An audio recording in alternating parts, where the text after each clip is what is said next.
नित्यानन्द परमशिवोऽहम् ॐ नित्यानन्द परमशिवोऽहम् ॐ नित्यानन्द परमशिवोऽहम् ॐ नित्यानन्द परमशिवोऽहम् ॐ नित्यानन्द परमशिवोऽहम् ॐ नित्यानन्द परमशिवोऽहम् ॐ नित्यानन्द परमशिवोऽहम् ॐ नित्यानन्द परमशिवोऽहम् ॐ नित्यानन्द परमशिवोऽहम् ॐ नित्यानन्द परमशिवोऽहम्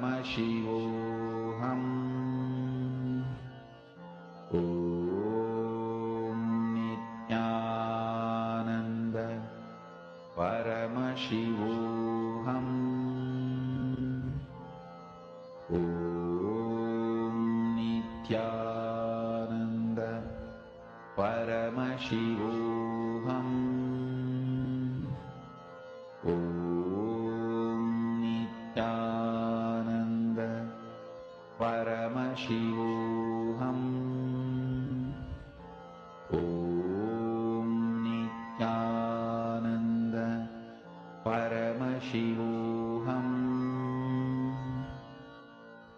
ॐ नित्यानन्द परमशिवोऽहम् ॐ नित्यानन्द परमशिवोऽहम् ॐ नित्यानन्द परमशिवोऽहम् ॐ नित्यानन्द परमशिवोऽहम् ॐ नित्यानन्द परमशिवोऽहम् Nityanand, all the participants, now please relax. Each of you can post in the or do whatever Swamiji revealed to you in your third eye as the details of this place. Request all of you to post what is this place, what is the name, the place it is in, how was it built, what is the significance. If you can post all the details.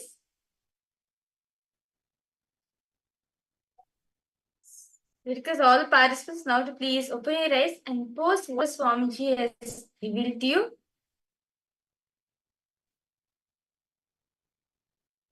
Ma Ashni, Ma Linga, Anghanyu. Okay, water Indian. Okay. Ma Agora Rupini, what did you see? Ma Masiyavu, Ma Ma Shobana, Ma Shobana. Yes, request you two to post. Request all participants to post. What is it that Swamiji showed you?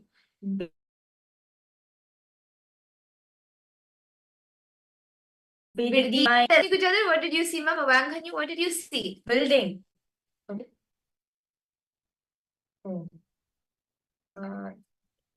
Smashni, I saw something related to the sports, maybe. It is situated somewhere in Europe. I saw the year 1690 and 1801. Okay. Okay. Masyavu, you're able to see a temple in a house. Okay, that's wonderful. What are the details of this place? What were each of you able to see as the details of this place?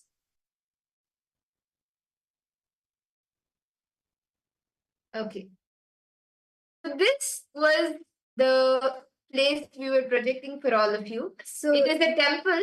It's an Ayyappa. This temple is with 7 echoes. It's located in Tanjavur in Tamil Nadu. Ayyappa temple is known for a unique architectural feature. If one stands on a particular spot in a temple, that's the name Ayyappa. It echoes as Dakshina Kailasa of the. This is the place where Nandi, the divine bull of Lord Shiva, was born, came the mount for Shiva. The divine Nandi and Suya Sayambikai was held at Tirumaradi Vaidyanatha Swami temple in Ariyalur, district of Tamil Nadu. This is celebrated as the Sthanam festival, which includes the 7 Shiva temples of the region. So you can see this is actually a very beautiful thing which had. So let's now verify the answers. Okay. So verify the answer. See, actually, with this power of Sarvajñatva, any question, anything that any knowledge you want to know, you will be able to access it and know details. See, all of us just scanned this temple, right? All the details related to this temple, with the power of Sarvajñatva, you will be able to see. And you will be able to, okay, this is what this temple is, this is the significance.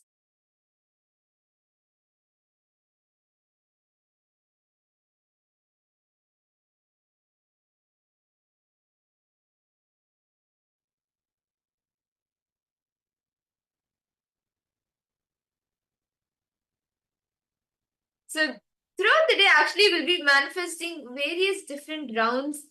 Like we'll be actually manifesting the power of Sarvajñatva in many different interesting ways, where all of you are scanning the different artifacts, and then see without knowing any information beforehand. Actually, we used to in Gurukul do this power of Sarvajñatva a lot of times, where anything unknown, knowledge unknown to you, you will be able to scan and see what that knowledge is. Like we used to have the textbooks, right? In Gurukul, it was a very beautiful practice to the textbooks that like the normal 10th grade, 12th grade textbooks that we have for studies. With those, what we used to do is we'll use the power of Sarvajñatva. So the mentors, they'll just say, okay, scan this page. They'll give the page number. Through the power of Sarvajñatva, we'll scan that page number. What are the contents of that page? What is in that page? Scan it, download it with the power of Sarvajñatva. And that is how many times you have studied the topics. And that is why actually very beautifully Swami said, at the age of, we'll do 10th, and at the age of 12, we will do the 12th grade. So that's how many Gurukul we have done. And through this power, Sarvajñatva, you also can manifest it. This is a very interesting, fun power. And we'll be playing with this power throughout the day. And with that, now let us enter into the next session of our day. In this session, we are going to be understanding the power of Sarvajñatva. What is Sarvajñatva?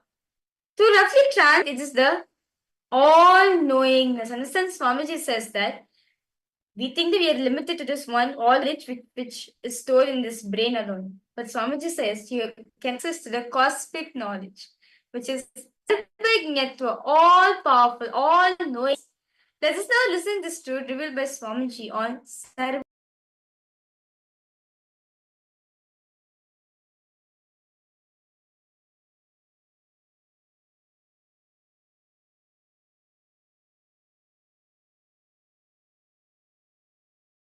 Om, Om, Om, Om, Sarvajñatva.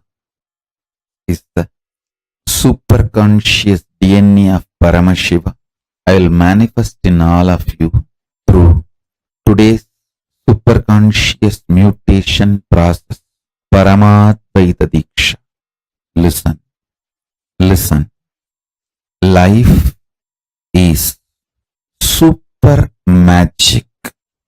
Life is super magic.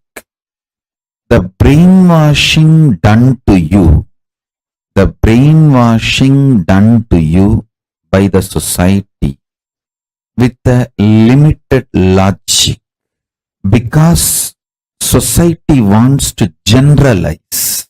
Listen carefully. Society wants to generalize to control human beings. The generalized data is made to believe by each one of you that this is what you are capable of. Listen to this one incident. In young age, I used to make all deities out of clay. With my own hands I will make, and I will dress them up, decorate them. Not one or two, some 300-400. 2-3 months I will sit and do this every year. And I had a great collection of the deities made by my own hand. I'll make in clay, use copper rod inside, like a spine structure, the bone structure for the deity, and apply clay and put nice thin cloth, like a skin, apply clay on that again, and then bake it, not burn, bake it. There is a unique process of baking the clay deities, like a clay pot. I'll bake and then dress them up, paint them. Once my grandmother told me, because this whole work I'll make the whole house ruckus. Everywhere the clay will be there, paint will be there, all the things I need. Every corner it will be lying. My grandmother, fed up with me making the whole house dirty for my deity making, she screamed and said, "Hey, if we pay 1 rupee in the shop, we will get much more beautiful deities like this. Why are you wasting your whole day sitting and making on your own? I will pay 1 rupee and buy it from the shop and give you. Stop making." Then I ran to Aranagiri Ishvara. That was the time I was having his physical darshan. Listen. I was having darshan, physical darshan, so I ran to him and said, like this my grandmother is telling. But Aranagiri Ishvara was encouraging me doing the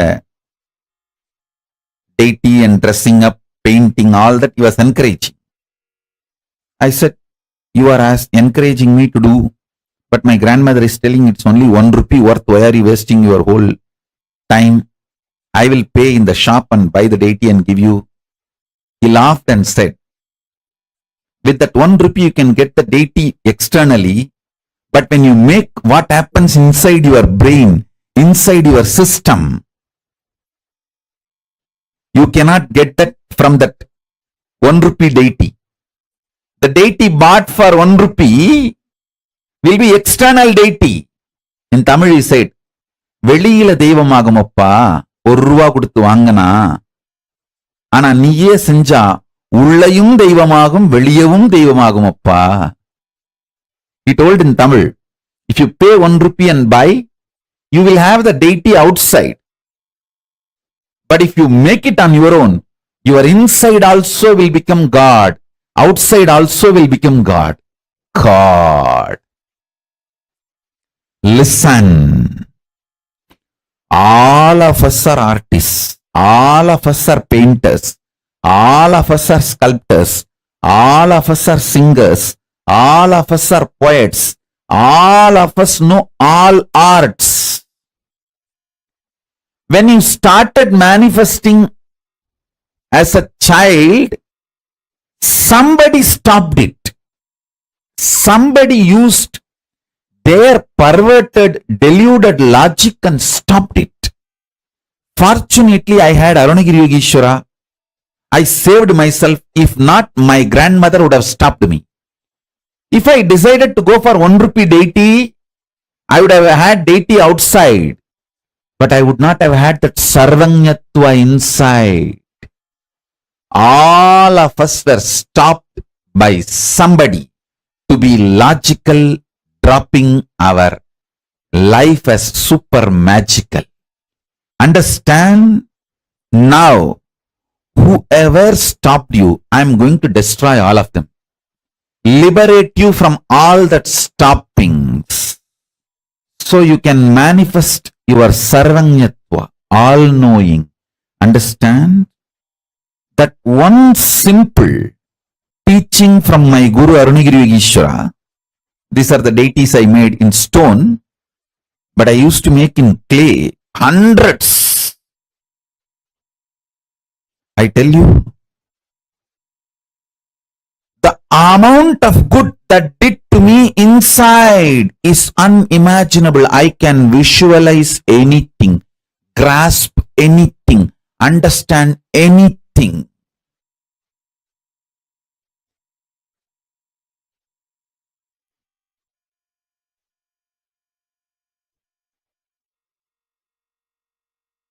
Actually, whole Tiruvannamalai temple, I can just download it from my brain in 3D version. Whether thickness of the wall or carvings depth or the deities, everything I can just reveal it in 3D.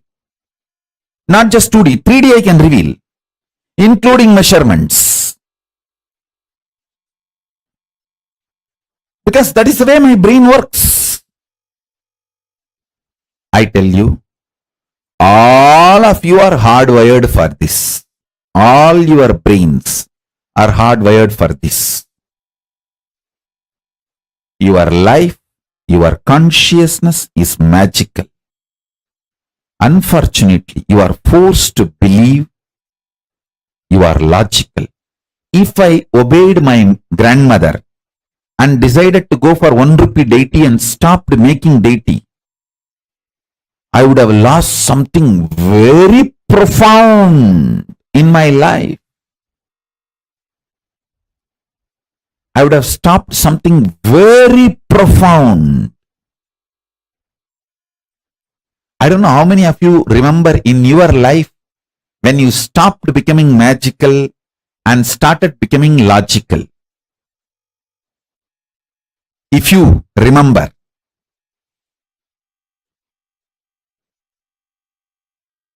start penning down. I'll break all of that and infuse sarvanyatva. Sarvanyatva, all-knowing Paramashiva component. All-knowing Paramashiva's superconscious DNA. It's not just this deity making. It made my brain able to get into past, present, future. All kinds of arts. Listen. Knowledge means knowing the fundamentals of some field, stream. Expertise means converting that knowledge into practical benefit. Listen. Like in the field of science, pure science, applied science. Pure science is formulas, foundational principles, fundamental truths. That's a pure science.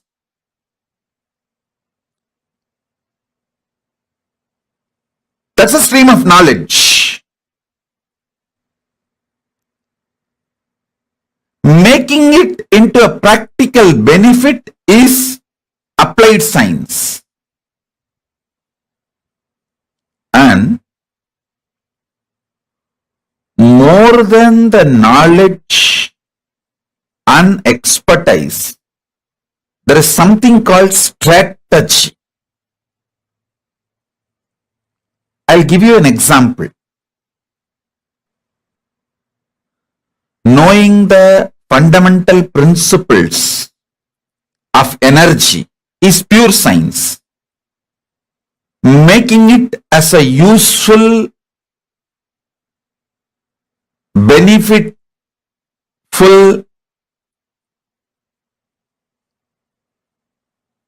applied science, like making our lives better and comfortable from the fundamental principles like electricity or atomic power, that's applied science. Listen, knowing the principles of energy is knowledge, making it as a day-to-day experience, expertise that about the knowledge and using that knowledge to make our life better. That is applied science. We can call that as expertise. Beyond these two, there is something called strategy. The fundamental strategy makes you map the knowledge and the benefits of the knowledge, pure science and applied science, to make your life better, your purpose and your vision, your goal to become reality. The core strategy of the cosmos is Sarvanyatva. If you know the core strategy of the cosmos, you will simply know multiple principles, foundational principles, and multiple ways those principles can be used, made as a reality.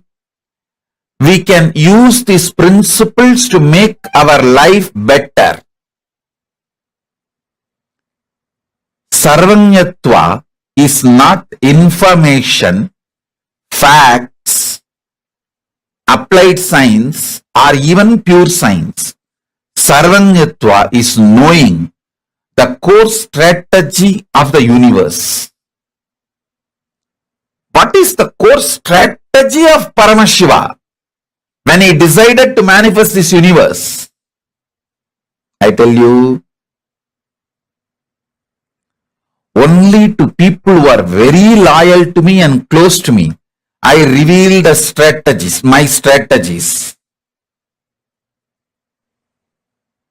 Only people who are very close to my heart, means who are very loyal to me, only to them I reveal my strategies. Same way, only to those who are loyal to Paramashiva, he reveals a strategy about life, about cosmos, about universe. It's all boiling down to being loyal to Paramashiva. When he reveals the initial strategies of life, if you show your loyalty to him, continue to imbibe him more and more, he reveals more and more strategies, more and more the core principles, core strategies. I tell you, if you get 10 applied science methodology, you may make $1 billion. If you get just one pure science, you may make $1 billion. Listen carefully. If you get 10 applied science methods, you may make $1 billion. But if you just get only one pure science knowledge, you will make that same method, same $1 billion. If you get the strategy strategy with which all these functions, you will just make $1 zillion, $1 trillion. I can say that numberless, countless. Listen.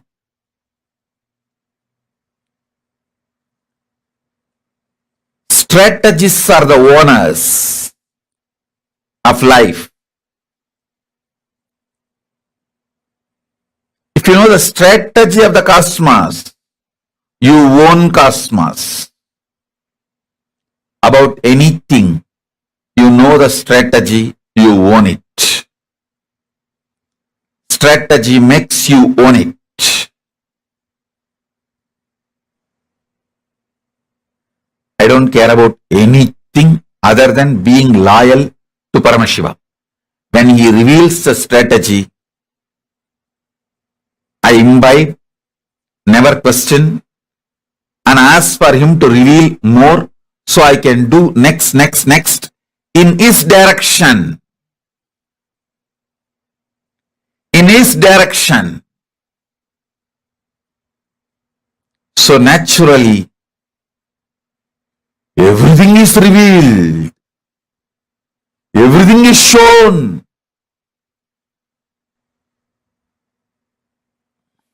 Whether the strategy about consciousness, strategy about the universe, strategy of making power manifestation, every time I show my loyalty to him, he showers strategies about the universe to me. Understand? Whenever he reveals the strategies about the universe, I neither get greedy, nor get fearful, or get cunning. I just say, yes, Bhagavan, next. Then he himself starts manifesting in the consciousness. Understand? I am a very practical person. I teach only very practical truth.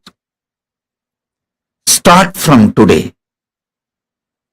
When you unclutch and sit, the strategies revealed in you is directly from Paramashiva.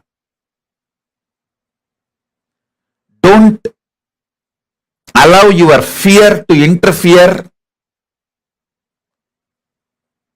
your greed to breed. Stop breeding your greed, fear interfering. Fear interfering with you, greed breeding in you is the whole crime against Paramashiva. You can start today. Learn unclutching. Start spending 10-15 minutes a day in unclutching. When you are unclutched, you will see in the beginning fear interfering, greed breeding. In few minutes it will all settle down. Then pure strategies will start coming out for your life. Just simply obey and start doing. When Paramashiva reveals more and more, I tell you, if you are thinking of billion, he will shower you with a trillion. If you are thinking making a real estate company, he will teach you how to build a whole city. Come up with a plan to change the face of the city you are living. He doesn't think small. And I tell you, he celebrates your victory when you celebrate his victory. What is Paramashiva's victory? Nothing but you being in Samadhi. That does not mean he makes you poor. He showers more than the wealth you want. Anything beyond your imagination. Every time.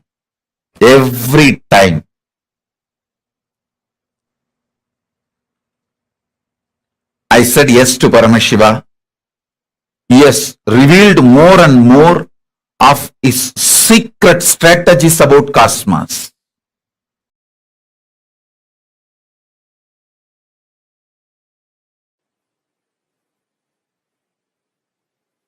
I wanted to explain the science of Sarvanyatva.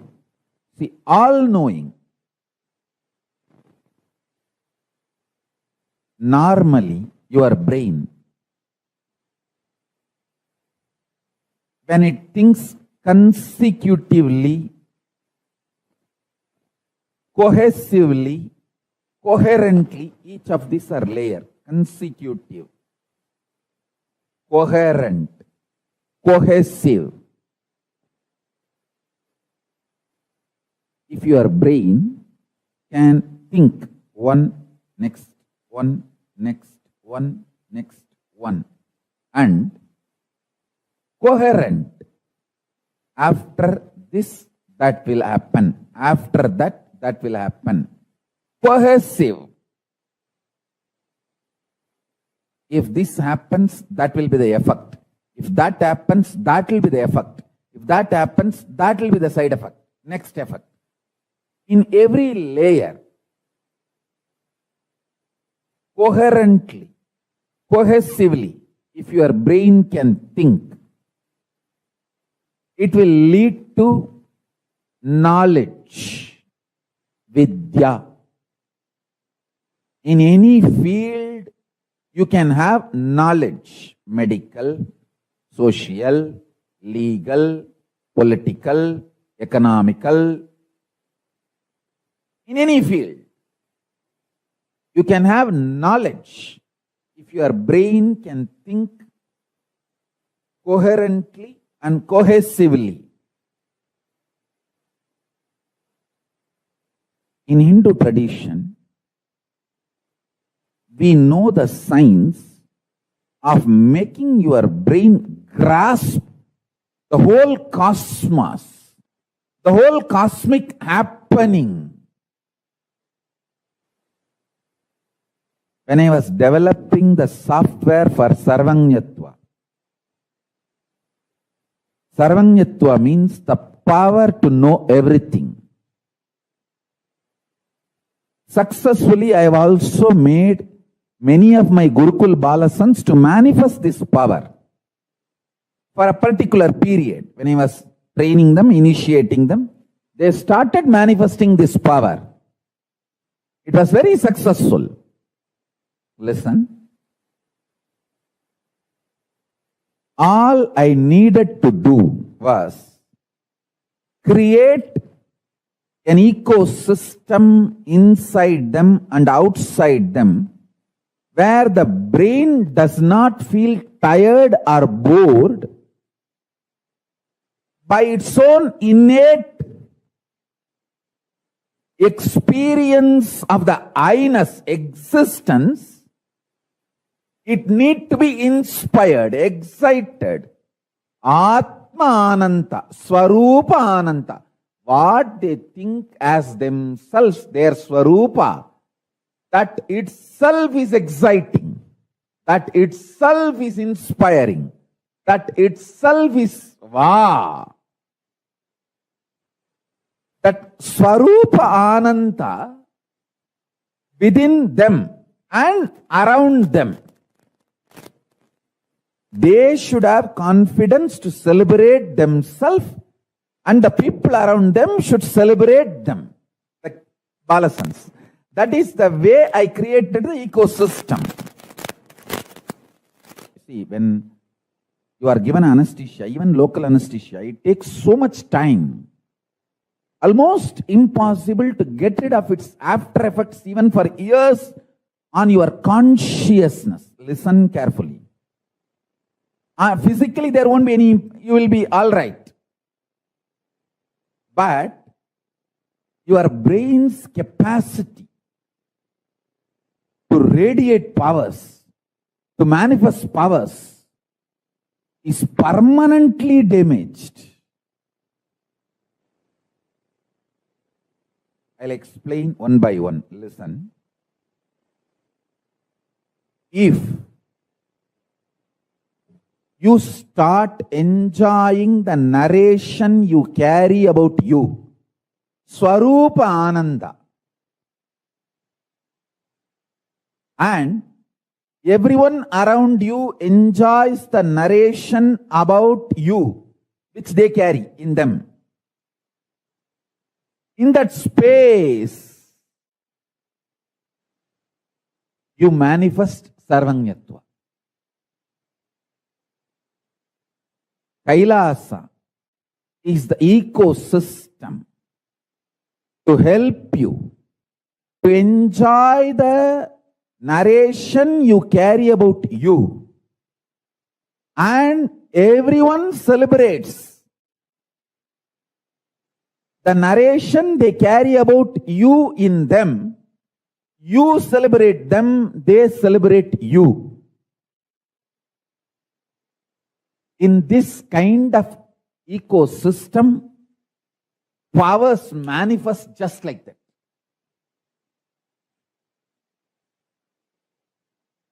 that. That kind of a ecosystem makes nectar flow in your Sahasrara chakra, in your crown center. Even when your guru initiates you with his consciousness, the first thing happens is your Sahasrara chakra explodes in superconsciousness, the Paramashiva space. The nectar, Amrita, pours in your system. You enjoy the beautiful narrative of you carry inside you. That you are Paramashivatva. And you enjoy the Paramashivatva of the whole universe, everyone around you. And everyone around you enjoys you. This complete virtuous circle. Like in the ocean, a bliss rises as a wave and hits at the ocean and creates another bliss wave. Bliss waves, bliss waves, bliss waves. This is the ecosystem of power manifestation. In this ecosystem, in this space, I was beautifully able to transmit the power of Sarvanyatva. People who search for the truth in the field they have chosen in their life, they become genius. In my life, I have met many genius people. In Tiruvannamalai alone, I have met at least 50 genius people. Genius means extraordinary genius because their whole focus is about the truth of life. From the truth, whatever they want to manifest, they can manifest, and they manifested that what they need and lived it. I tell you, Annamalai Swamigal had only 2 loin cloth and 2 towel his whole life. But I have not seen a more richer person than him. In my life, I have not seen anybody else richer than Annamalai Swamigal. Because he manifested the 2 kaupin and 2 towel from his conscious sovereignty. His decision to exist on the truth of life is a genius, I tell you. I have met many Nobel laureate scientists, but the geniusness, nobody can be compared to Annamalai Swamigal or Ram Surat Kumar. A geniusness is not related to what others feel about you. It is related to your strength of cognizing the truth of life. Your brain's capacity to cognize that way, that is geniusness. That's what I call geniusness. Neither Annamalai Swami will want 3rd kaupin, nor he would have accepted even if people forced it on him.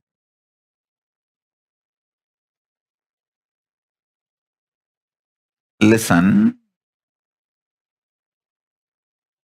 I am not saying you also live with just 2 kaupin and 2 clothes. No.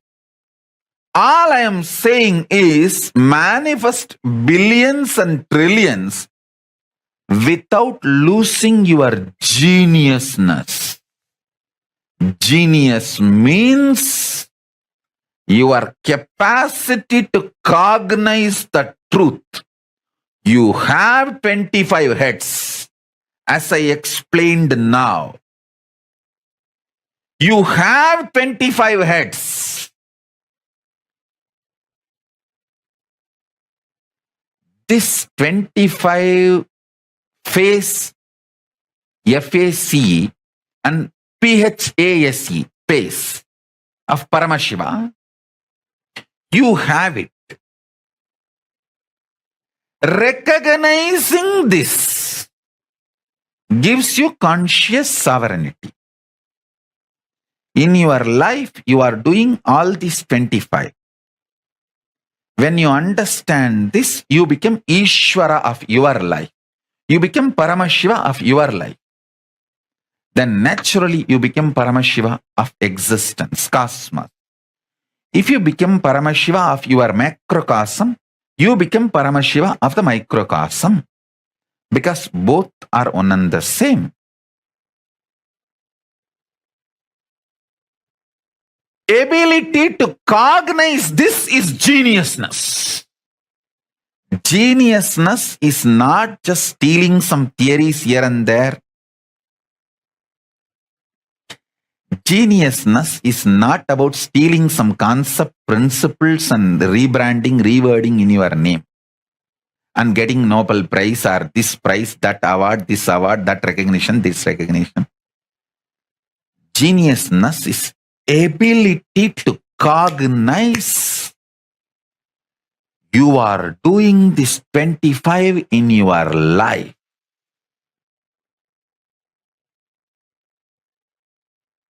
And reclaiming your conscious sovereignty. That is geniusness. This is what I call sarvanyatva. So when I use the word Brahmin, I mean that families, that communities which were carrying the knowledge for next generations. Even 6-7 generations before you stopped practicing Vedas and Vedic tradition also, it's okay because it is in your DNA. Even for 6-7 generations, you are not listening, practicing, chanting Vedas also. Your DNA has a capacity to give birth to a baby That baby, when I awaken its Kundalini and initiate that baby within 14 years, before the physical maturity, that baby can repeat the whole Vedas. The Sarvanyatva can be awakened in that baby. This is the only hope we have for the future of the humanity. I request all Brahmin couples, give birth at least 10 kids. If you are from these communities which were the knowledge carriers, who have been endowed, empowered traditionally to carry this knowledge and transmit it to the next generation, Ayers, Iyengars, Dvivedi, Trivedi, Chaturvedis, Adishaiva Shivacharyas, Adishaiva Velalar. Among the Jains, the Digambara. Among the Buddhists, the Theravada and Tibetan. Any of this knowledge carrier community give birth at least to 10 kids. If you are not able to bring them up, send them to Kailasa. I'll bring them up in a best way. Still, when I remember, my eyes became watery. These village men and women who were my gurus,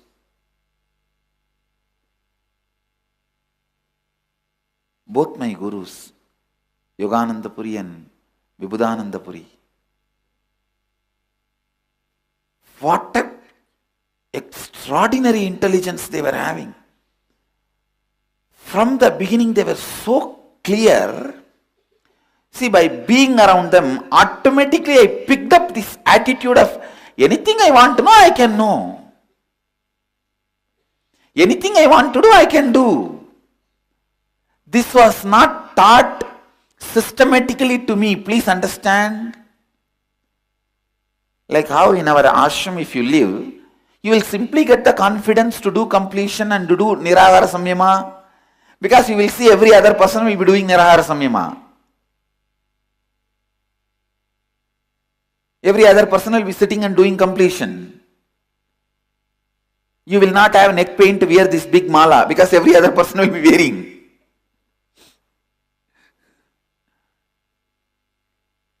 Just things are in the air. You see, there are some things which are not taught. You pick it up from the air.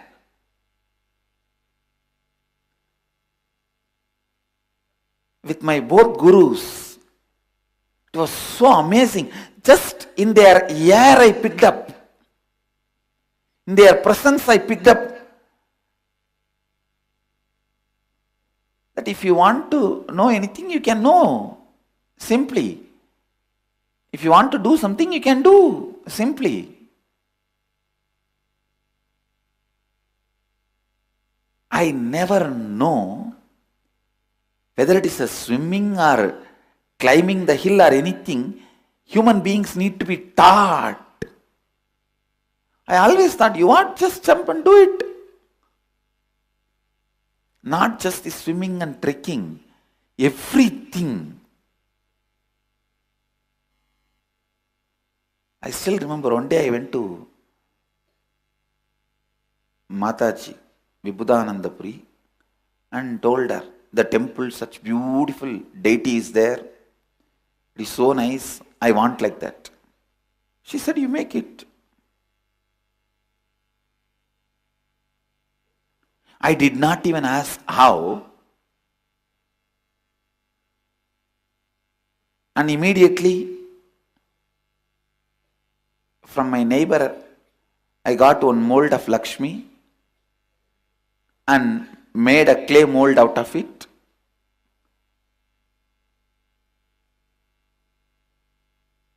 And did not get any other metal other than few aluminium plates from my mother. I asked her, give me some waste metal. She did not know what for I am asking. She had some 4-5 aluminium plates. She said, this is useless, take it. She thought I am going to give it to some sadhus for begging. So she said, take this.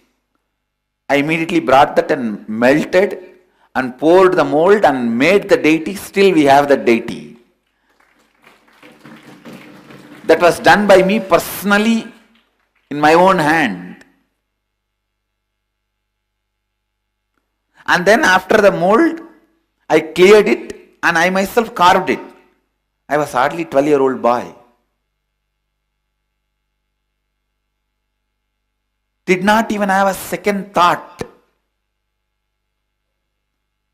When I did and took it and gave it to my guru, she said, this is your Lakshmi.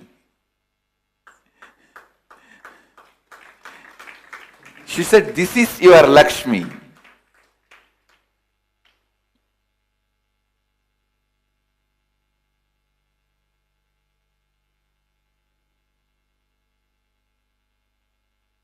This ability to look into anything and the space of completion to look into anything and no incompletions about anything, simply possibility.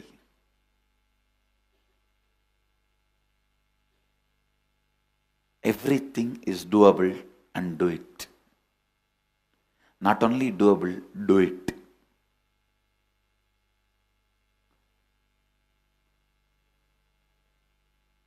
Blind spots are not inabilities, they are choices. Thinking blind spot is inability is karma. Understanding it is a choice is freedom from karma.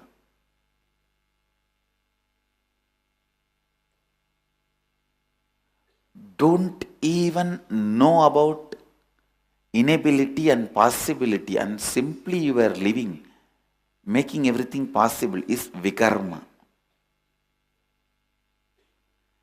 I neither know it is difficult for some people, easy for some people.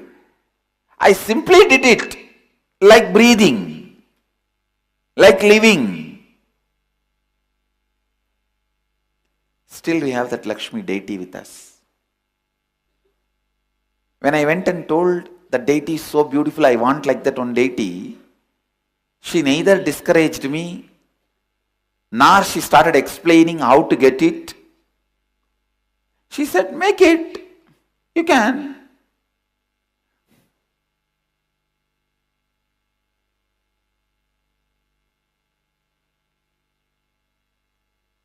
I tell you,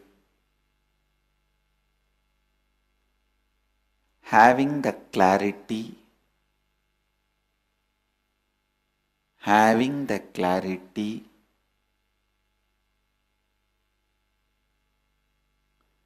anything is possible.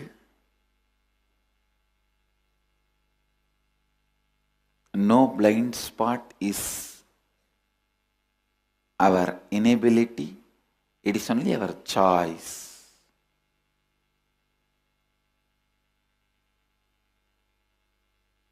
Is sarvanyatva. Have this clarity. Anything is possible. Fundamental education need to be given for a child is the child should discover its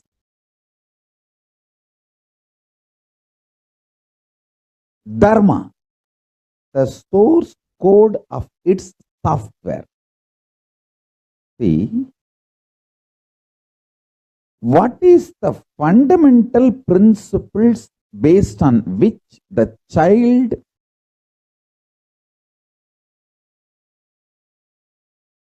has printed its body? what kind of food excites, what kind of routine inspires, what kind of thought current gives fulfillment, what kind of actions and reactions happen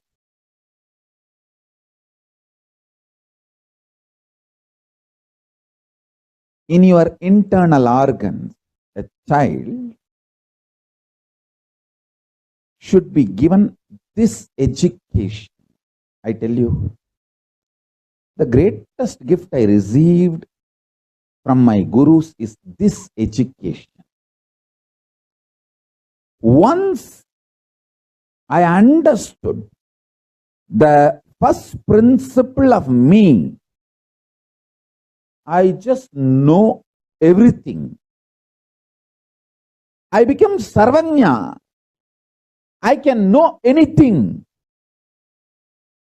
Understand? I am not talking out of arrogance. I am telling you the truth as it is. I can know anything. If there is a crisis in social level or national level or international level, I can look into it and understand the whole plan, how it is going to manifest. Krishna says beautifully, if you understand me, you will understand you and you will understand the whole universe. That is what he means. In the young age itself, my gurus taught me one thing.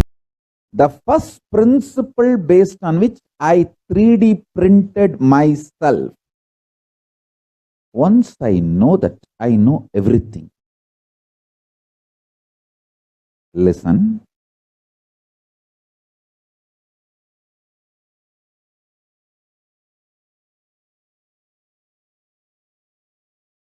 If I can produce 10,000 kids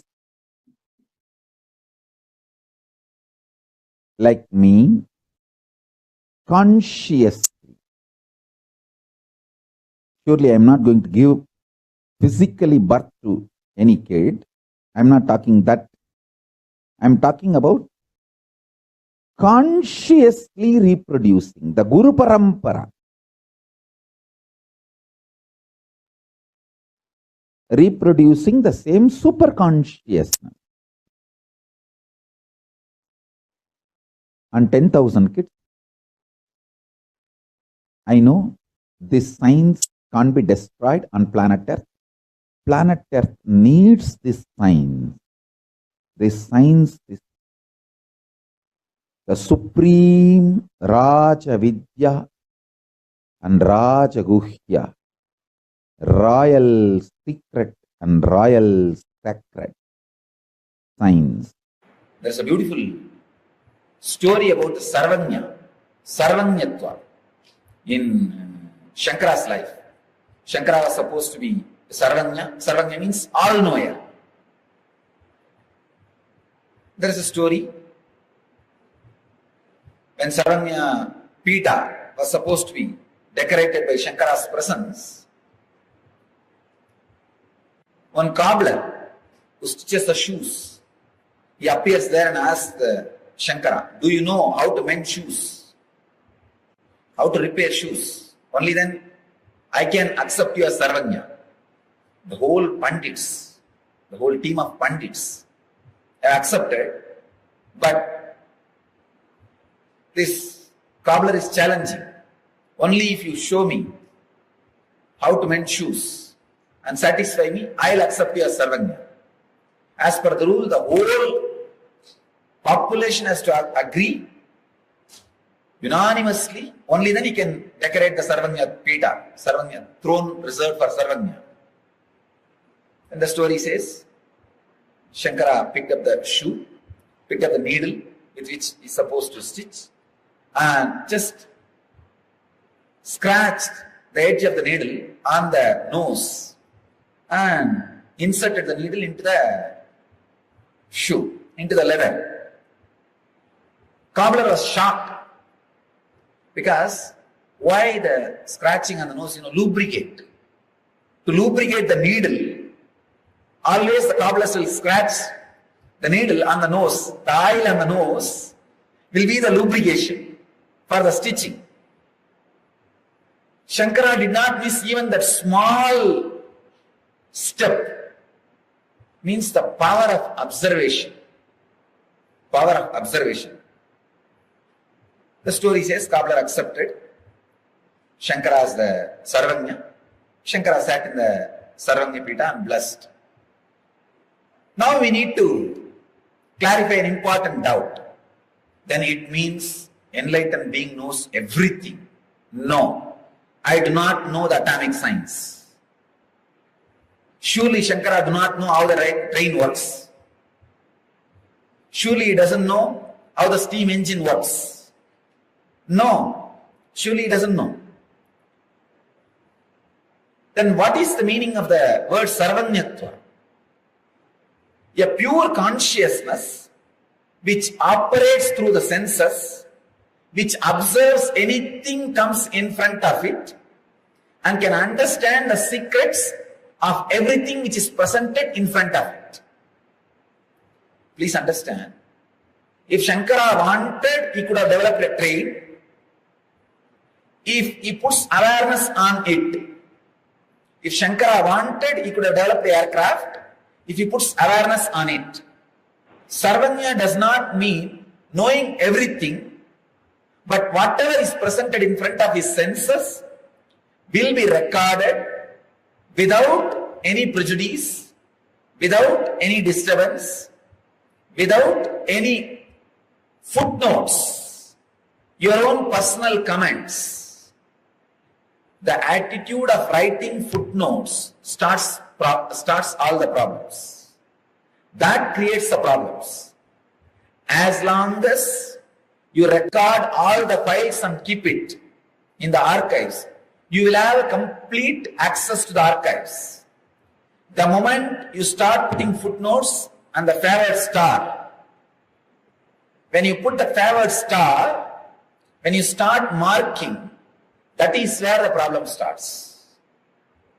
Sarvanya is a person who knows everything. There is no special attention. Please understand, when I say the word who knows everything, you need to understand this word very clearly. When I say who knows everything, does not mean he knows how the satellite works. No. Anything presented in front of his senses, he knows. Towards anything, if he concentrates, he will know.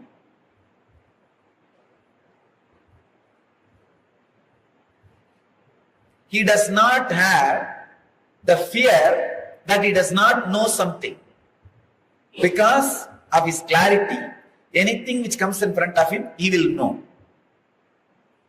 Please understand.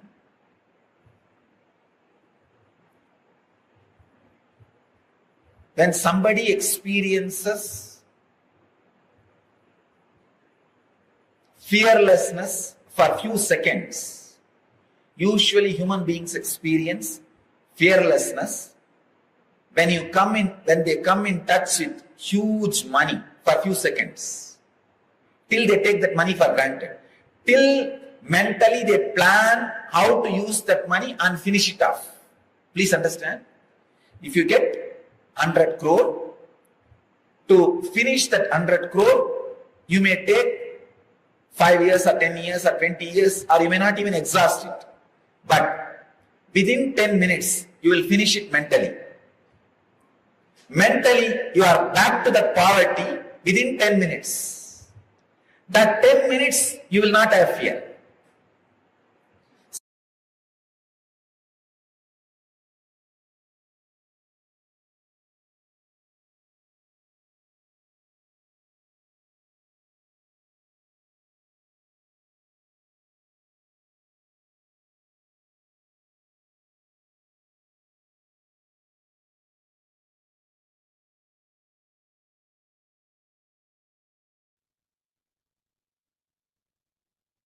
Yes.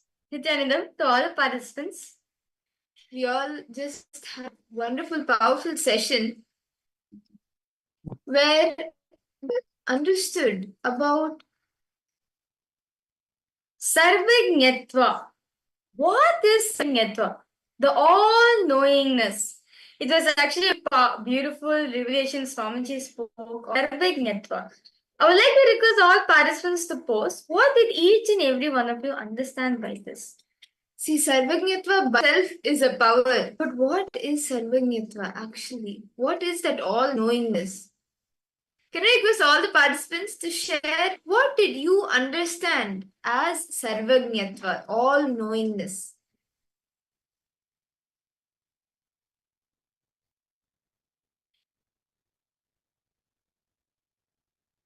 Ma Siyavu, Ma Agora Rupini, Ma Ashni. Each of you could, what did you understand as Sarvajñatva? See, in the last round, like in the last session, we all, the power of Sarvajñatva, where we were scanning what are the details of a place, right? But now actually you are in understand what is Sarvajñatva, the power of Sarvajñatva. What is this all-knowingness? So what did each of you understand? Just all the participants to share. What did you understand?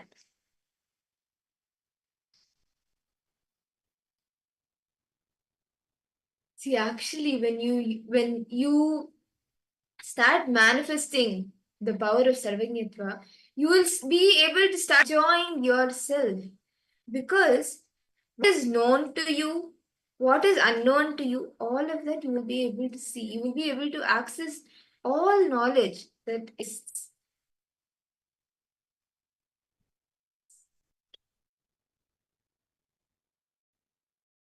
What did you understand? What do you understand as Sarvajñatva? See, it is as it is a power. How length, breadth, depth, time and space, all of these are the different dimensions, but as it is separately, it is a power. Each of these, the Sarvajñatva, the all-knowing is a power.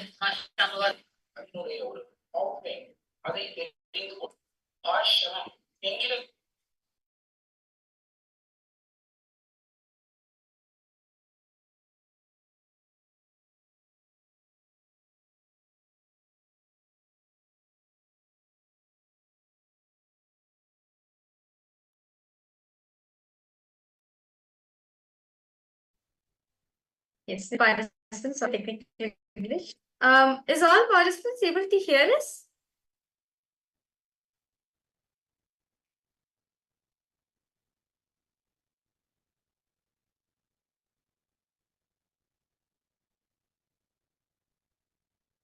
See, actually, with the power of Sarvajñatva, or having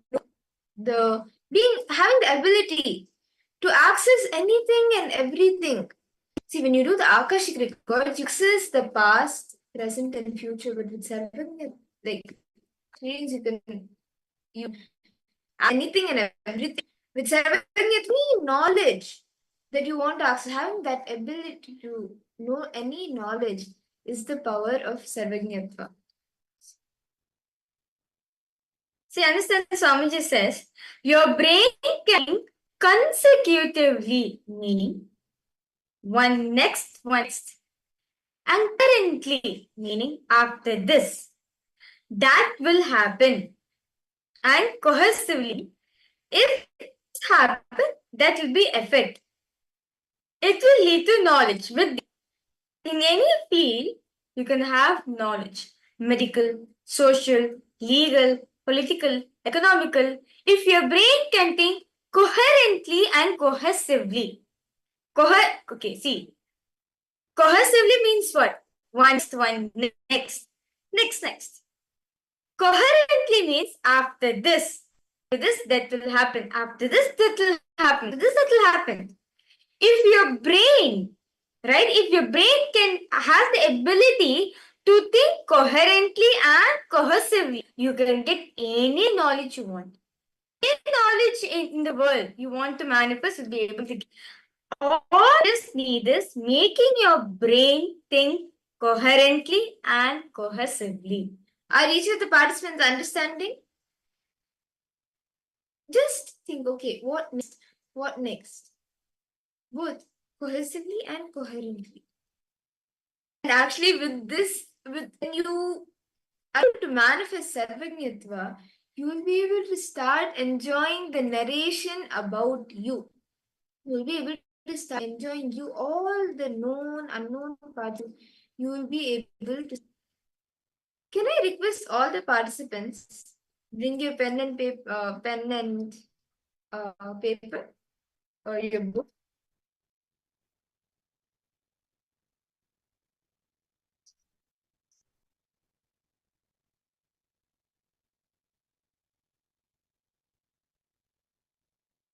And if any of you have any questions, please feel free to ask.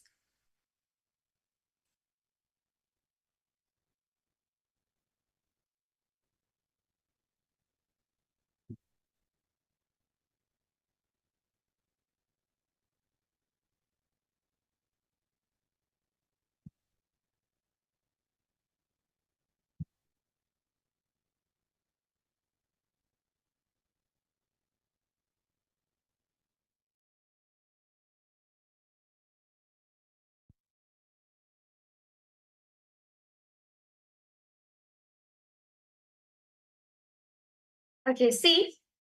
So, having your brain think passively and completely. This will actually make any one of us to access knowledge in any field of life.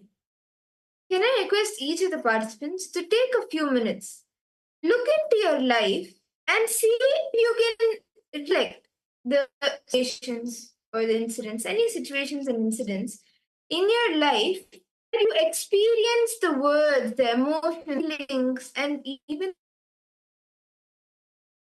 the experience being seen somebody or by something to live life in a to live life to live life in a super magical way. Swamiji beautifully revealed, right? How you can live life in a super magical way.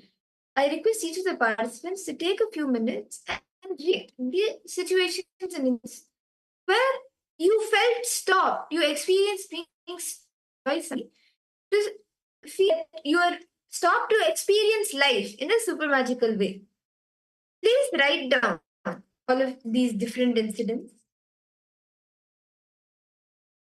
You can write down the situations in your life, the different experiences and situations and incidents in your life where you felt stopped.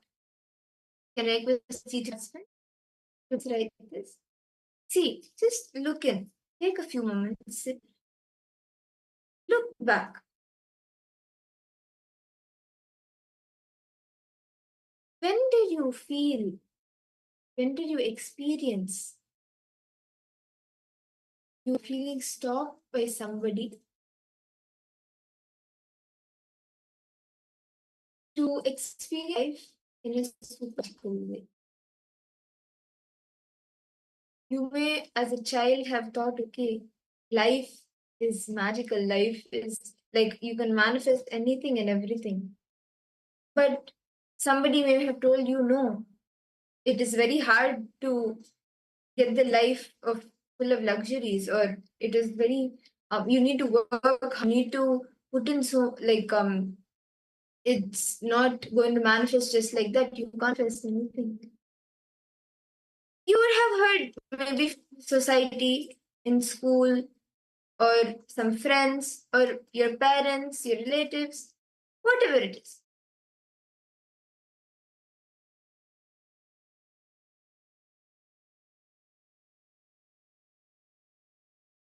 Recollect the incident where you first felt, experienced feeling stopped by somebody.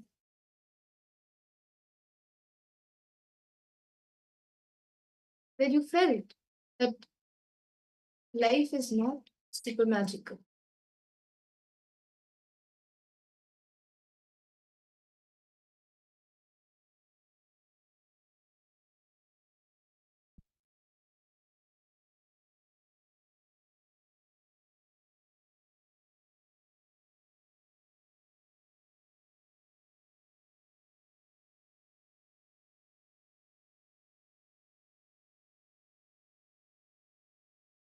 recollect the earliest incident, earliest situation.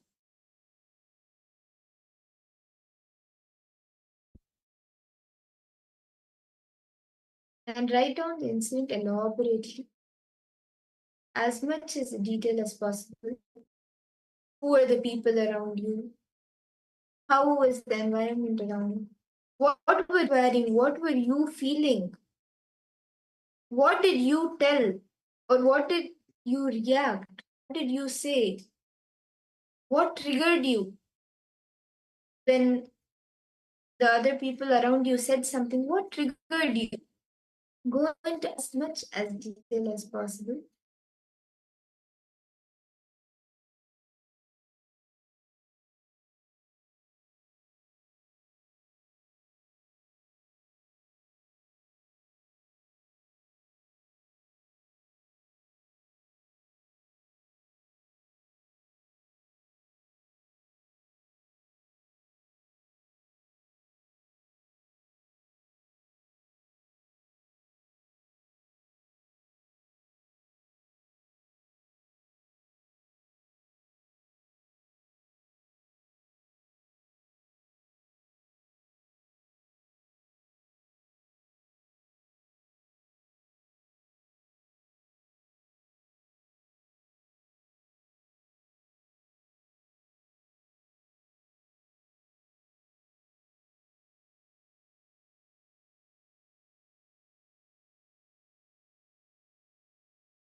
Intensely looking.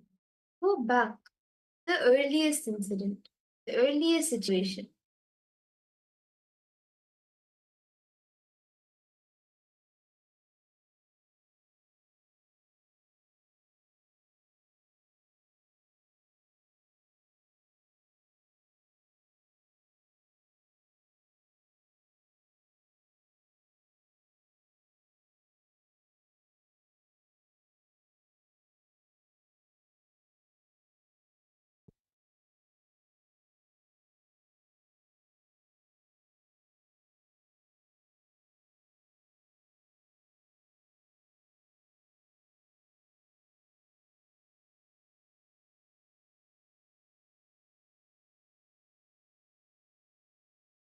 This you should have been around the age of 7. So go back that time, that age.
Write down in detail the incident, the situation.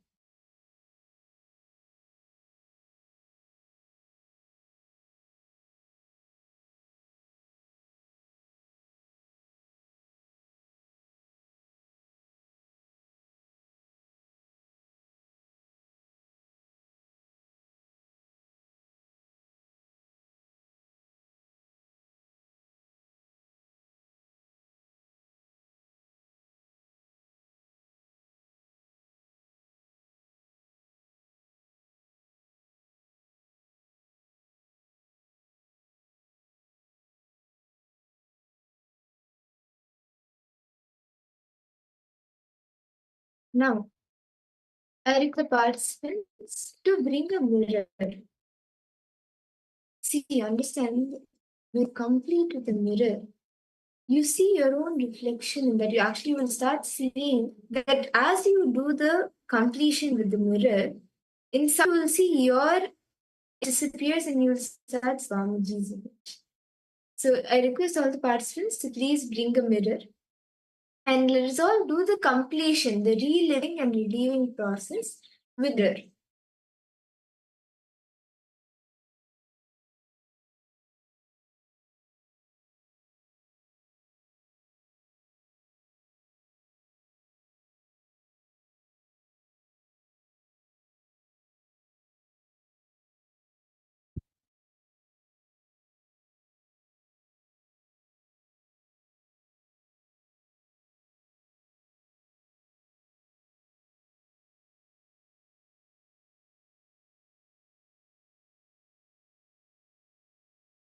And sit complete with every single incident with the mirror. Recall everything.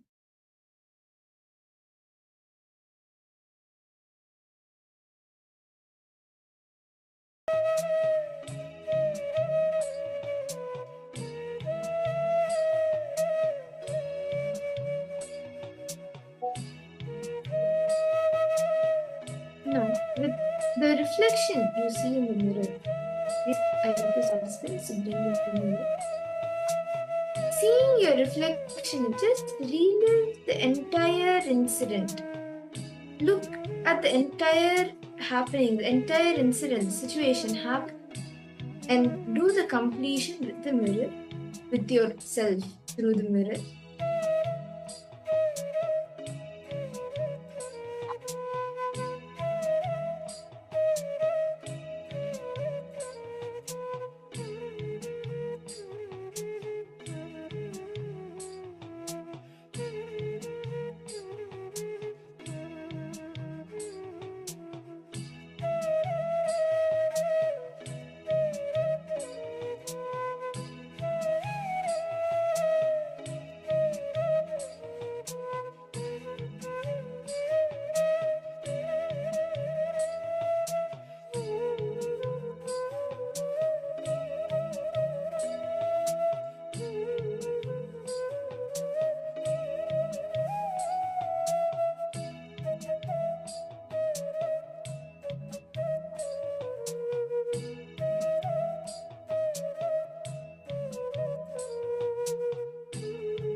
Relive the entire incident yourself in the mirror. Go back to that same age, the same environment, the same dress you were wearing, the same people who were around you. Relive the entire incident.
Go through the same experience.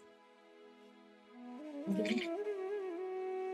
If any emotion comes up, you feel like crying or you feel like shouting, it's okay. Let the emotion come. Relieve yourself. When you relive, relieve.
Into the same.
Please relax.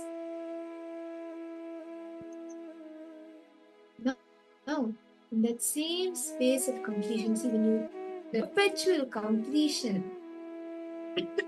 that the space of completion, unclenching session that we listen from G. And that very space, you will be able to experience the sarvagnyatva, the ability to gain any knowledge, vast amount of knowledge, and you'll be able to hold that at any point of time. And that is that's the power that all of us will be manifesting today. We will be manifesting the power of sarvagnyatva. So what we will be doing is we will be showing you different artifacts. We'll be showing you a few items. What you will Swamiji, you will be scanning and seeing, we will be showing you a few things. And just by connecting to Swamiji, you will be seeing what is that place, where is it, which country, which place, what is the significant place, any historical happenings that have happened there, all the details about that place. We'll be showing you an image of the place, and you will be scanning and seeing all the details of that place. Where is it located, the history of it, how it was originated, or what its signifies, and any unique things that are there. All the details of that place you will be revealing, you will be scanning, telling to the. So, shall we all enter into the power manifestation? Who are excited for the power of Sarvagnyatva? See, actually, now if you have understood, like we have listened to Swami, the director of this, what Sarvagnyatva is. So we'll be manifesting that now. I request all the participants to please sit straight, settle down for the power manifestation, and you can sit straight.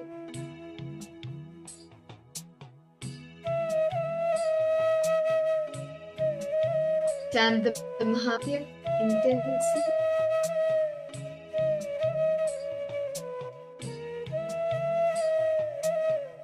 We are now projecting a picture of a place for all of you. I request all spinsters now chant the Mahavakya intensely. Paramashivoham. Connect Amiji.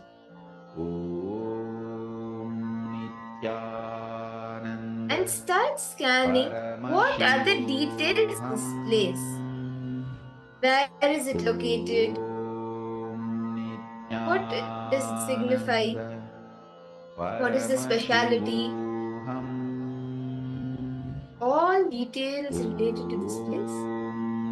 You can start scanning it. And whatever Swamiji reveals you, you can go ahead and start posting it in the chat as you see it as.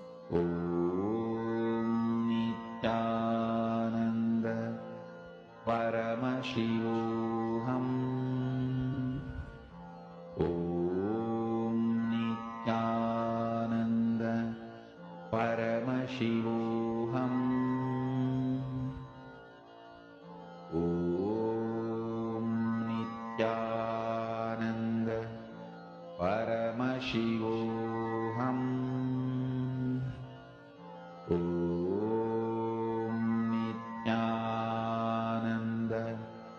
Paramashivoham. Om Nityananda. Paramashivoham. Om Nityananda. Every detail that Swamiji is Paramashivoham. go ahead and start sharing it. Continue to scan and see in more detail. Every little detail connected to this place. Start scanning. Nityananda. Paramashivoham. Om Nityananda. Paramashivoham. Om Nityananda. Paramashivoham. Om Nityananda. Paramashivoham. Om Nityananda. Please relax. Paramashivoham. I request all the participants now post. What are the details of this image? What is this place? And where is it located? Each of you can start posting in the chat.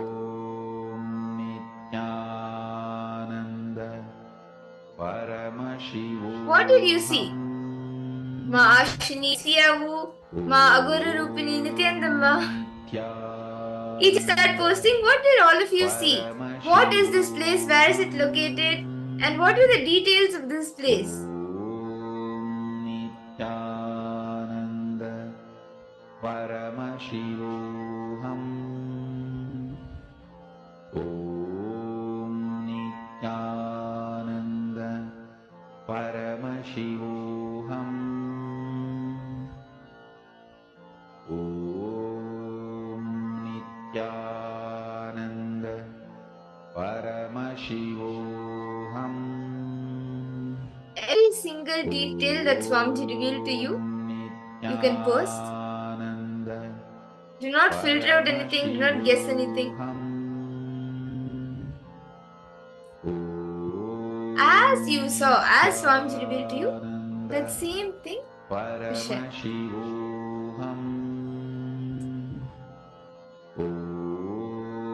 Okay, Suma Ashni has put, I saw old stories like you saw stones like stone heritage in America. The stones existed many years back. I also saw an ancient Ganesha in stone. Wow, that's nice. Okay, how about the rest of the participants? Participants name Ankihi. Welcome, Nityanand. Ma Shobana, Ma Wanghanyu, Malita, Malinga. I request all participants to post. What is it that Swamiji showed to each and every one of you? Yes, Ma Margarita, I request you to post. The details of this place. Ma Lita, Nityananda, Ma Wanghanyu. Read and post. This is located where the Indian master once was. Okay. Amarnath Shivling. Amarnath Shivling. What else?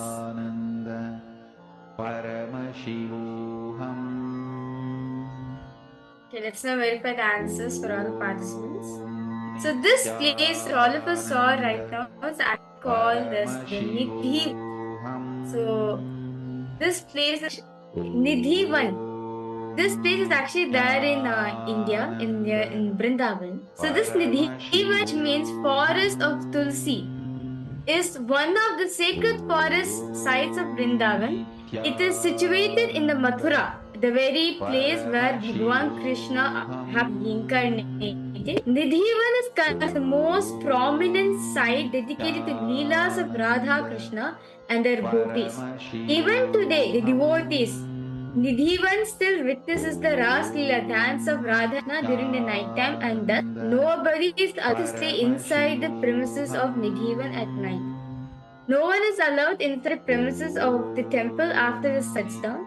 Devotees of Krishna come to the temple every night to rest. It is known that anyone who tries to what happens in the night either dies, goes blind, or loses their mental balance. Although the houses built in the vicinity of Nidhivan have access to the view of the area, but no one attempts to do so. Devotees hear the tinkling of anklets in the night, and even the monks leave the Nidhivan temple after the last bell of the Aarti. So you can see the beautiful temple.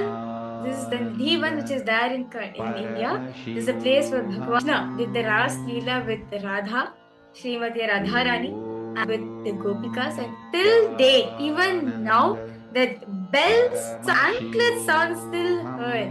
So that's why the people who are staying in Nidhivan, they don't actually go in forest, because it is considered the Bhagwan Krishna and Radha, Srimati Radha comes in the night and they have Ras Leela. So this is the thing which has been projected for all the participants. Well, all of you got something related to gods and goddesses, so that's fine. It's close to it. That's nice. And I request, actually, we'll be doing another round. I request participants to go deeper, see the location, see the significance of each place. So let's all do another quick of the power of Sarvanyatva. Scan all details. See, now with the Sarvanyatva, you have the ability to access that knowledge. What is related to this place. So with the image, drop the image into your inner space. Ask Swamiji to show you what are the details of the place. Okay? Are all the participants ready? Let's all chant the Mahava. Connect intensely to Swamiji.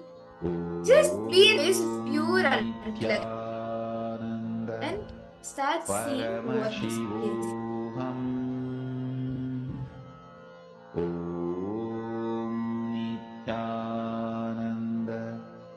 Paramashivoham Nityananda Paramashivoham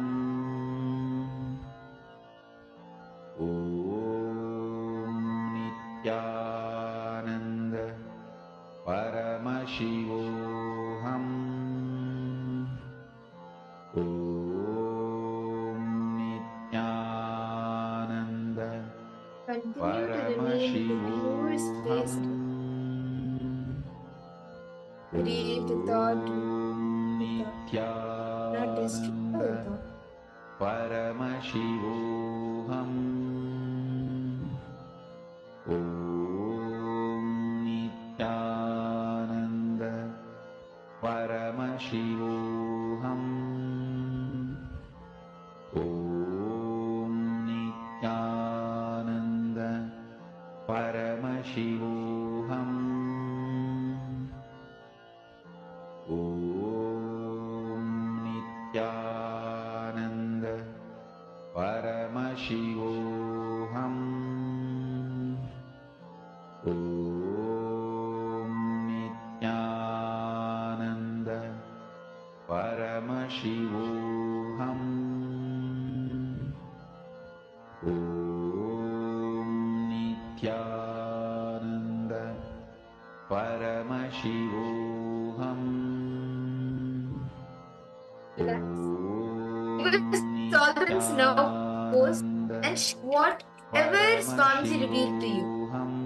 Whatever Swamiji to you in your third eye, as details of this plague and pose. Paramashivoham Om Nityananda What did Swamiji show each and every one of you? Om Nityananda Paramashivoham Ashini, Mao Lita, Mao Wanghanyu, Mao Wenmei. Okay. You saw waterfall? Not able to see more. Okay. A lot of mystery temples in India. Okay. Nityananda Paramashivoham Om Nityananda Okay. We all see the answer now. The place that was being projected, Kailasana temple in Ellora, India. And the Kailasana temple is the largest of the rock-cut Hindu temples at the Ellora caves in Aurangabad district in Maharashtra. And megalith carved from a rock cliff face, and it is considered one of the most remarkable cave temples in the world because of its size and even the architecture and the sculptural treatment. And the climax of the rock cut face of the Indian architecture, the temple, is the topmost structure over the sanctuary, the Garbha Mandir, which is 32.6 meters, which is 107 feet above the level of earth below.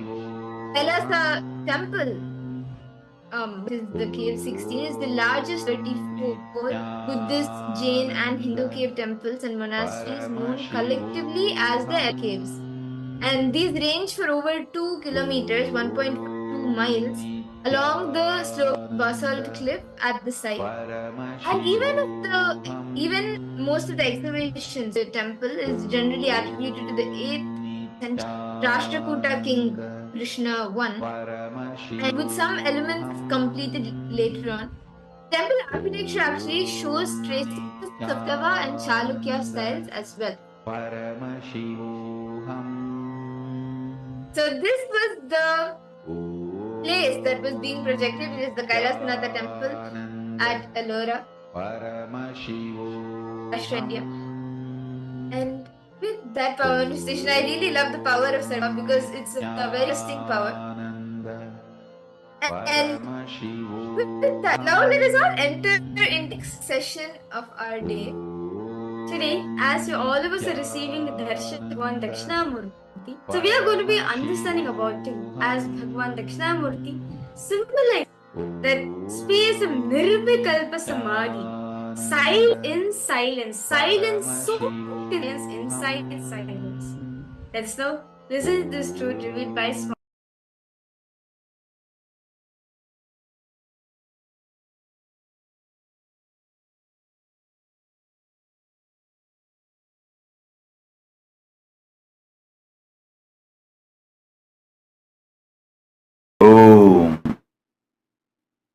as the ultimate manifestation of Paramashiva's Veena Dakshinamurti, Yoga Dakshinamurti, Vyakhyana Dakshinamurti.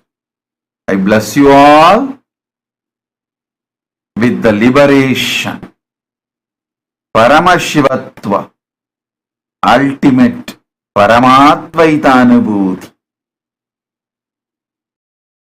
Listen intensely. Paramashiva with his 5 paces, P-H-A-S-E-S. He manifests Parabrahmam. From the Parabrahmam, the creation starts. From Parabrahmam, Brahma comes and creation starts. Then, from the sustenance phase, Parandama manifests. From Parandama, Vishnu comes, sustenance happens.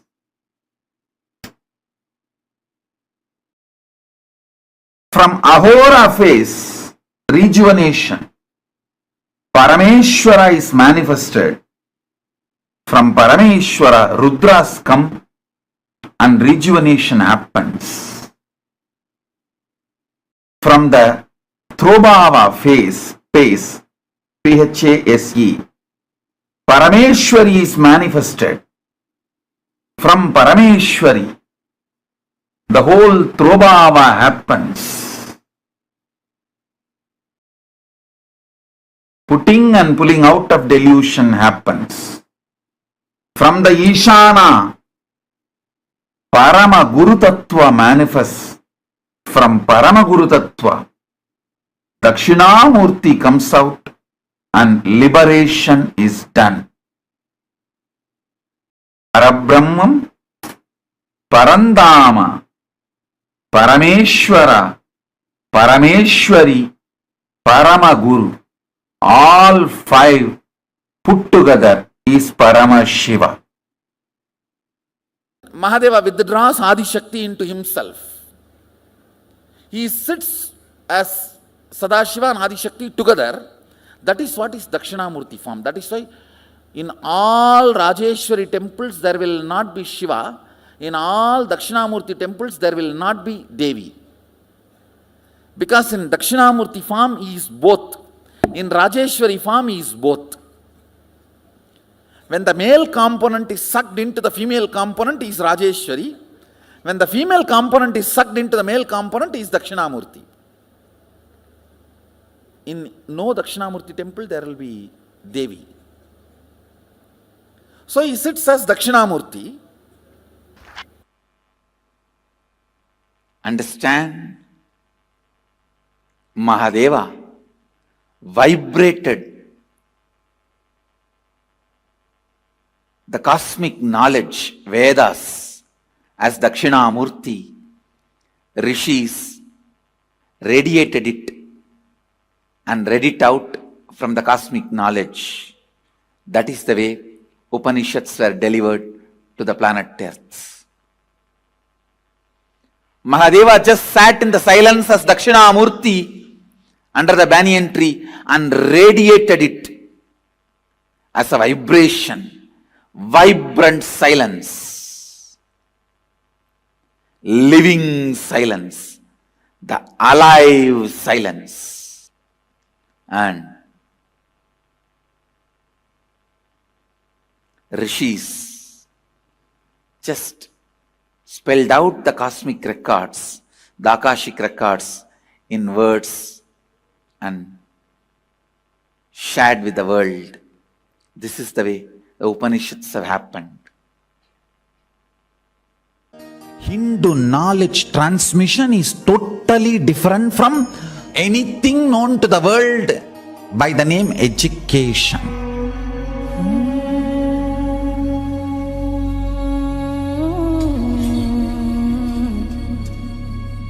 What Paramashiva shared with me, it was like intense cosmic downloading happening. One day, I was looking at him so deeply Literally everything he was revealing was getting into my system. So deep, like if he utters one word, like a condensed 1 petabyte material, information will be transferred into my system. Listen. The words he uttered and the quantity and quality of the information transmitted was unimaginable. Every word he was uttering, petabytes of information was getting transmitted into my system. The system was getting loaded. When we say Dakshinamurti teaches in silence, it is not that he never utters a word, but the number of words uttered and the quantity and quality of the knowledge, information transmitted does not logically connect or equate, rationally inexplicable. This is unique knowledge transmission method of Sanatana Hindu Dharma. You cannot use the word education for this, no. See, Paramashiva manifested as Dakshinamurti to teach Veda and Agamas to Targamana rishis. It's not that it was a past.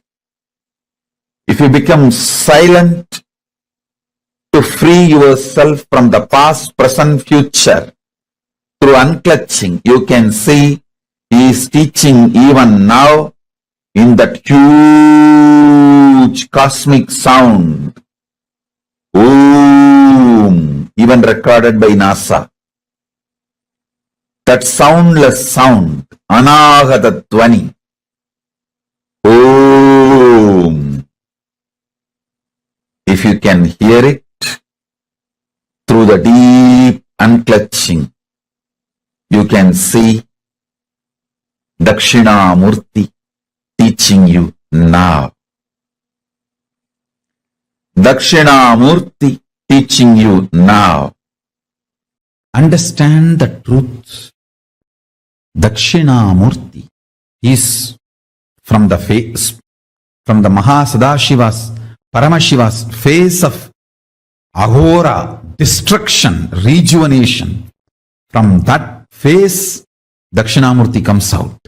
Meaning, all the great truths are ferocious. It will just purify you.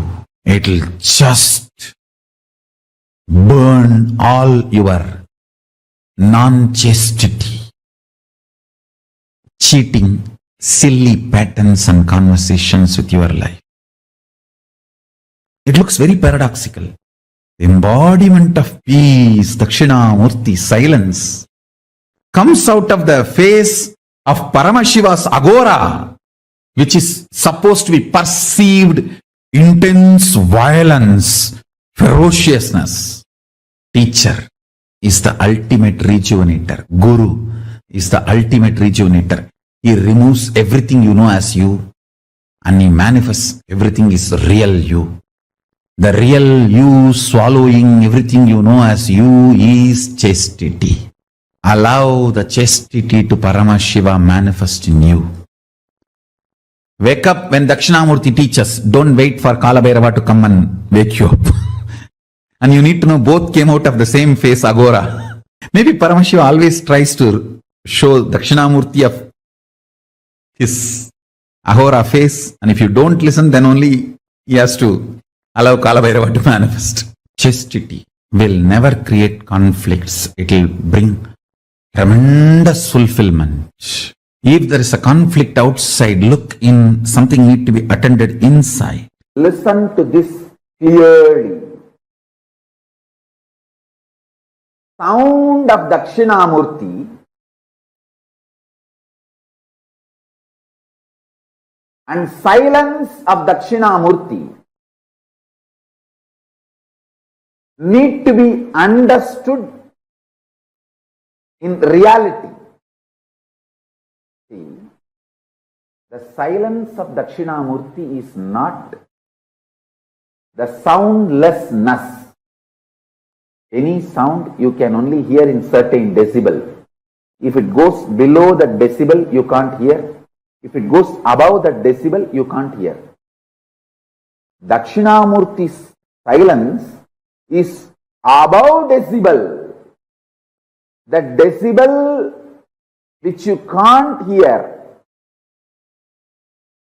beyond your capability of hearing, that decibel sound is Dakshinamurti's silence.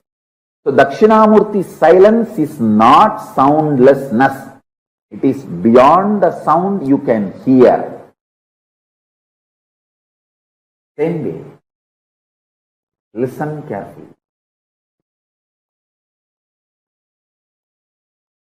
Dakshinamurti's silence is not soundlessness, it is beyond the sound which you can grasp, perceive, hear.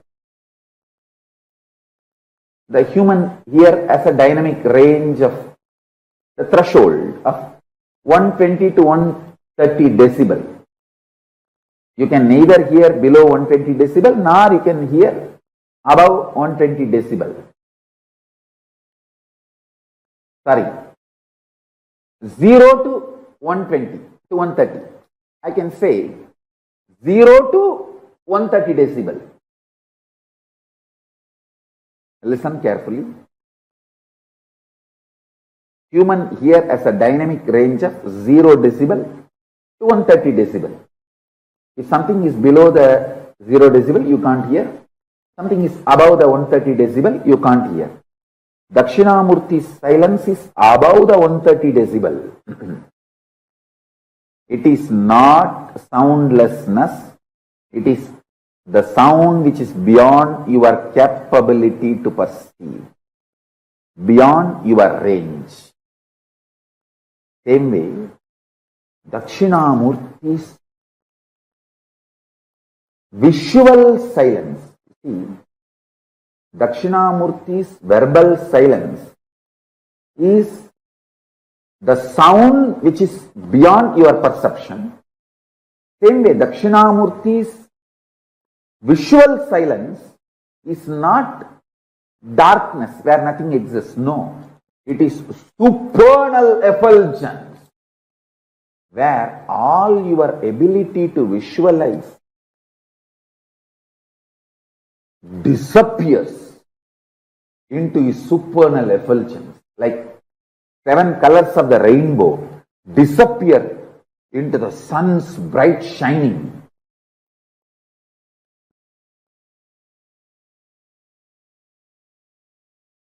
Your ability to visualize dissolves, disappears into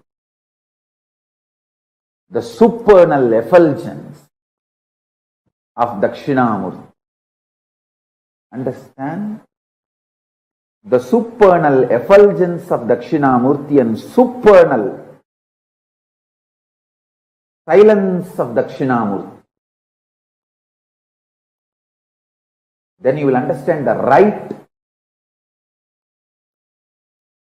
knowledge, right clue about the existence of Paramashivatva. If you understand this one truth, today you can manifest powers. The common frequency the human here can hear is like a 20 to 2000 hertz. 0 decibel to 130 decibel maximum. 20 to 20,000 hertz or 0 to 130 decibel. That's it. If it is below 20 hertz, you can't hear. If it is above 20,000 hertz, you can't hear. Dakshinamurti's silence is above 20,000 hertz.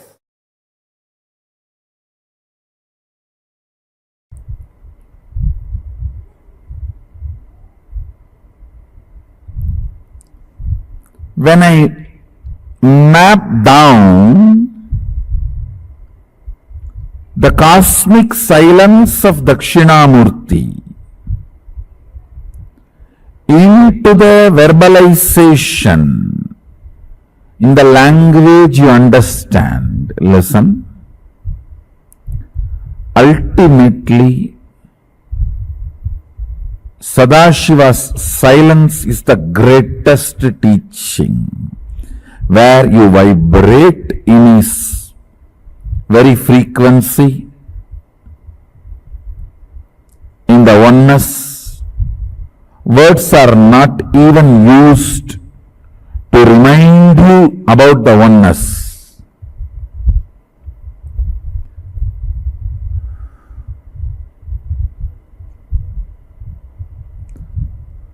Words used to remind you about the oneness and to put you in oneness also is only plan B, not plan A. Understand?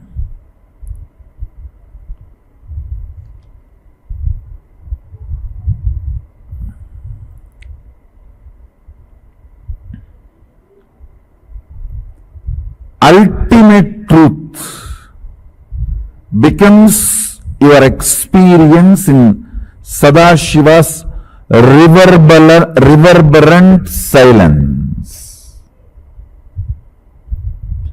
where the cosmic sound and the cosmic silence becomes one and the same.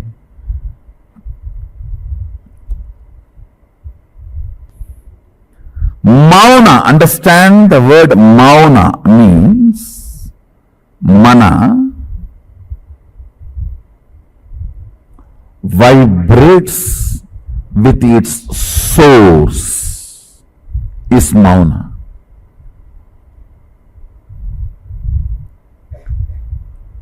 Your frequency is so high, so intense, so alive to the cosmic frequency. Words lose its power over you, or words have no meaning. That is the ultimate state.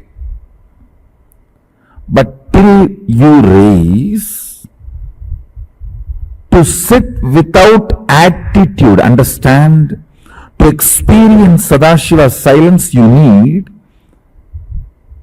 the space of not having attitude. Understand?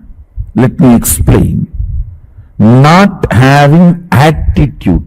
Even while you are sitting, you always hold your victim identity or your authoritative identity. Your inner image should not be active. That is what is mauna. Mauna means your inner image should not be releasing thought currents from its cognitions.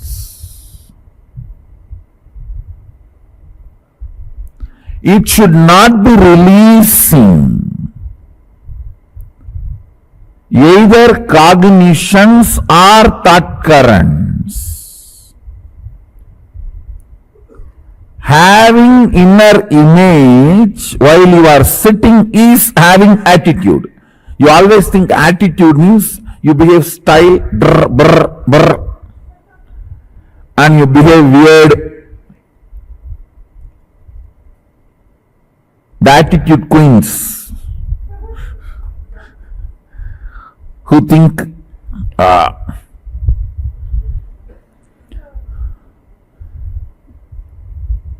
only if you behave cranky and weird,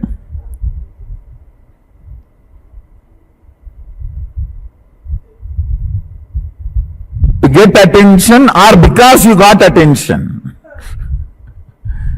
To get attention or because you got attention. You think only if you behave weird and stupid, it is attitude. No. Even if you are sitting, if your inner image is active, it is having attitude. To taste Sadashiva's silence, you should drop attitude, inner image. Your inner image should not be active. I tell you, That is simply possible. You just go and sit with our banyan tree. Breathe along with banyan tree. That's all. Decide Mahadeva. See, understand our banyan tree is literally Mahadeva, alive. Mahadeva, I'll breathe along with you. That's all. Nothing else.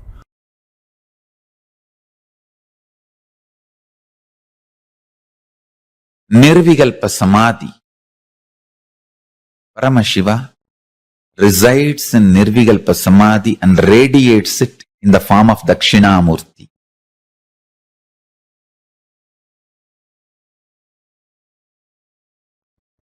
In all our temples, Dakshinamurti radiates the biology of Nirvikalpa Samadhi. Anybody wants Nirvikalpa Samadhi? Go to our temples, Dakshinamurtis, and touch the Dakshinamurti deity, do puja, sit in the front of Dakshinamurti, sit in front of the third eye of Dakshinamurti and just see him with your third eye. You will fall into Nirvikalpa Samadhi. He carries the very bio-memory, conscious decision, will to be in Nirvikalpa Samadhi. In Nirvikalpa Samadhi, all will melts down. That Tattva, Nirvikalpa Samadhi Tattva, radiates as a living will.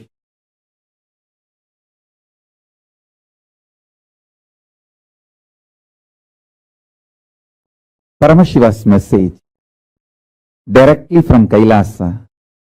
Listen. Veda sarartakam tantram tasmat vaidigam acharet vedantartamayam jnanam siddhantam paramam shubham. This is a verse from Kamikagama. This is Paramashiva's message directly from Kailasa to all of us. I'll repeat. Vedasarartakam tantram tasmat vaidigam acharet vedantartamayam jnanam siddhantam paramam shubham. The English meaning, translation is, the agamas are the essence of the Vedas.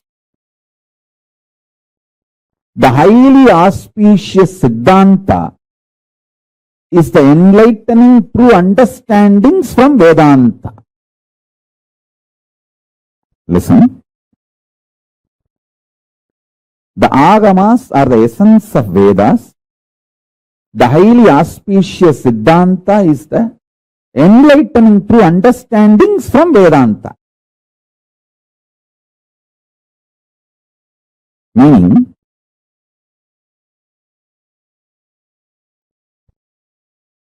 Vedasarartakam tantram tasmat vaidigam acharet. He gives very clear declaration. Paramashiva gives a clear declaration. The essence of Vedas is agama. Tantra means agama. Tantra is the word used for agama. So,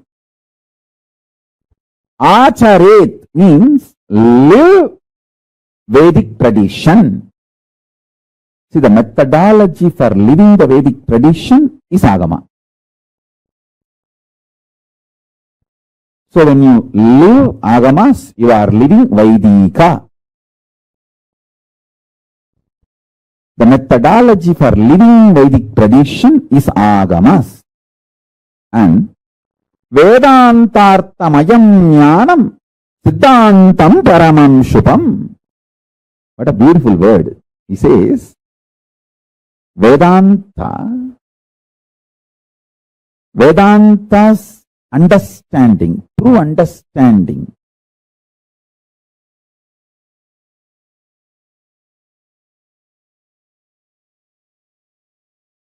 all that collected is Siddhantam.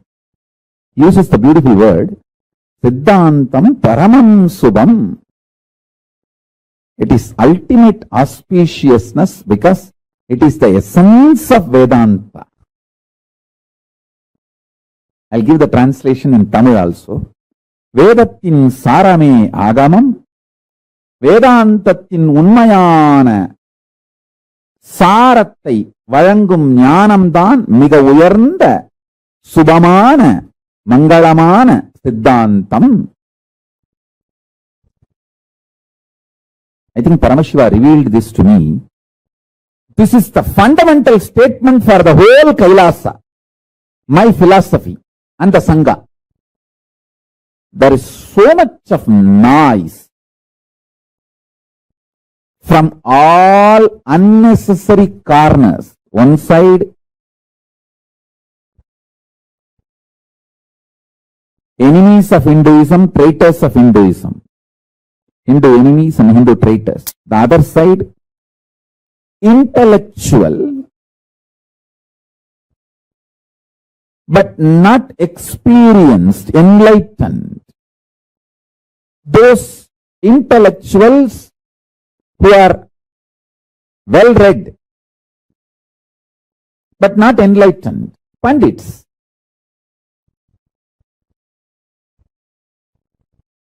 They speak only for their vested interests, not for the truth. Understand? Those people are also creating this huge noise about, oh, Vedanta is separate, Siddhanta is separate. We should constantly keep the fight.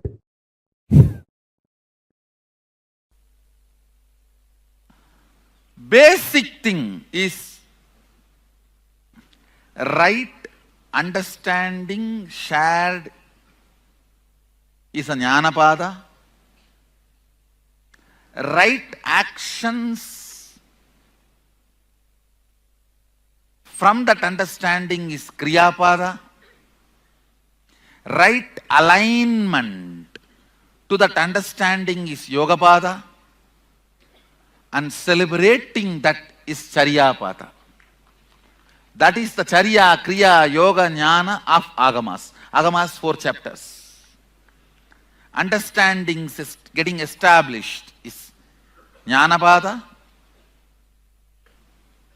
Actions from that understanding is kriyapada. Completely falling in tune with that understanding is yogapada. Celebrating that reality is charyapada. I tell you, during all the 4, before, during, after. See, it's like how these weight loss photographs they put. Before, after. In all traditions, the before and after pictures will be different. Only in Shaivism, before and after picture is one and the same. Before Sadashiva, during Sadashiva, after Sadashiva. These before, during, after pictures do not change in Shaivism.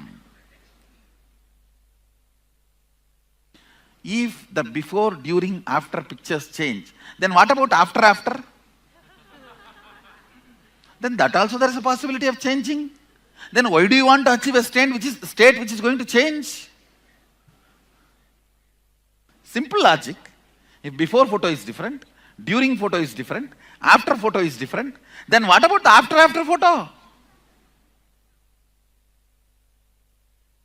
Who knows what is going to be? Then why do you want to achieve something which is going to be different or changing? Why do you want to waste your time on achieving something which is going to be changing? So understand, these intellectual understandings matter.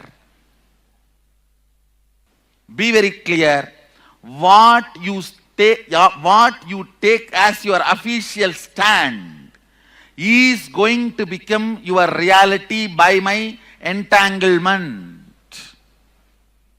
My Shakti Pada will make that into reality. the slide you decide to hold will be projected as a reality in the projector of your life. Listen, listen intensely.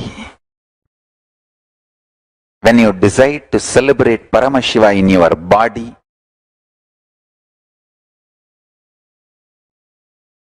and through your Kundalini Shakti, that is called Nityananda Yoga.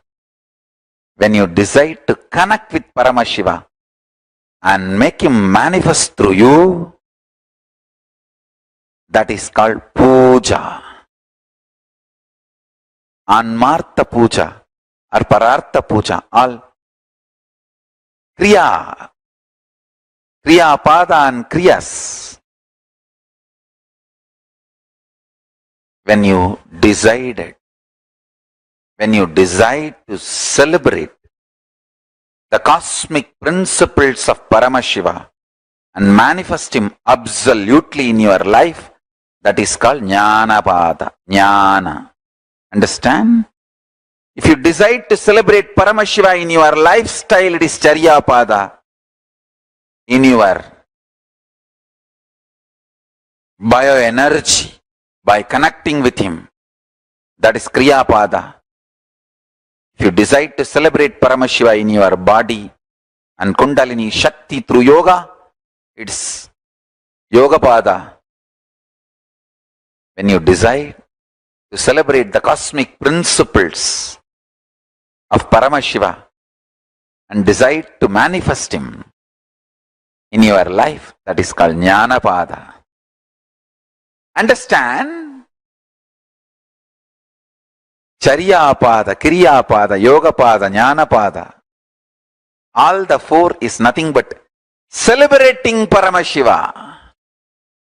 Celebrating Paramashiva. Understand? Nothing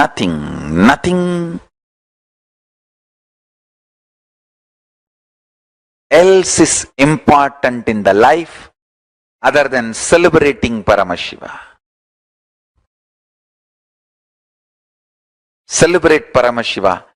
Create enlightenment ecosystems wherever you are. Listen carefully. In Vedanta, there can be conclusions. For example, what is the essence of Vedas? Vedanta. What is the essence of Vedanta? Aham Brahmasmi. Oh, there are so many thought currents in Vedas. Like, you have multiple births, and you have karma, and you can be liberated. You can avoid birth and death cycle. If you want, you can have even conscious birth and death cycle. And this is cosmology. This is self-jiva. And this is God, Ishvara. So much of concepts. Finally, the essence. If you ask, essence of the Vedas is Upanishads. Essence of Upanishads is Vedanta. Essence of Vedanta is Aham Brahmasmi. But in Agama, there is nothing called Agamanta. You cannot say the essence of Agamas is Sadashivoham, and essence of Agamanta is Sadashivatva. You can't say. In Agama,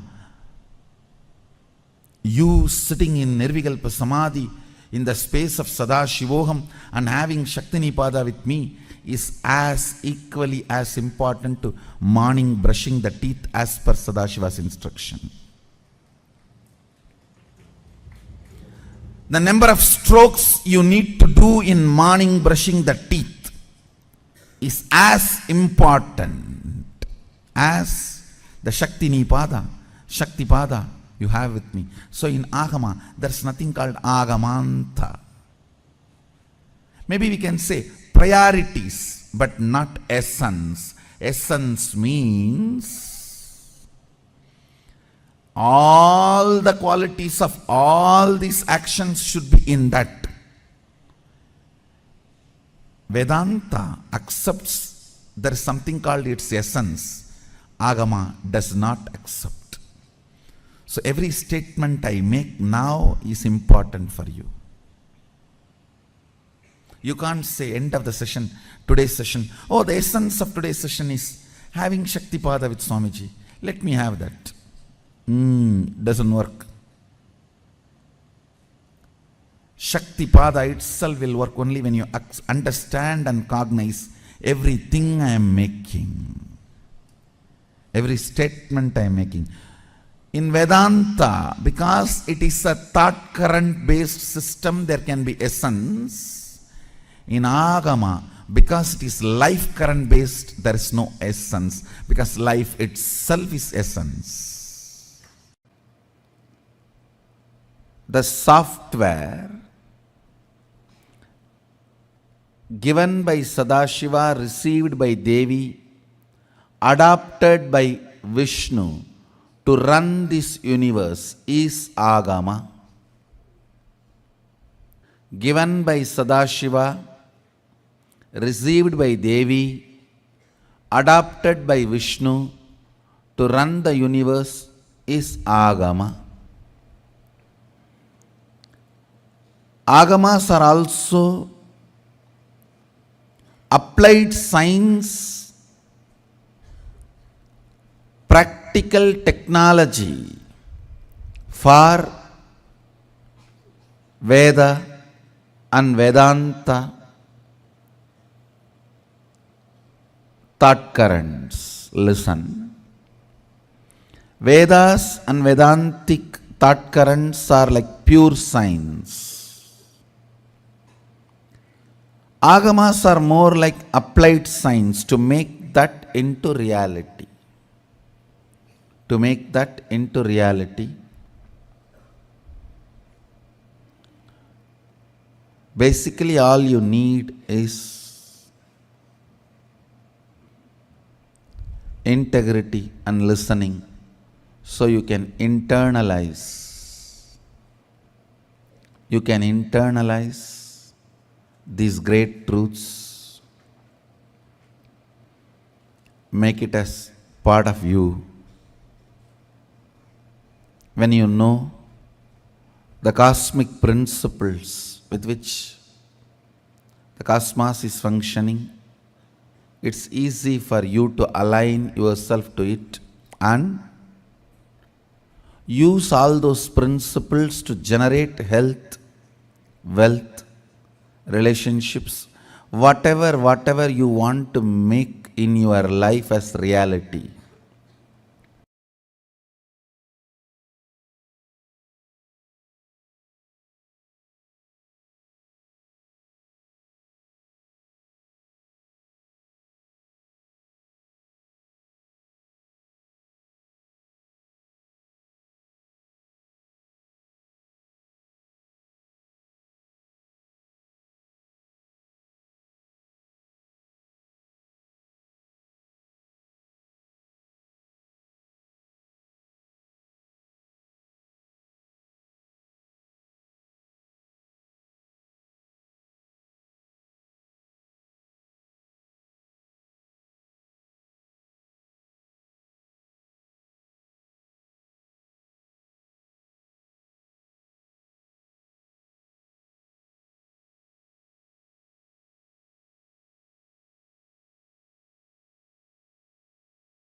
Nityananda Paramashivoham. That was a beautiful session that all of us just had on Bhagavan Dakshinamurti. Who Bhagavan Dakshinamurti is? Can I request each of the participants to share what aspect of Bhagavan Dakshinamurti did you like did you love the most? Did you click with the most? Let's ask you to Bhagavan Dakshinamurti. See, Bhagavan Dakshinamurti, just through the silence, he can give you the experience of enlightenment. And actually, how he manifested, he manifested is a very beautiful story. How he manifested for the and to give them the enlightenment experience and to give them, share with them the Vedas and Agamas. And even recently, in just a few months ago in the satsang, Swamiji revealed how Bhagavan Dakshinamurti even revealed the Vedas and Agamas to Bhagavan Rama and Sita under the very banyan tree in Adi Kailash. So you can see over here, Touch Murti, Bhagavan Dakshinamurti, the very form Paramashiva who resides in pure space, the Nirvana, who sits, who teaches the whole world the science of unclutching. Very beautifully in this is Shastra Pramana, very beautifully in the Vedas and Agamas, described Bhagavan Dakshinamurti as Chitram Vatataror Mule Vriddha Shishya Gurur Yuva Gurustu Maunam Vyakhyanam Shishyastu Chinna Samshayah. Very beautifully, the meaning goes.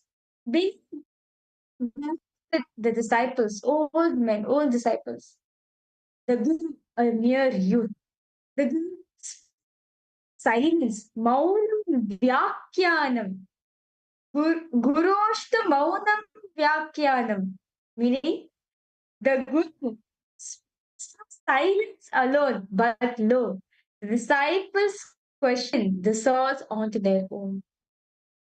This is actually a very beautiful thing, like Bhagavan Dakshinamurti. Silence. And understand, silence is as powerful to destroy anything. Right? Each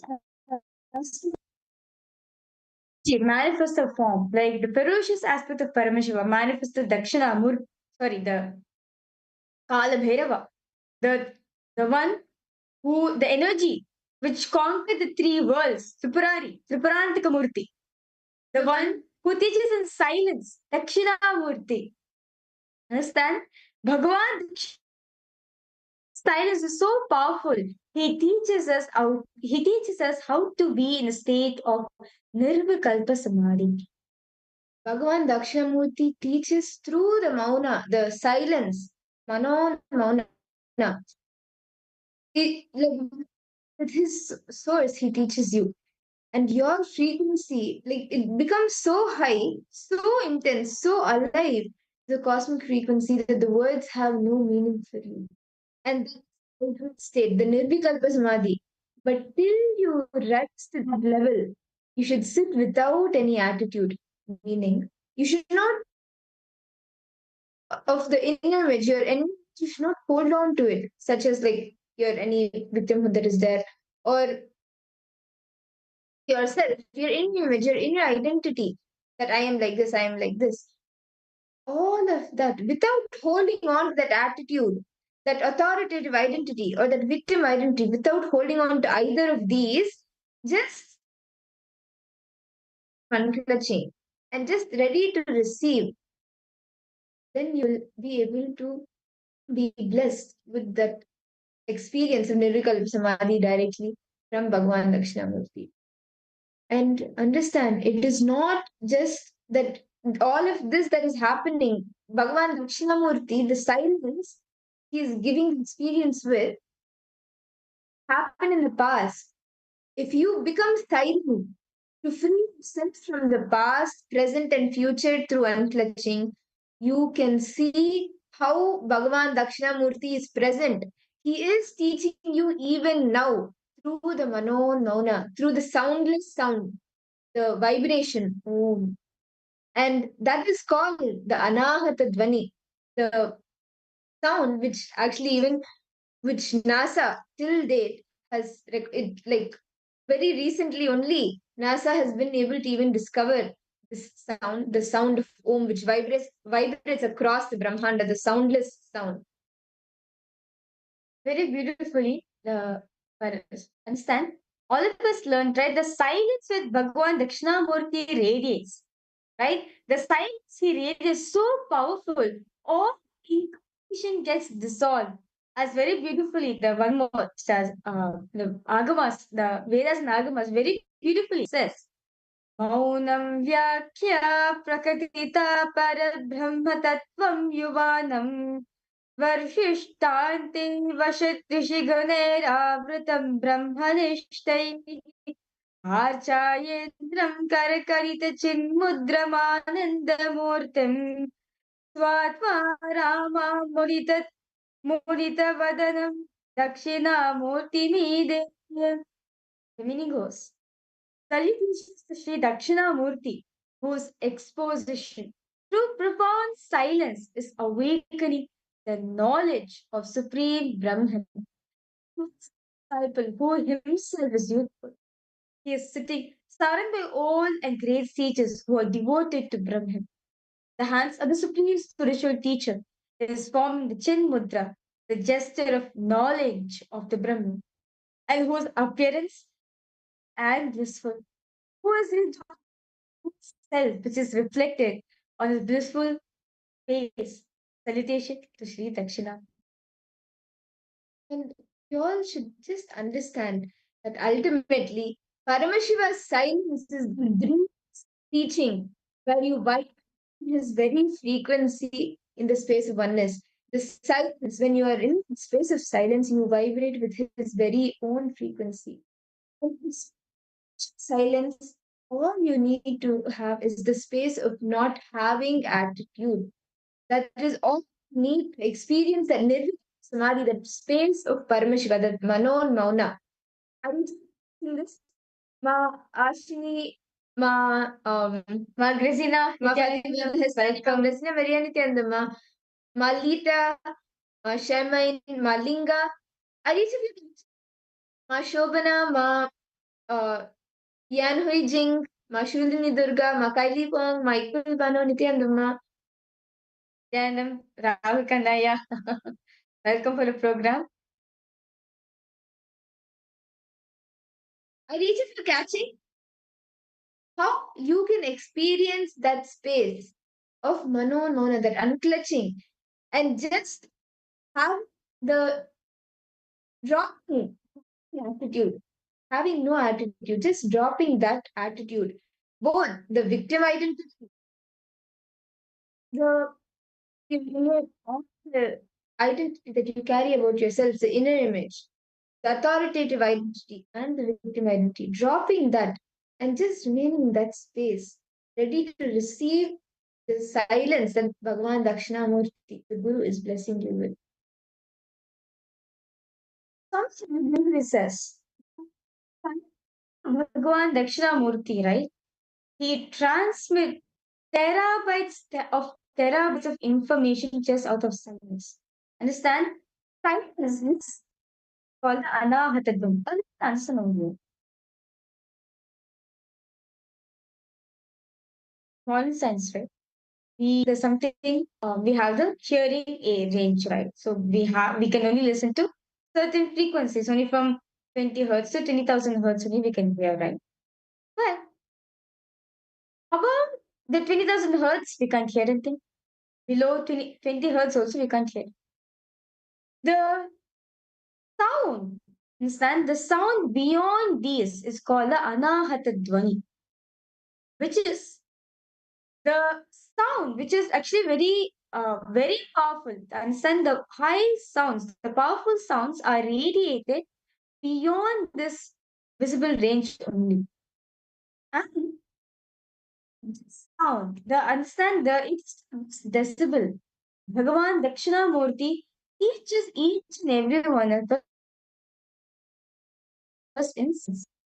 All see, we're not going to be understand. All of us want to experience inner peace, right? How many of you want to experience inner peace? All of us, most of us want to experience inner peace. Can I have some participants who want to experience inner peace? To raise your hands. I'm sure all hands are going to go up.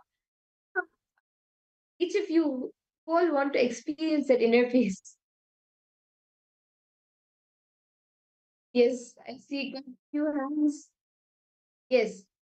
So all there we want to experience that inner peace, right? Actually, that is only the unclutching, the Nirvikalpa Samadhi space, the Dakshinamurti blesses us with, just with the pure silence, the Mano and Mauna. So we are not going into a beautiful process where we are going to be experiencing the silence of Bhagavan Dakshinamurti. Understand? In life, when we are being silent, right?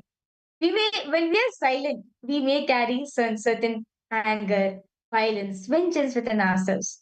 Like, for example, just one day, like you just want to be quiet, thinking, oh my God, what happened to her? Why is she quiet? Like, is something wrong to her? Why is she like, yeah, something like that, right? So, but understand silence. Actually, there's two types of silence we need to understand up here. One's just violence in it. It's quiet, but there's too much happening within yourself. There's too much in yourself. You're suppressing it. There's one called silence, where face yourself. It is pure silence. There's no sound at all. There's no emotions happening inside of you. See, that silence Bhagavan Dakshinamurti radiates, where anyone and also anyone who's sitting in his breathing space will always feel in peace, will always feel pure silence, that complete silence happening within them our because his inner space does not have any inner child. There's no identity, there's no mamakara, there's no ego. That is why when he sits in silence, all of us can experience the pure silence, the pure completion happening within ourselves. Are each of the participants, are each of you catching? Are you able to understand? See, when lots in it happening in you, like maybe you would have just had an argument with somebody and you would have come and sat. You have choices. You can you remain silent. You can either sit and you can have a continuous inner chatter running in you. Oh my God, how can they tell this to me? How can this happen? And how did this entire situation happen? What can I do? What answer? Inner chatter is the violence in you. You silence, as Mavirya was explaining. This unclenching. Thoughts, see, the thoughts will continuously be getting created, sustained, and destroyed. But no, not hold to it. The space of unclutching, nirvikalpa samadhi. It's not happening. Thoughts will be created. Thoughts will be sustained for a few seconds, but they will continuously go. But just being aware of the process happening, but not happening. Actually, it's chatter. Okay, this, then that. You will just be aware. Okay, this is happening. The thought is being created, sustained. It is being destroyed. And happening. You you will not be disturbed by it. Is the space of Nirvikalpa Samadhi untouchable? Participants, we are going to be entering to very powerful meditation where all sing the silence of Bhagavan Dakshinamurti. So I request all of us now start without any attitude, inner image. Just sit. I request all the participants to please settle down and put your work aside. I know many of the participants are also at the same time listening to the program. And just in this. he was a bit more, not think this be 100% protective, because this direct teaches us this process will direct infuse completion to your system, also infuses energy for you to be active in. Then please settle down. We're now entering into this beautiful process.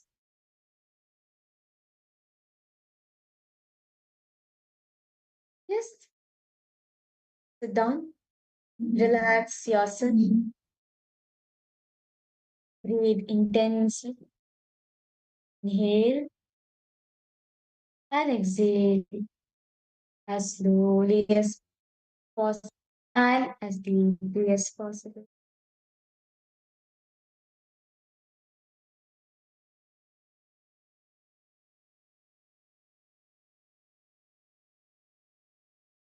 Just drop the identity, both the victim identity and the authoritative identity, the inner image, any inner image that you are carrying within you. And be open to that silence, pure silence that Swamiji will be guiding us through.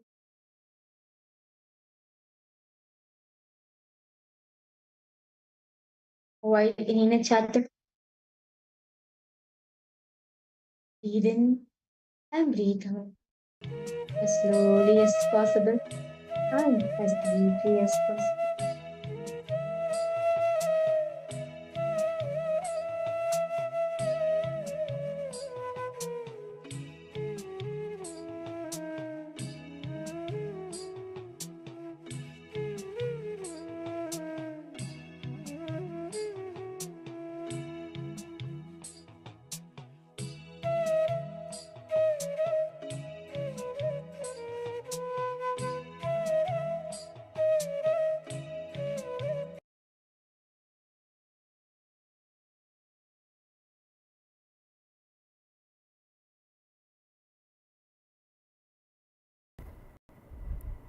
Understand? Sitting without attitude is not concentration, not meditation.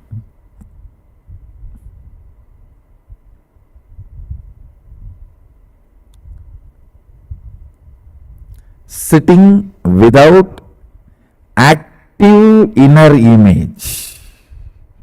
So if inner image is not active, outer image cannot be active, because everything is centered on that only. No inner image, no outer image, no others image, no life image, nothing. Because if the inner image is not active, all other images cannot be active. It's only after the inner image becomes active, all other images will become active. Sitting without attitude. Sitting without the inner image.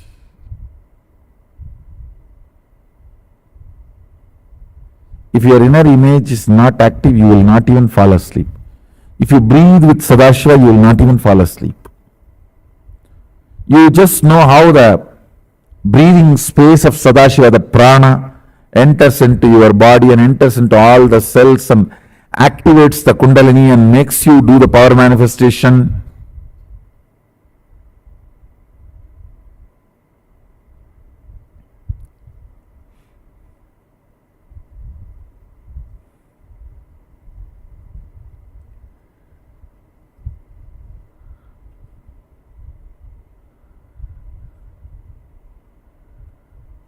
Nothing like Mahadeva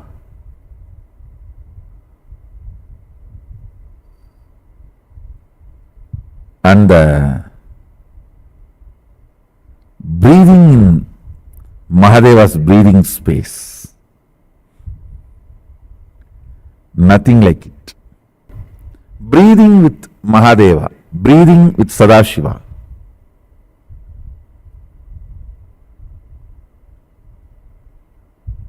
So much can happen in you. Without any attitude, inner image, just sit. See.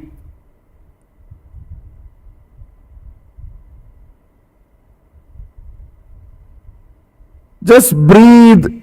The air is breathing. That's it. you will directly experience Kailasa.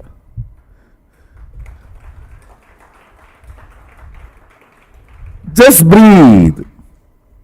The air is breathing. You will experience Kailasa.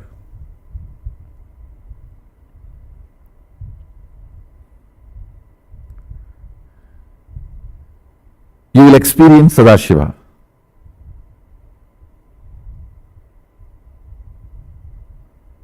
Nothing else. Just breathing, the air is breathing.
Once you learn the knack, it's just a knack.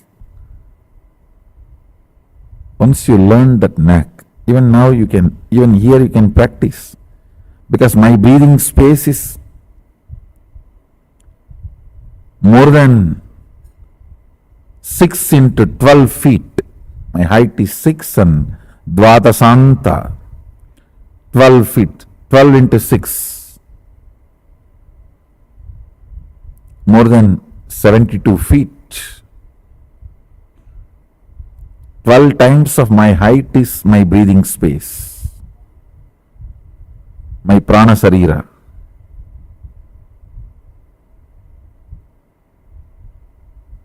So most of you are already in my breathing space. And it is not even restricted to this. I can extend to anybody whom I see. Whoever is into the video conferencing, all of you are in my breathing space. Decide to breathe with me, that's all, nothing else. No attitude, no inner image, no outer image, no others image, no life image. Drop. Let me just breathe, is breathing space. So other than breathing, nothing exists.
So today, learn breathing, Sadashiva's breathing space.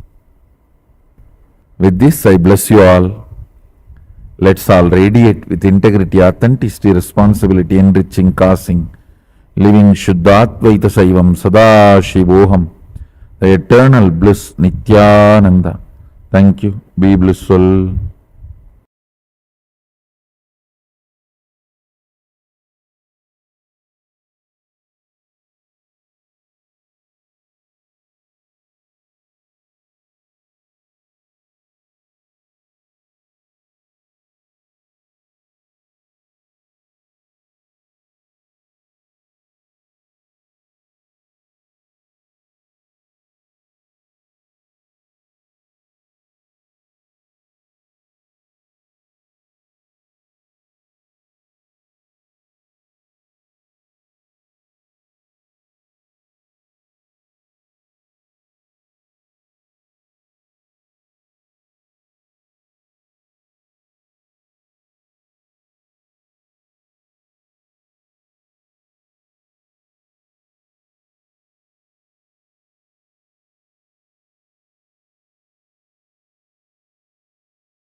Paramashivoham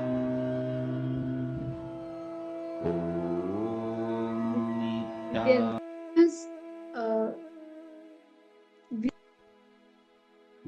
we see how the experience, the Mano and Mauna experience, the pure silence, and just through silence, how he blesses us, how Bhagavan Dakshinamurti gives us, and in that same space, see, in that space, in that unclad space, and we are all Sarvajñata. See, actually, in the space of unreaching or in the space of Mano and Mauna, you are able, you have the ability to access, like you have the different knowledge that around you anytime from any the power. We all did multiple rounds since morning, and let us all do another exciting round of when we talk about places, right? The deep looks up down on these planets. So what we're doing is we will be projecting to each of you planets, and you will be scanning the deep information about these planets. How many of you are interested in like astrology or like in the planets, the how it goes around, how they exist, what impacts they have on us? You can do this through the Paramashivoham. Even if you do not, if you haven't learned astrology or you haven't learned astronomy, through the power of Sarvajñatva, you can manifest this. And now in this power manifestation round, we will all be scanning the information about distant planets. So let us all I request all the participants to please sit straight and sleep and to the space of unclenching, pure unclenching, silence.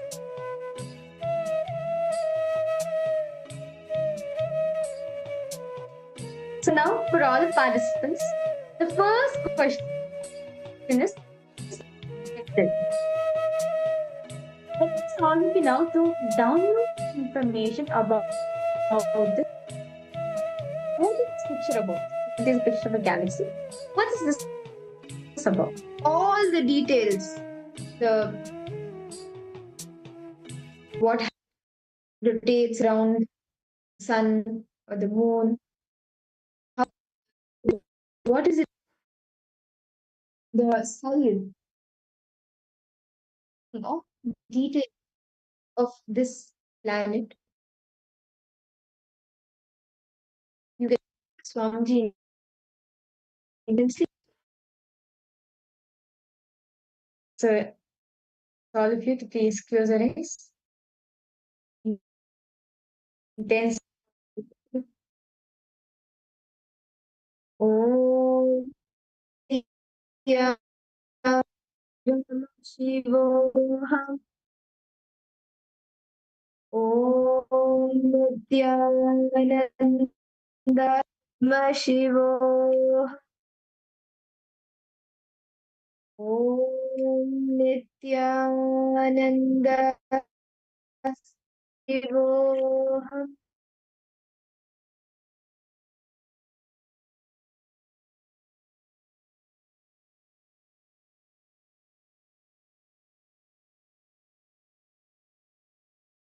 And every detail, download all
Continue to chant the Mahavakya. Remain in the space of unreflection. And from that space, whatever Swamiji shows you, do not make any guesses. As it is, as Swamiji shows, start sharing it in the chat. You can share it in the chat.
Okay.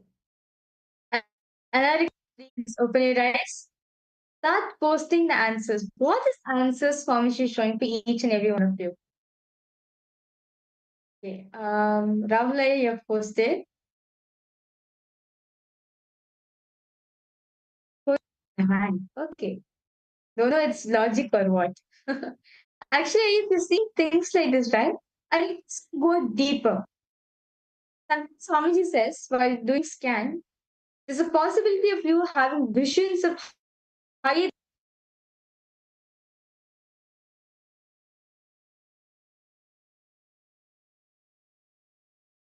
What you see here, Rahul Kanaya?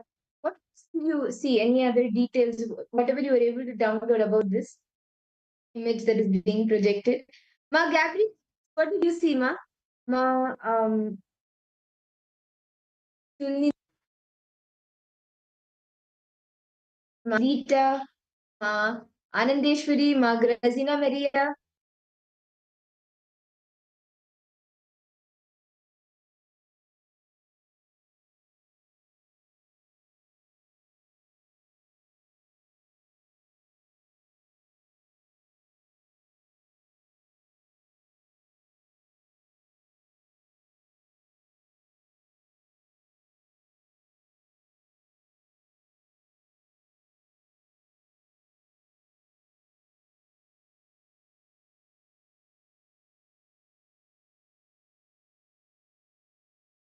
What else do you see?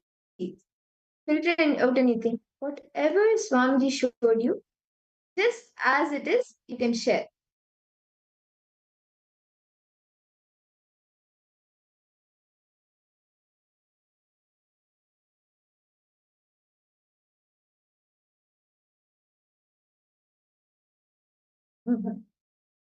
Okay, I hear you just thought you travel somewhere out in space. But it's fine, that's nice. Actually, that itself is a power in dimensions. Information about humans 500 years ago. Okay. Okay. How about for you, Manandeshwari? Ma Grazina? Ma Shantu Gurumurtini? Ma Iqbal Babalu?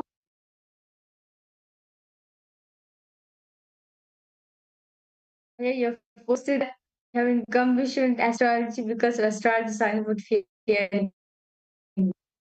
It's to pure science.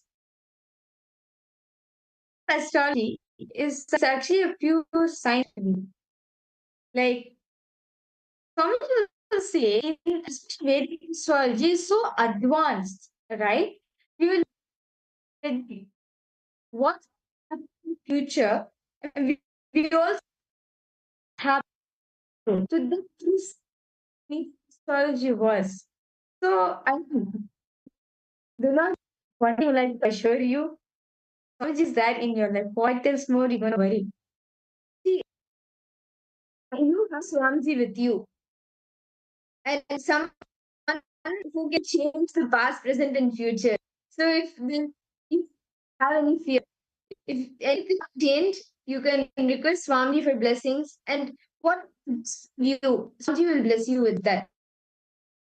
Okay, Mayan Dishti poses shooting stars or lunar ocean. Okay, surround them and don't worry at all. Right after this, to tell you care of malefic plans. How Swamiji took care of this astrology thing. Okay, so yes. So let's this for all the participants. So the answer is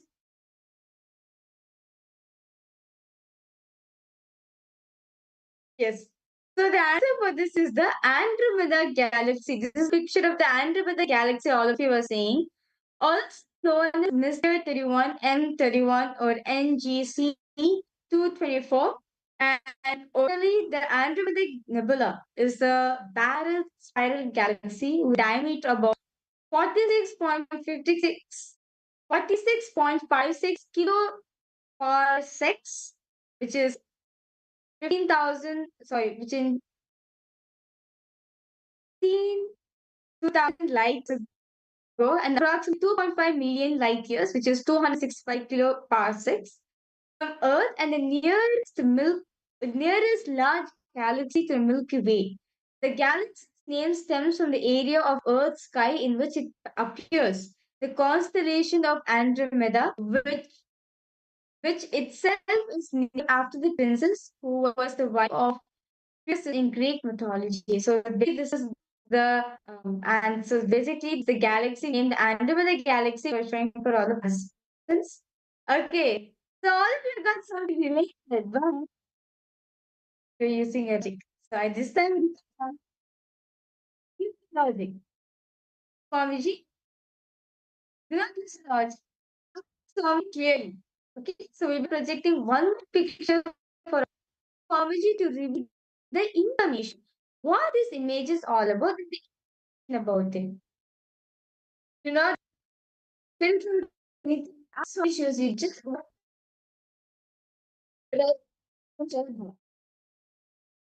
okay, so we'll be projecting another image for all of you. All the participants to please sit straight. Chant the Mahavak intensely.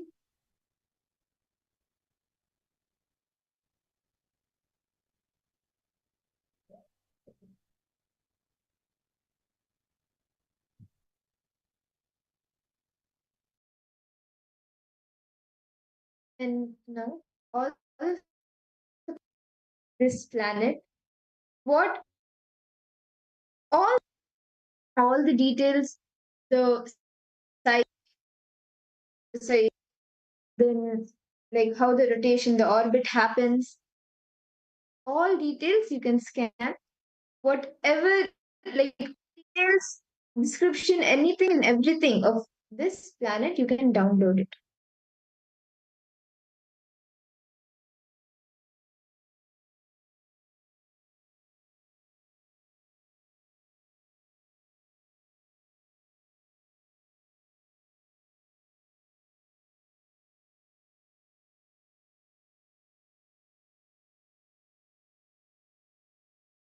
Intensely chant the Mahavakya. Om Nitya Paramashivoham Om Nitya Paramashivoham Om Nityananda Paramashivoham.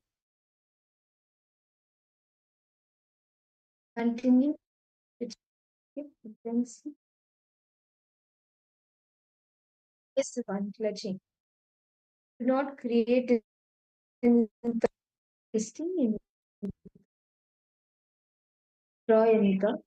Just remain in the unclutched space. Please deep. The subshari.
Whatever Swamiji shows you.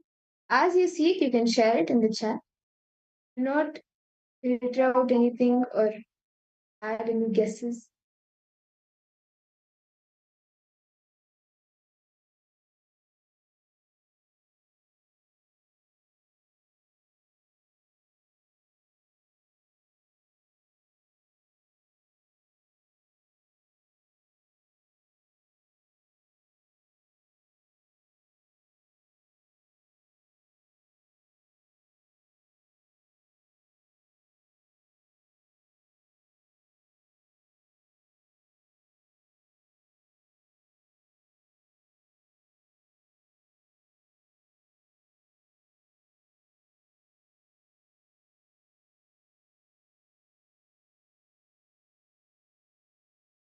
Yes, I request all parties relax. Now all of you can start posting whatever Swamiji has showed for you. Whatever details, any details that Swamiji revealed to you, please share that. Please take a moment to detail out everything.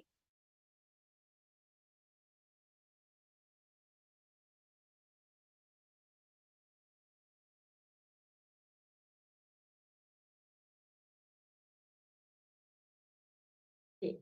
The number of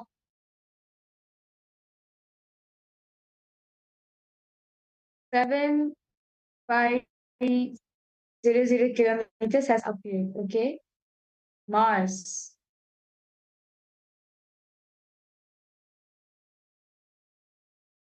How about the rest of the participants?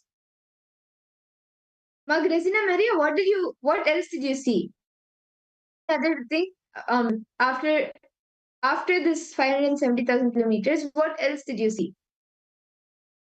Aya, you're able to see the letter N and number 6. Okay. Actually, now take a few moments. Go look in more deeper. Magresina Rahul Kanaya. Go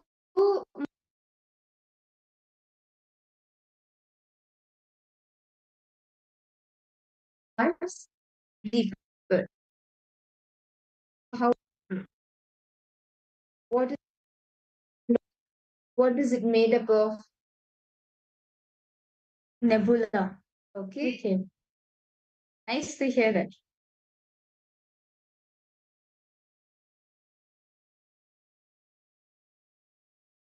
Okay.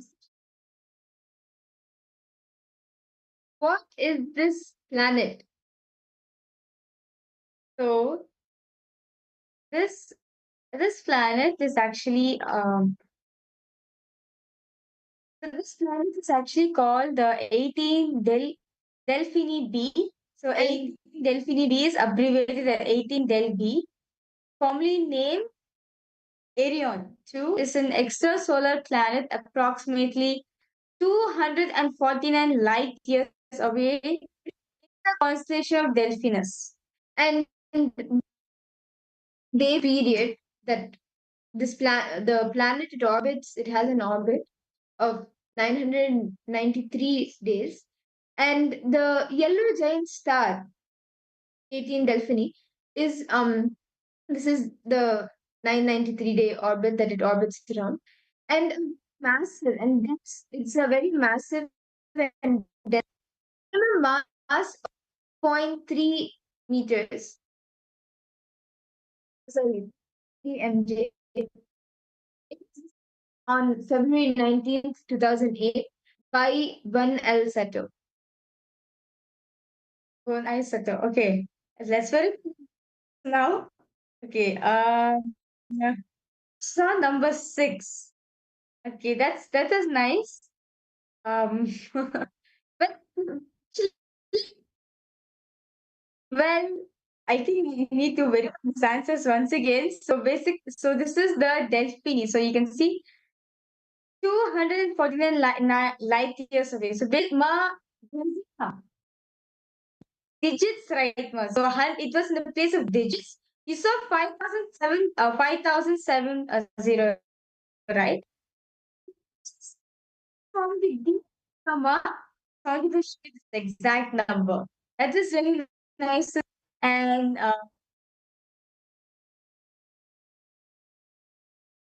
now, so actually, this power of 7 was very interesting because you get to access information that you may not have normally on a day-to-day basis, or maybe anytime even in your life.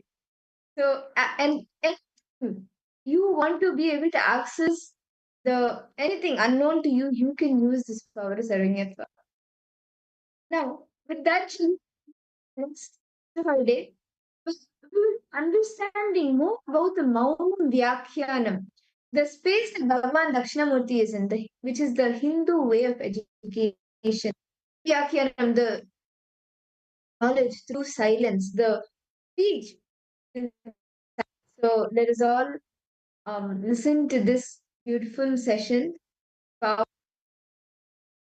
Understand today, all the participants, all of you are going to be experiencing that silence within yourself, but which creates calm. Most of the time when we are in silence, right, when we are listening, or let's say when we are in silence, there's going on within ourselves. There's so much which is going within ourselves actually. We feel like actually I'm not in silence actually. But this Bhagwan Dakshina will make one of us understand the power of silence. As Swami says, right? What? Silence. So it's silence. Today, you are going to be experiencing this one thing. Where you experience silence. So, and silence inside silence, that pure space of all of you are going to be experiencing. See, actually, what Swamiji says about like Maunam Vyakhyanam, why it is the Hindu way of education. When Bhagavan down, he came down to reveal Vedas and Agamas to the Tarakavana rishis. But if you see happening, you will see that Dakshinamurti never even, Bhagavan Dakshinamurti never verbally. He remains in that silence. But in that silence, he transpired Vedas and Agamas to the Tarakavana rishis. And that is all have the Vedas and Agamas with us. These truths revealed directly by Paramashiva, by Bhagavan Dakshinamurti. Under the banyan is that in Resurrection. So, yes, let's now enter into this session and listen to these revelations directly from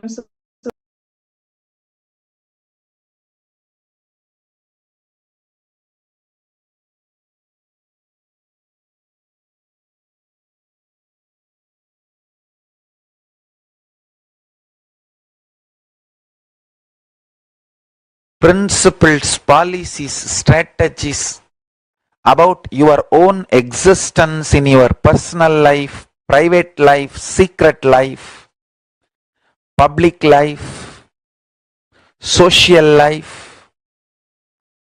In every level, the strategies, ideas, principles you evolve to raise you socially, economically, politically, powerfully, everything should be in sync with this three truth: life, positive, liberating, enlightening. Every dream you want to have ultimately should make you understand to go beyond the dreams. Every dream you want to realize should make you understand to go beyond the dreams.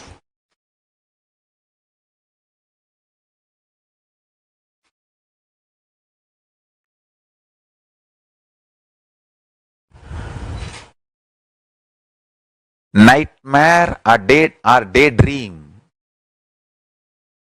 fantasy dream or frightening dream, both should make you realize it is dream. Life should constantly make you more and more strong. That is what I call liberating realities.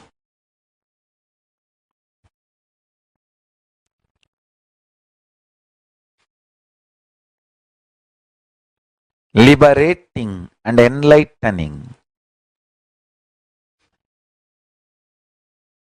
Understand? Liberating and enlightening.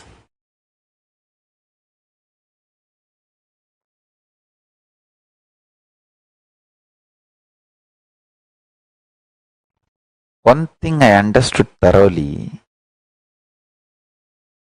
in my life, every experience, if you see with this one understanding of how to use that to liberate yourself and enlighten yourself, you are living enlightenment. Good or bad, right or wrong, do not classify them, judge them. Just see how it can liberate you and enlighten you. Everything becomes strength. Everything empowers you. The intense love I felt for my masters made me receive the whole thought current into me.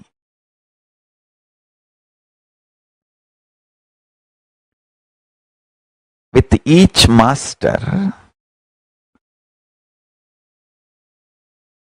the quality time I spent made me master the thought current they were teaching. Not just the quantity of time, quality thought current, quality time. The intensity of the love is quality time. Number of hours is quantity time. Intensity of the feeling connection is the quality time.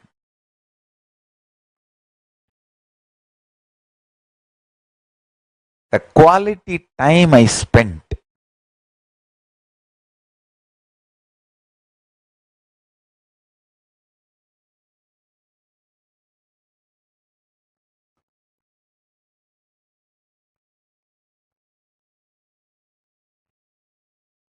this is what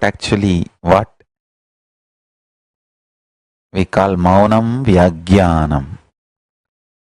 When Paramashiva sits as Dakshinamurti in silence, the intense love between him and the disciples, such high frequency,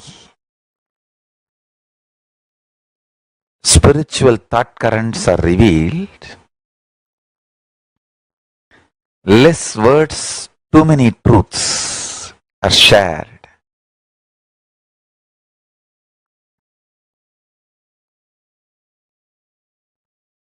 like a formula style. The sutras are revealed and the sutras get applied and evolve and multiply as thought currents.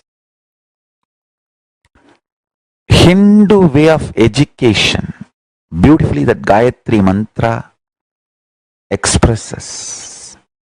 There is no brainwashing, there is no spoon feeding of ideas, nothing. It just says, let me meditate on the consciousness which kindles truth and knowledge in me.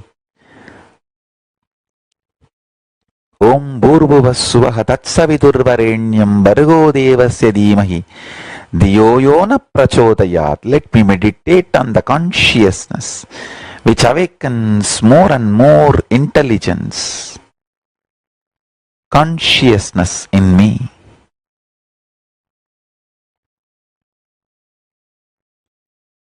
More and more life positive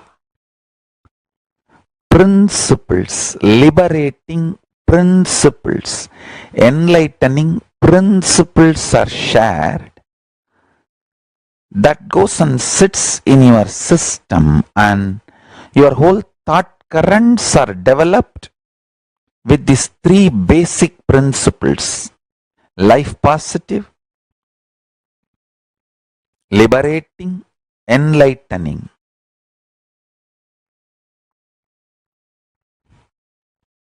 When somebody understands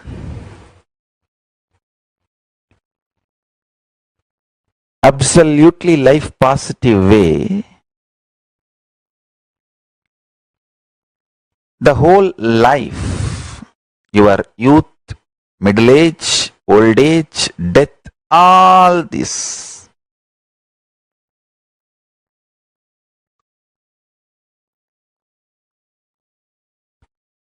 you will have completely different understanding, which will be liberating, not suffocating, enlightening, not engaging. I tell you.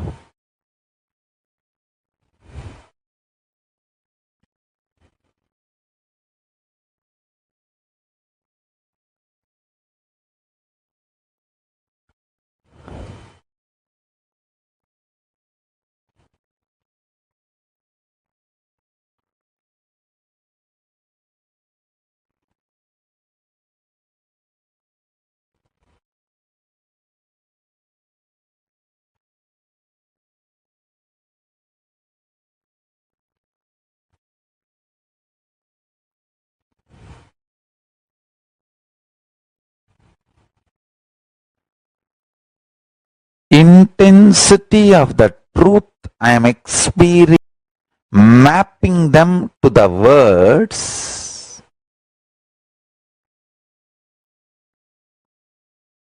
is taking such intense silence and time. Please understand.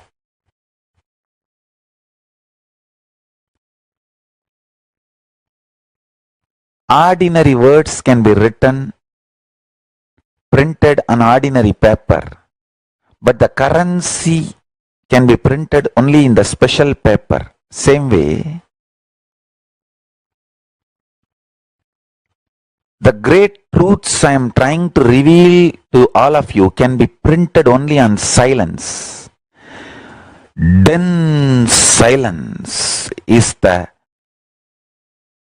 material on which I can map these great principles I am trying to reveal.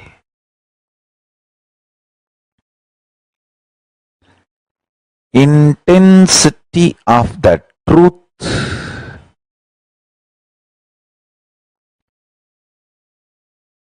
I am supposed to reveal to all of you demands absolute peace and intense silence as the base material on which it can be printed. If you can bring little bit of peace, unclutching, silence, patience, shanta in your inner space working. I want all of you to know, no problem you perceive can be sorted out by thinking. I guarantee.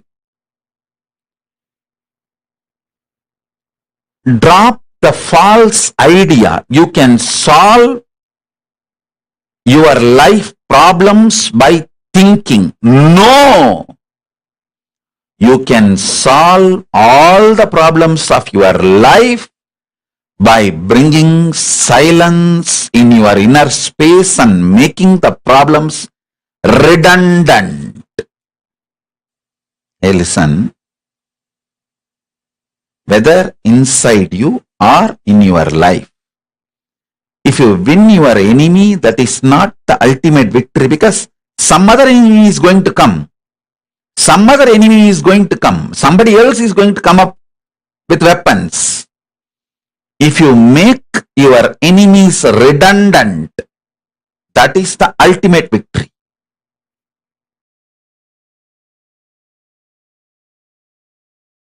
Today I want to expand on few important truths. Actually, when I utter, I understand every word I utter is important. People say I speak so much. Later on you guys will understand I have not uttered a single extra word. Man who never uttered a single word which is not required means he is a mauni. Later on you guys will understand I lived in eternal mauna and I am living in eternal mauna because I have not uttered a single word which is not required, which is not important.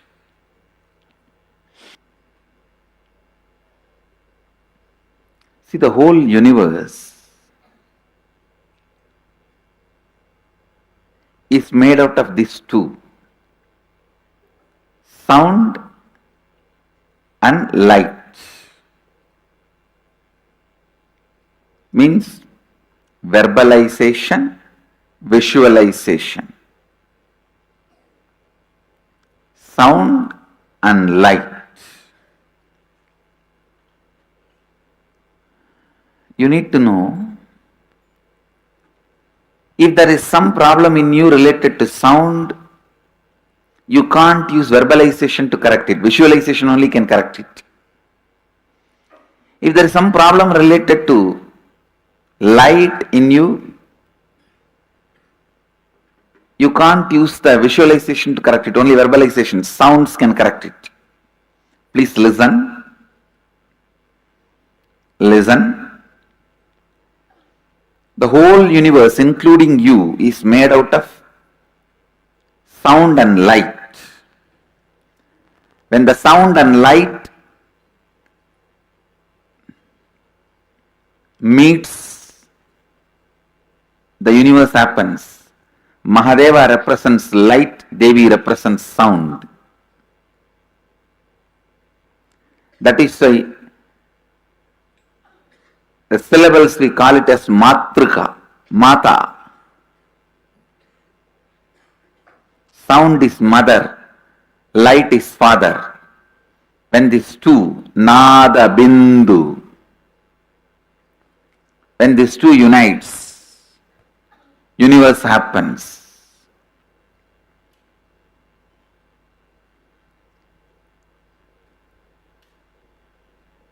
Science of Srividya, the ultimate knowledge,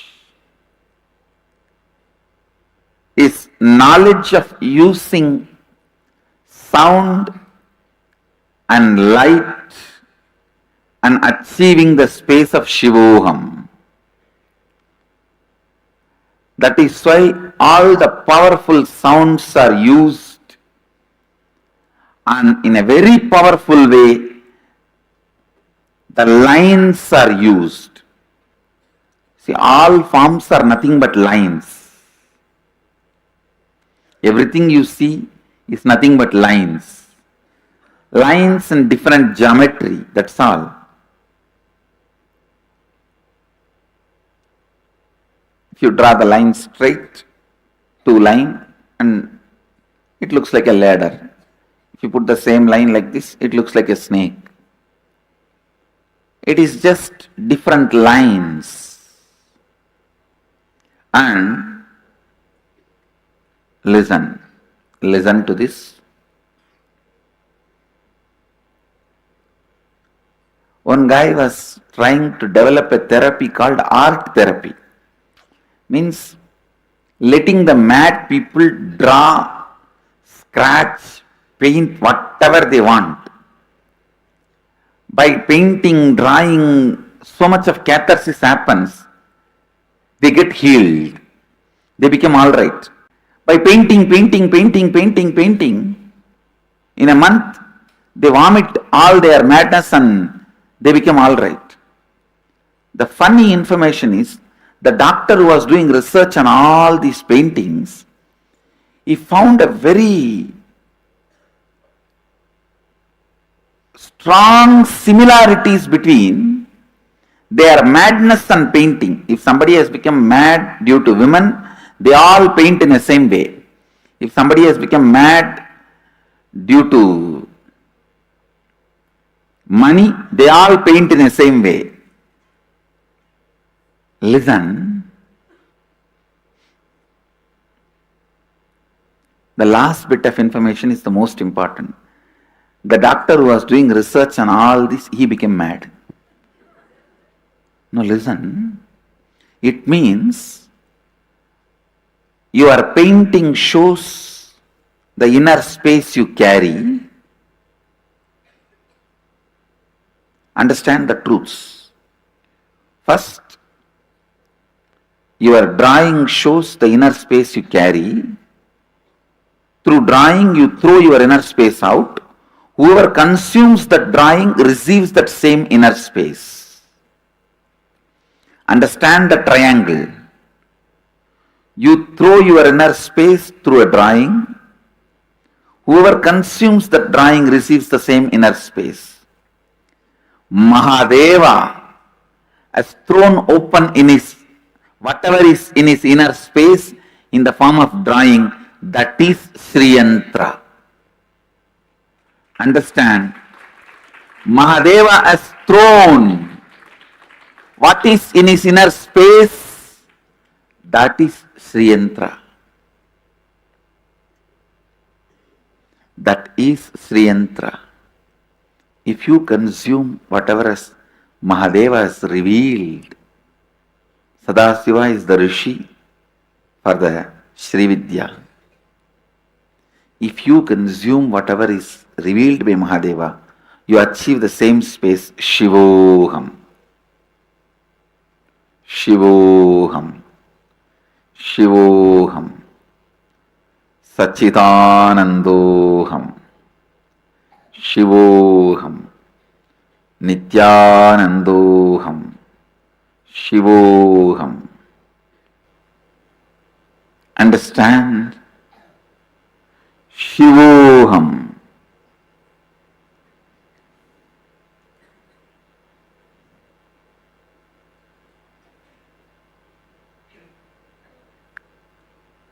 Shivoham is the sound, verbalization of Mahadeva's inner space.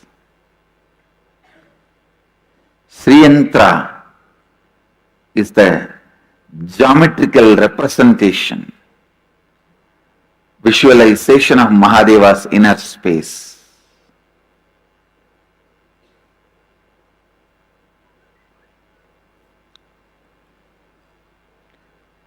With this yantras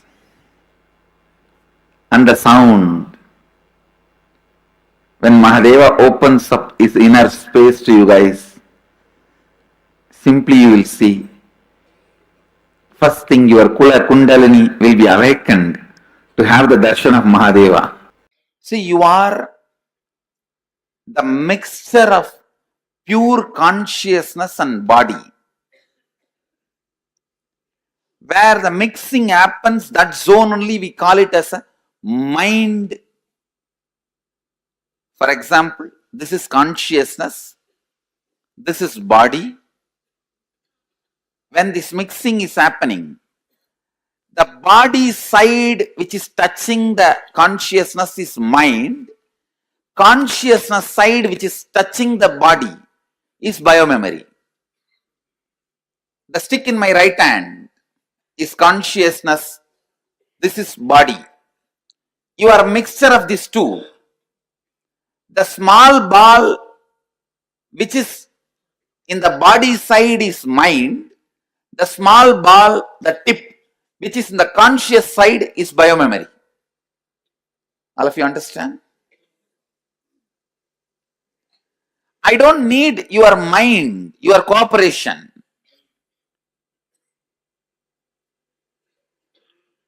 It is not necessary your mind needs to be controlled, any of which you can't do. Because I am going to work on your biomemory, not on your mind. But for me to work on your biomemory, physically you are required here. Physically you are required here, available for me, because your biomemory is centered on body. Even though it is the conscious part, because it is centered on your body only, you are still alive. If that is not centered on your body, you will not be still alive. See, when you close your eyes and sit alone with yourself, the idea you have about you, those sounds, those visualizations, I am directly working on them, just taking the fire from them. See, when you are just sitting with yourself, the kind of how you carry you, how you feel about you, that component only I am burning. That is exactly aham, I. That part, that area only I am burning, purifying, reprocessing. That's or I can say reprogramming. To be more and more conscious, to operate from the space of Shivoham. Please understand, the first thing I'll be releasing is that deep suffering you carry about you. When that gets released, the peace and joy you experience, that's what we call Shiva Bodha, ecstasy of being Shiva. Actually, you are nothing but just the words you believe about you and the visualizations you carry about you. Understand? The words you believe about you and the visualizations you carry about you.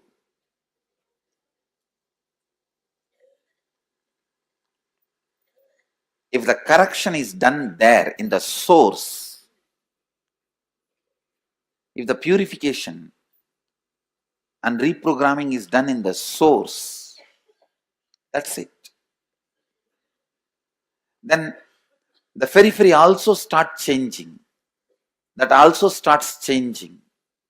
That also starts getting reprogrammed.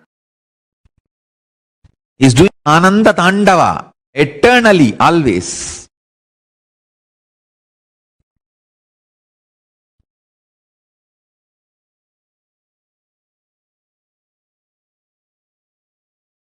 You can't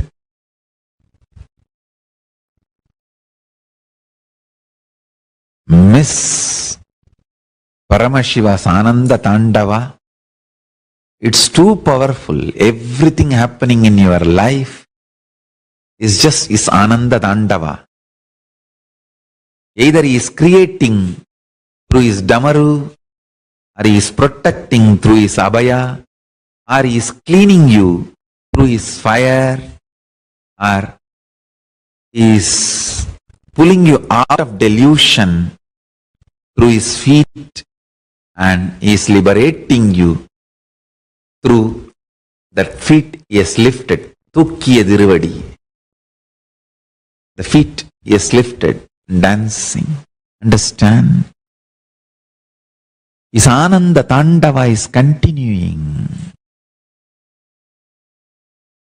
Do not be worried about something being removed from your life. He is rejuvenating you.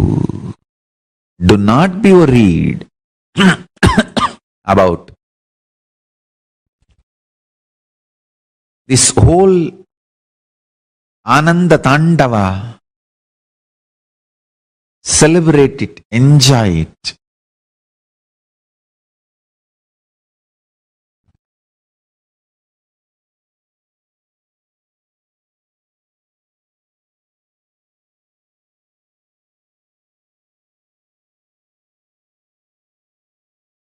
Extremely powerful enlightenment. Paramajnana of Paramashiva will explode in you this moment. Just understand the Paramananda Tandava of Paramashiva. The Ananda Tandava of Paramashiva. Paramashiva in Nityananda Tanda. And this whole Tandava happens in absolute space of Mana Unmana, where the extreme sound and extreme silence is one and the same. Understand? The ultimate sound and ultimate silence is one and the same. That is the space I am calling Paramashanta Swarupa, Anahata Dvani. Sound which is uncreated. Means extreme sound and extreme silence. Infinity, hertz and 0 hertz, both is one and the same. That is the Damaru of Paramashiva. Damaru of Paramashiva is 0 hertz and infinity hertz, both. Together. Meditate on this. When you start talking intensely to Paramashiva, just this 3, listen. Forget about everything else. Paramashiva is real. And you start talking to him. You can be complaining, you can be crying, you can be talking, you can be enjoying, you can say, thank you for what you have given me, or you can be angry, saying that what have you done to me? Older than the sun, newer than the fresh breath you are taking inside. So you can talk anything you want.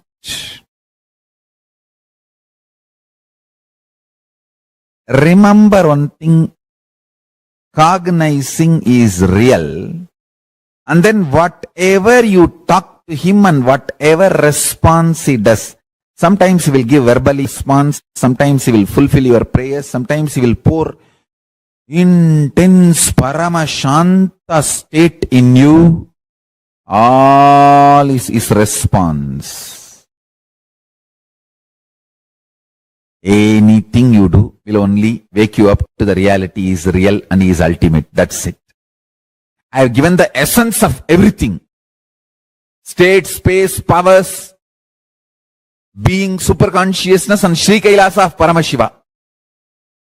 All the 6 aspects I have given in this 1-3 line. Paramashiva is real. The ultimate is real. And start talking to him intensely. It can be sweet, friendly conversation. It can be fight. It can be demanding. It can be aggression. It can be surrender. It can be screaming. It can be anything. Know that he is real and go on internally talking to him. Before sipping cup of coffee, tell him, Swamiji, here is a sweet coffee. Enjoy. Before falling asleep, tell him, I am resting in you. Make my brain fall in tune, so I manifest you. Go on and on and on. I tell you. Listen to this. Once you feel you are dreaming, and after that, even if you slip into dreams, all those dreams only leads you to waking up state. Only once you remember, I think I am dreaming and it's not all real. Even if you don't wake up and fall, you slip into the dream again.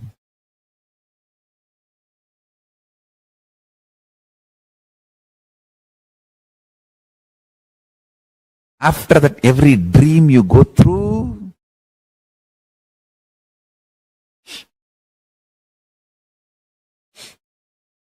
will only lead you to wake up. You will only wake up.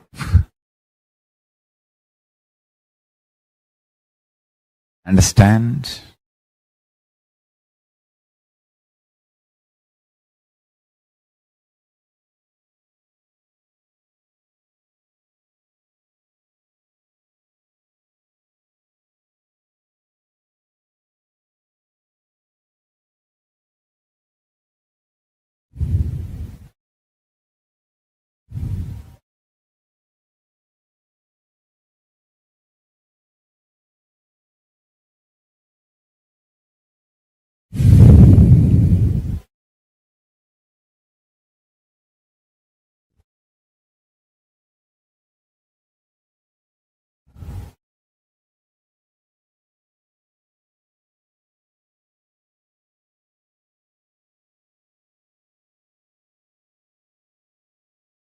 Independent intelligence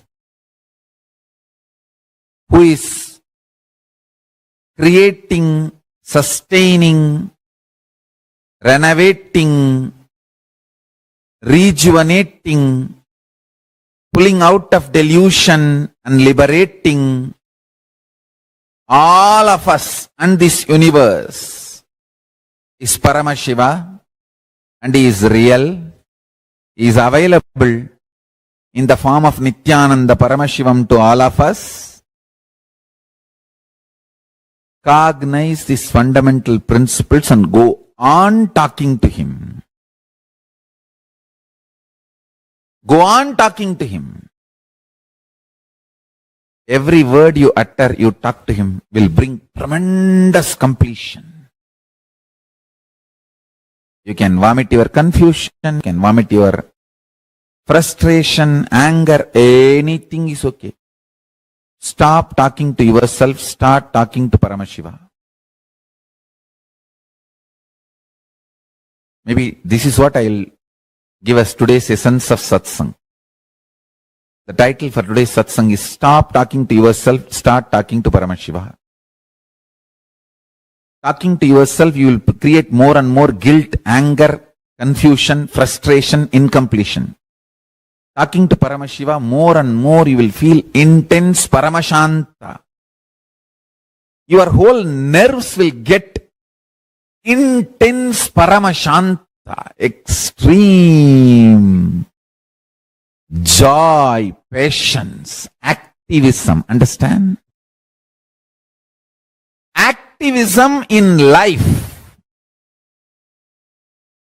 Paramashanta gives you activism in life. You all mistake aggression as activism. No, aggression is activism in the negative direction is aggressiveness.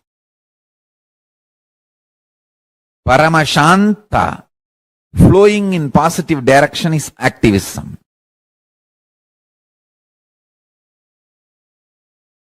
I have seen in my own life activism and aggression from people. I have seen active people, I have seen aggressive people. Here I am defining activism and aggression. Activism is Paramashanta flowing for life, pro-life. Aggression is anger, violence, frustration flowing. Life negative. Any thought comes, just unclutch and again come back. Shiva, Shiva, Shiva, Shiva, Shiva, Shiva, Shiva, Shiva, Shiva, Shiva. Feeling tired, unclutch from it. Shiva, Shiva, Shiva. Feeling bored, boredom is just one more thought, kind of an intense feeling. Unclutch from that. Shiva, Shiva, Shiva. Put Shiva as the fire and burn everything else. And be Shiva. Shiva. Let everything be burnt. And the final silence, Paramashanta, is Shiva. Anything you know as the world, everything, burn it inside you. Shiva. Oh, my office is distracting me. Burn it inside you. Shiva. It's not there now. Anything which distracts you, burn it in your inner space. I'm not saying put the fire outside. I'm saying burn it inside, inner space. Just with this.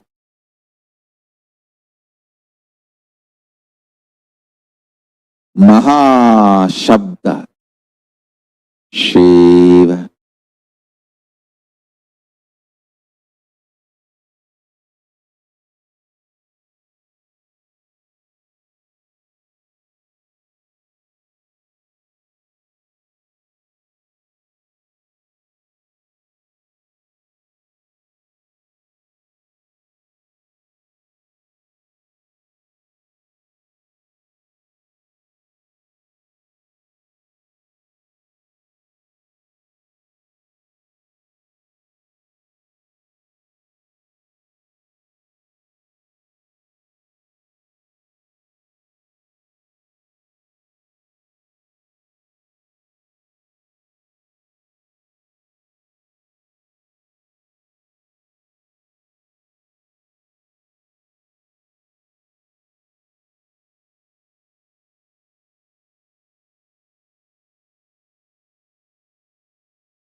Nityananda, that was a beautiful and powerful session where we understood how Maunam Vyakhyanam, the words without sound, how they are the base for the Hindu education, how the education in Hinduism happens.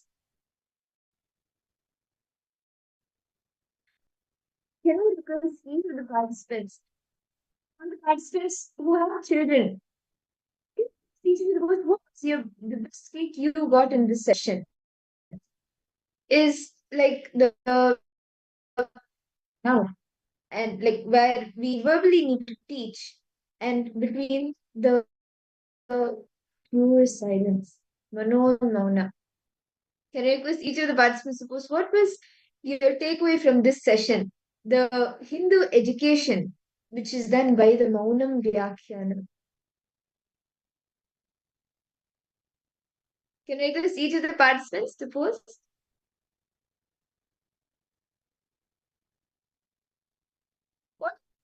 Whatever insights you got.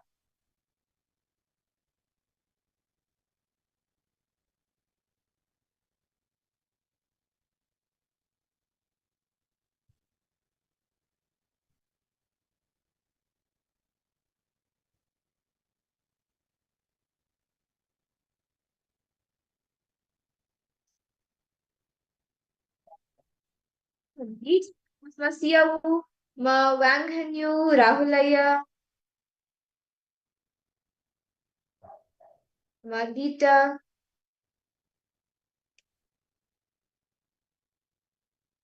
What do you understand by Maunam Vyakhyanam?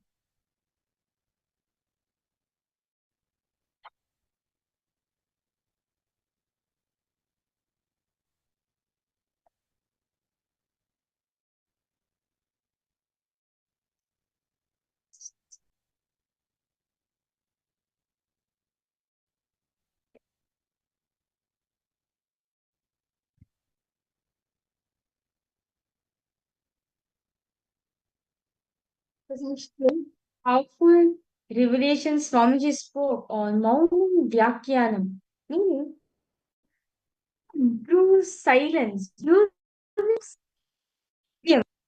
These powerful truths and understand the only person who can do this is Bhagwan Dakshinamurti himself. Maunam Vyakhyanam, meaning you end yourself with this.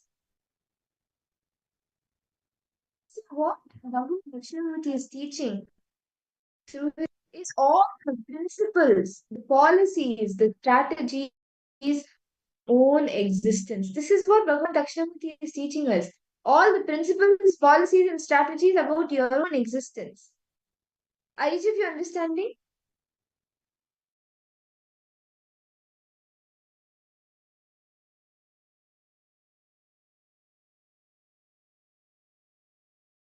Principles, policies, strategies, understand that Bhagavan Dakshinamurti does like all the ideas, principles that you evolve to is your socially or economically, politically, all of these should be with three truths like positive,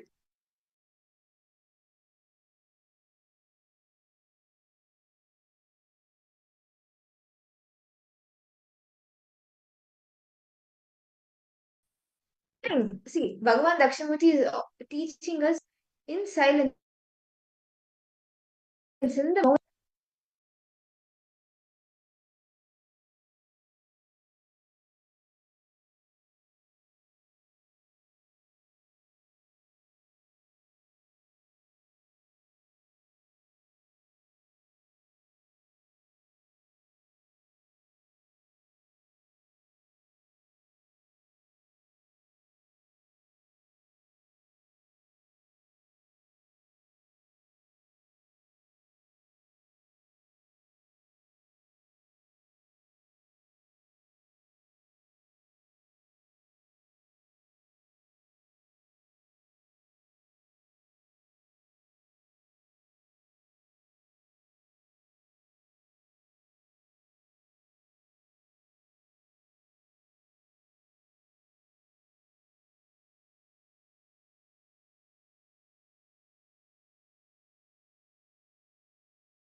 reveal liberal in-based cognitions.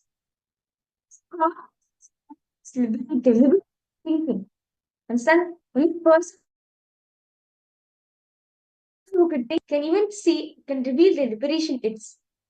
So understand all the participants, most divided either good, bad, or right or wrong. We class these our judgments and everything.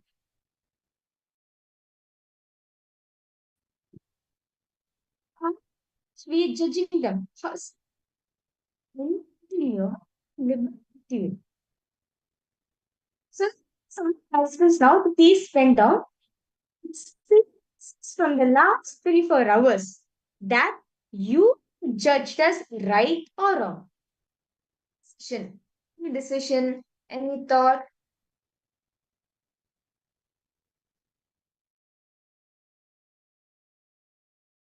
decision or thought that you may have had.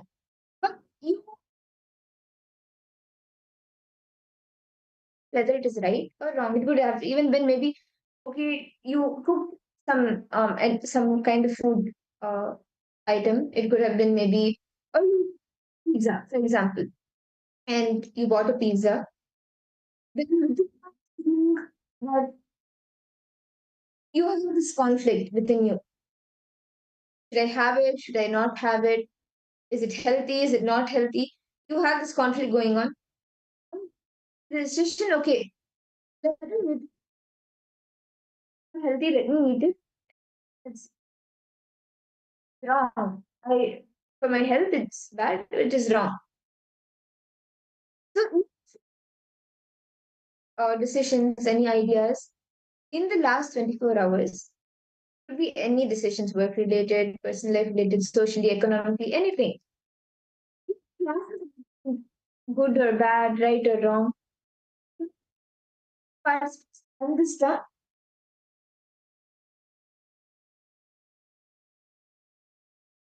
Take a few minutes and write time, these different decisions.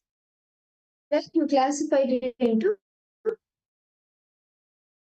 in the last 24 hours. Please take a few minutes to write this down.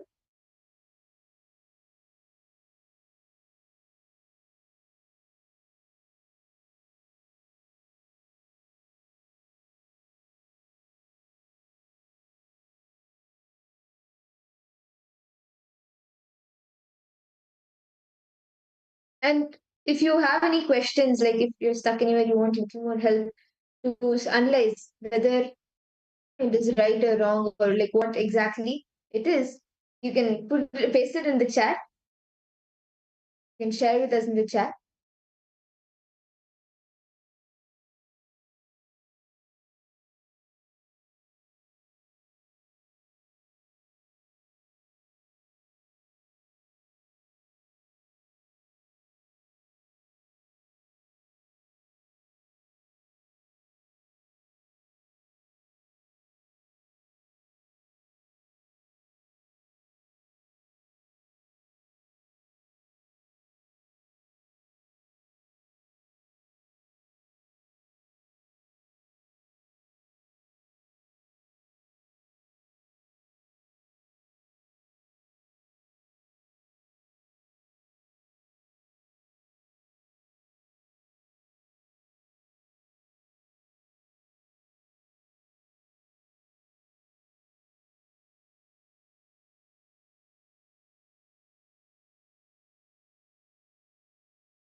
Chroma key.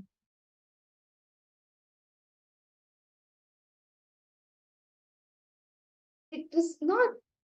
It was not matched. Wow. It was not. He.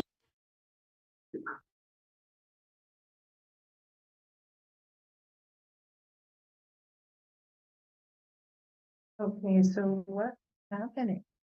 Obviously crashing on the button. Wait. I was trying to do chroma. I was trying to key the green screen properly, okay? Because I was merging with the green screen. I look transparent. I look translucent, even though I'm not.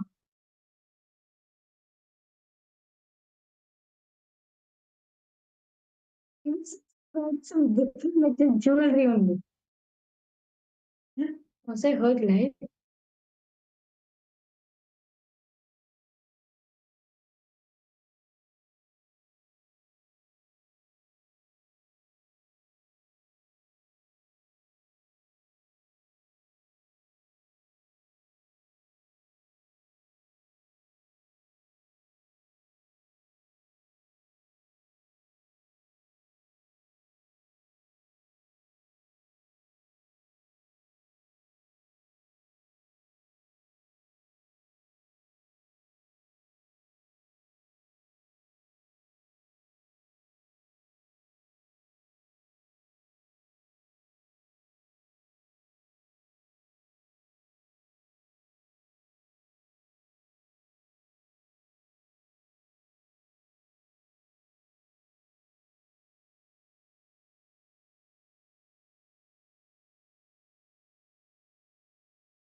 Yes, Nityanand, to all the participants, hope all of you are able to hear us.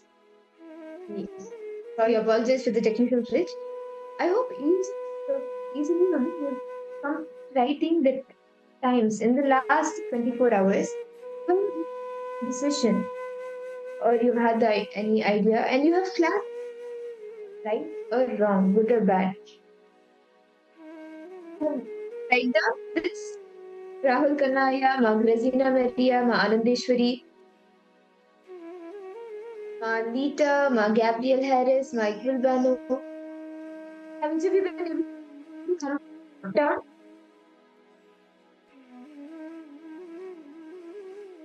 Yes, last 4 hours, but you have been able to take.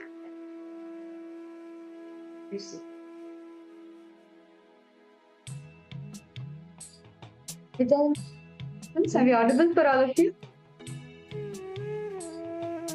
Yeah. Okay. Yes. Yes. Fish. I hope all of you have been able to complete writing down the 10 different times in the last 24 hours where you have had you have taken a decision or you had an idea which after taking a decision you have classified, okay, this is right, this is wrong. Finish writing down these 10 in the last 24 hours. Ma Martina, Ma Gabriel, Ma Igazano, Ma Lita, Ma Anandeshwari, Ma Aisha. Situation, right now, judged. So, well, it's be very easy then. Then,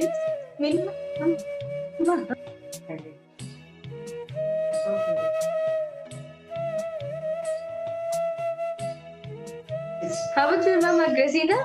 Yeah. Okay, you very beautifully gave a powerful cognition and mauna. That's very nice to streamer. So, how about a life of your life over the last 24 hours where I just judged this where right or wrong? Everything.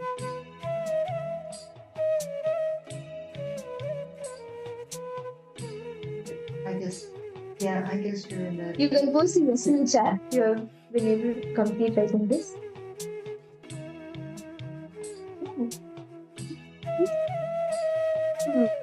When each of the incidents that you have penned down, mark what thought did you cherish to judge them as good or bad? What thoughts running in you? What's the thoughts running in you when judge them? Decision, okay, this is good, this is bad. When you classified them. Can I do something to start? Look, these different incidents that you've written down. Half current that was there. Can I request all the participants to please go to questions? You can share it in the chat and post it in the chat. Out of these 10 incidents, thought current that made you judge the incident. This is good, this is bad.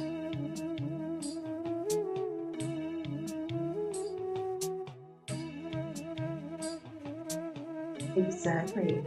When's your responsibility where person and then you can do.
Continue to look at your incident. In the last 24 hours, the incidents that have happened, then you have judged them, whether they're good or bad. What was the thought current? Are each of you once you read the incident, yeah, this is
to all the participants.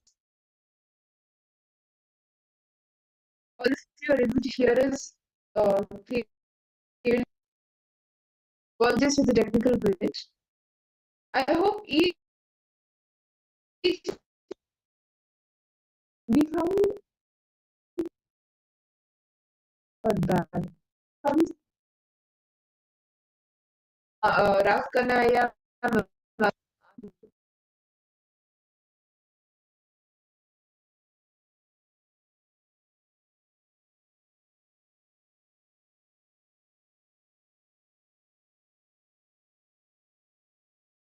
You can share what you have got. You can share one.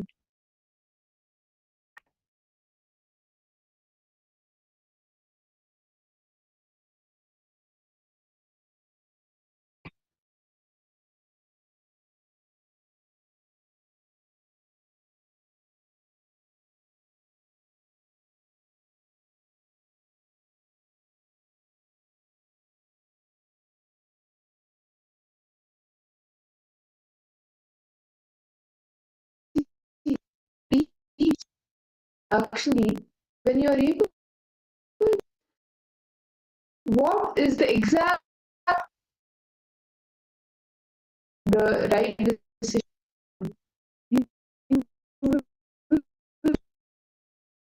Do I need to fix it? Like you better. That understanding, see, actually,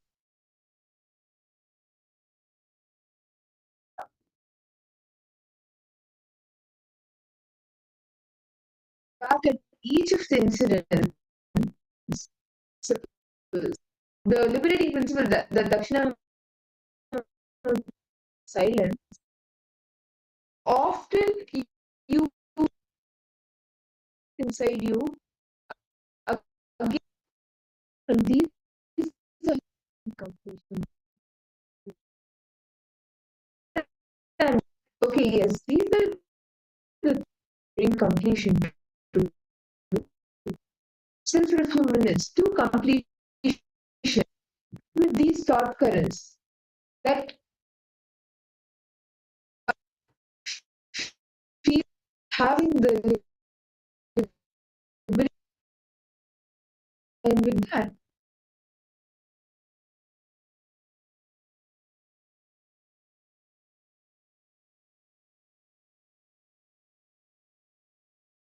before meeting Swamiji had the question, why Guru in all of our lives? And that is what Swamiji will be. So this session and session per day, why Guru? Why does the Guru manifest in our life? All participants, all of us are going to be receiving as Bhagavan Brihaspati. Those two beautiful Swamiji is going to be dressing as Bhagavan Dakshina Murti. And so let's session. She will be Guru Shukra Acharya. They will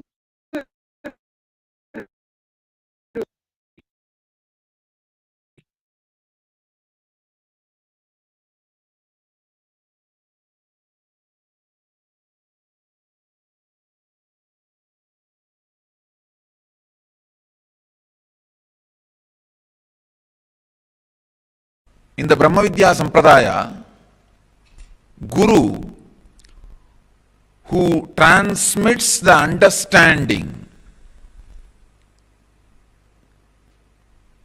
which is irrevocable, irretrievable,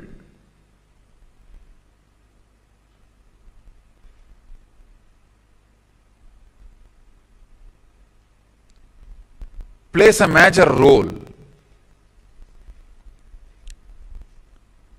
in the path of devotion.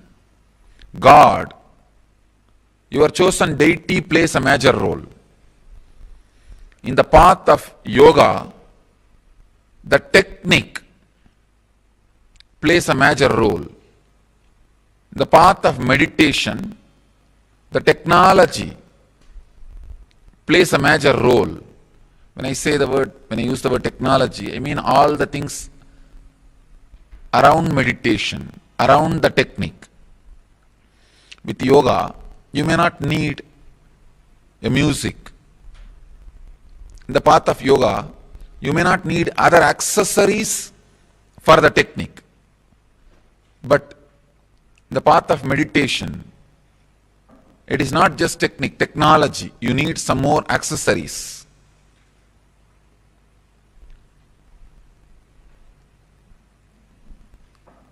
In each path, you need some things for the ultimate to happen in you. But in Brahma Vidya Sampradaya, the one and only requirement you need is Guru. That's all. If you and Guru, both of them are lost in some forest where nothing else is available, that's enough for you to get enlightened. Actually, both of you are lost in some forest where nothing else is available. The enlightenment will be very easy and quick because you will not have anything to do. No other entertainment is possible.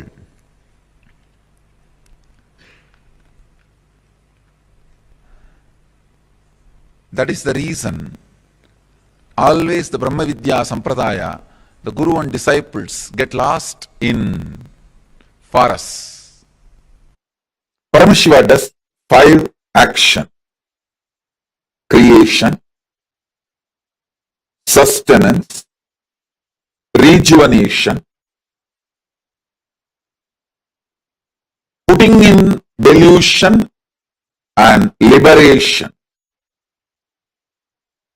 First 4, creation, he does by sitting in Brahmaloka. As a Brahma, he manifests and creates. Maintenance, he does by lying down in Paramapada as Parandama. Rejuvenation, he does as Maharudra in Kailasa, from Kailasa itself. Putting in delusion, he does through many of his forms, like Bhikshadana, all those forms he took just to put people in delusion. Liberation. For liberation, he always comes down to planet Earth. He has to assume human form. The form he assumes for liberation is Guru. Keeping liberation as a predominant activity, the form he assumes is Guru.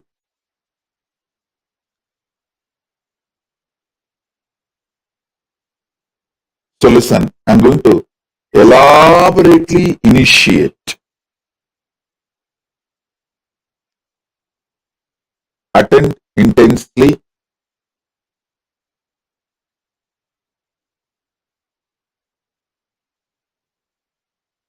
This is going to be most powerful initiation because I am basically Guru. I may do all other activities, like I will do the administration of Mahakailasa, I will do accounts, I know even cooking, even though I don't do, but I know cooking. Sometimes I used to do when I go to devotee's house, and when that devotee is really very devoted and I am very comfortable with them, I'll go and sit in the kitchen and do some dosa, khichdi, puliyodare, all these kind of things, and simple food. And I'll be playing. You will see the early days photographs between 2000 to 2010. If you see, you will see a lot of photographs in the Nityanandapedia, where I go to devotee's kitchen and sit there, and even in Bidri, I'll be making some dosa. I think maybe between 2000 to 2010. Mostly we'll see. I may know many things, I may do many things, but basically I am Guru. I am Guru. The deep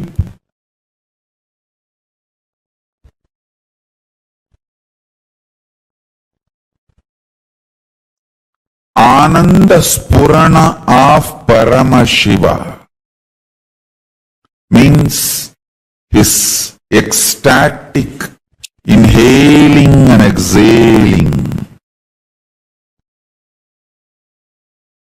reaching to planet Earth is Guru, his own extension, his own amsa, his own manifestation, his own incarnation. Understand? Ananda Spurana of Paramashiva is inhaling and exhaling his prana pana vyanodana samana movements, his breathing space reaching out to the whole humanity is Guru, is his incarnation happening on planet Earth. His very space manifesting here on the planet Earth is Sri Kailasa. The way he wants to grace the planet Earth, humanity, each one of your life, he demonstrates his compassion by happening as Guru, manifesting himself as incarnation and entering your life. Understand? Recognizing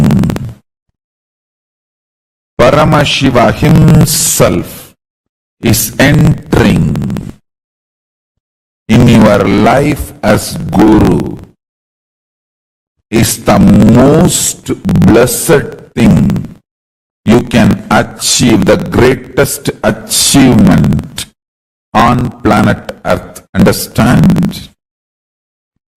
Any award, reward, anything, he himself manifesting, entering in your life as Guru is the most blessed, beautiful, greatest happening and greatest achievement for you in your life. Any other reward, award, achievement, wealth, position, power, career, social power or political power or economical power, resources, relationships, everything else is second priority. He himself entering in your life as Guru and you recognizing that he himself has happened as Guru. Understand?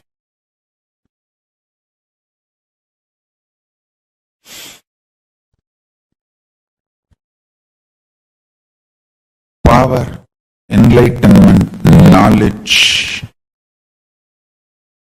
extreme strength, power, enlightenment, knowledge, extreme strength,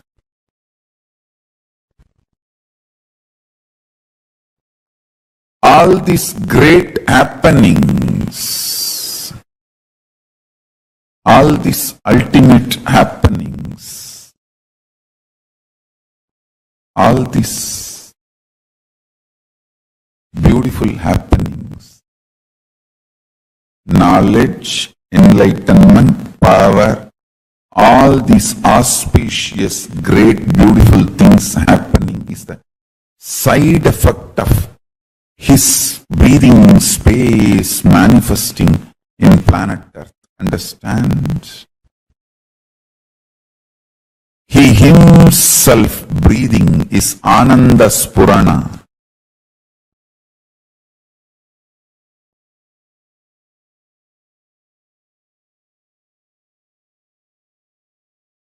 Paramashiva's two dimension. Devaguru Brihaspati, Asura Guru Shukracharya. For example, if you try to get a second wife, second girl, keep without the knowledge of the first girl, by secretly hiding, Brihaspati will not help for all that. He will say, no, no, no, no. But if you go to Shukracharya, he will say, oh, all right, okay, don't worry, I'll do what needs to be done. Go. And he will even give you some tips. I'll take care. The Brihaspati is very socially polite relationship. Shukracharya, only integrity. If you are integrated to him, that's all. The social norms, rules, regulations, being organized, all that does not matter. If you go to Brihaspati, he will bless you for the wealth for which you need to work through the society, social form and achieve.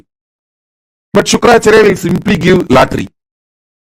Everything I say, if you understand, you will understand the whole astrology. When you have the Brihaspati Gurudasa, how the life goes, when Shukra is gracing you, how the life goes, you can see very clearly. With Shukra, if you are just integrated to him, that's all. He will do anything you want. He'll say, all right, come on. You just go and tell him, I'm planning for a third girl. He will just look this side and that side. Hey, come in the evening when I am alone. I'll tell you what to do. Go. Now too many people are around. Go. If you go to Brihaspati, hey, I'll inform your mother and wife. Go. So Brihaspati is more socially accepted relationship. And Shukra is, I'll take care, go. Be integrated, that's all. Go. If you maintain the integrity with Shukra, that's enough. He will grant you everything you want. And it's like he doesn't judge. Of course, Cosmos needs all types of people and all types. That is why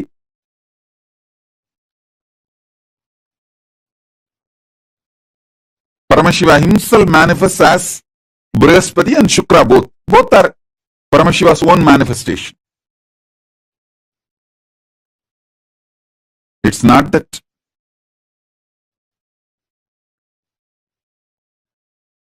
Shukra is less Paramashiva or Brihaspati is more Paramashiva. No.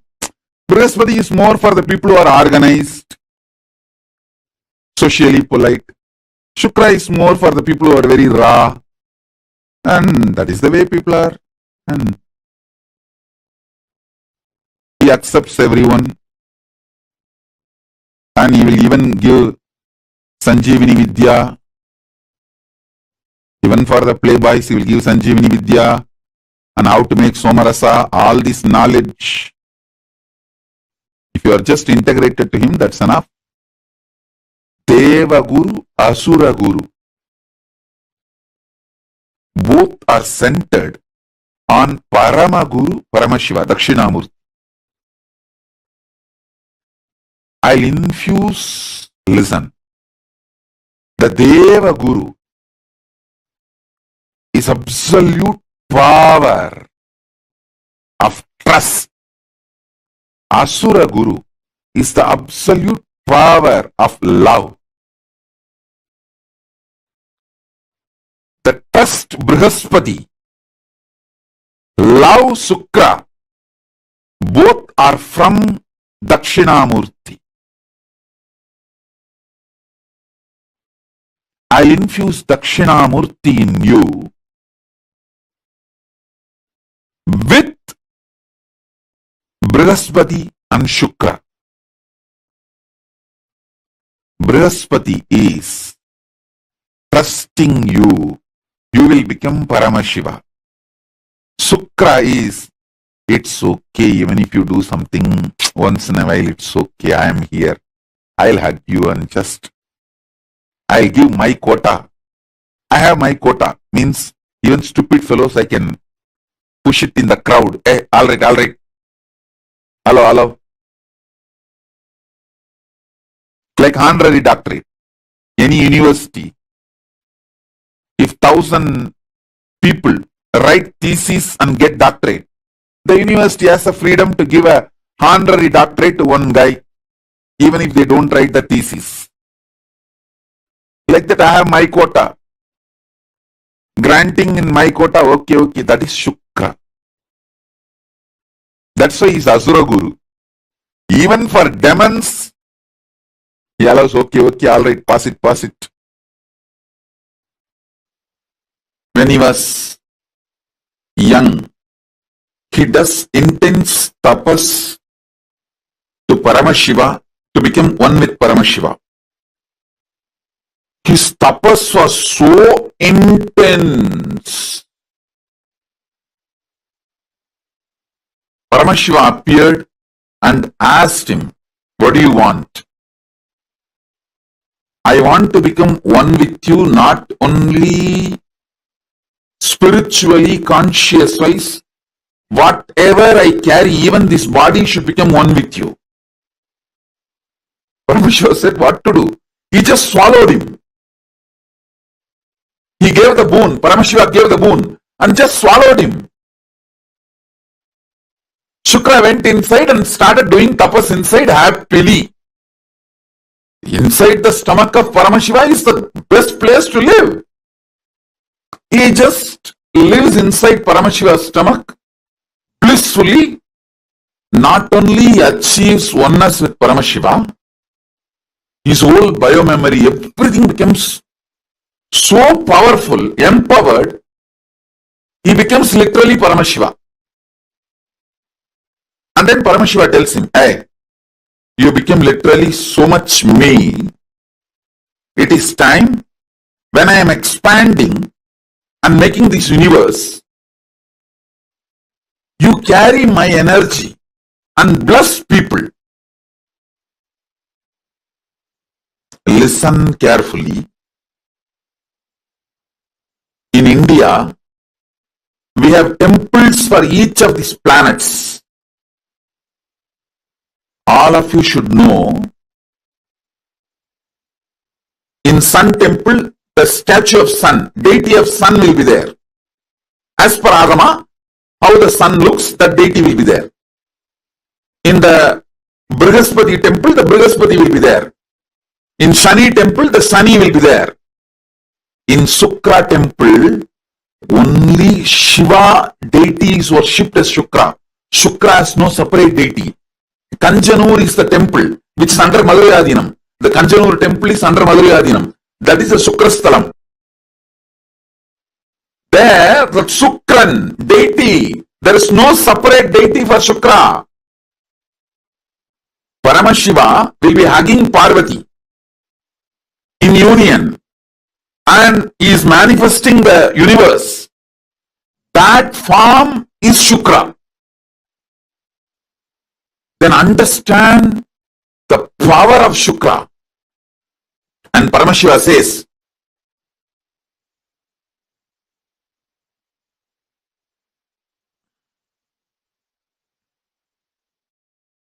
listen carefully. Paramashiva says very clearly,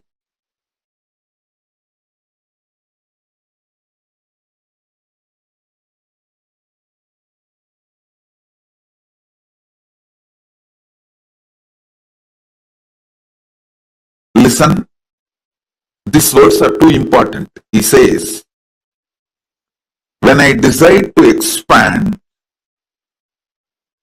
my passion to give, when you are in high peak, how you give. Paramashiva, if he is in high, that's the time he manifests this universe. So he doesn't see logic, he just gives. This is the Shukra. You can see very clearly, it is Shiva and Parvati. Shiva and Parvati, Shiva actually keeps his hand on the hip of the Parvati. This form is called Anaittandanadar. This is the Shukra deity.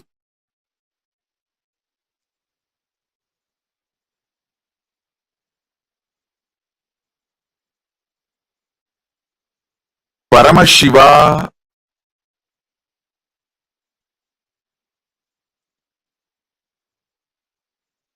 when he just gives without asking, without seeing the qualification, without judging,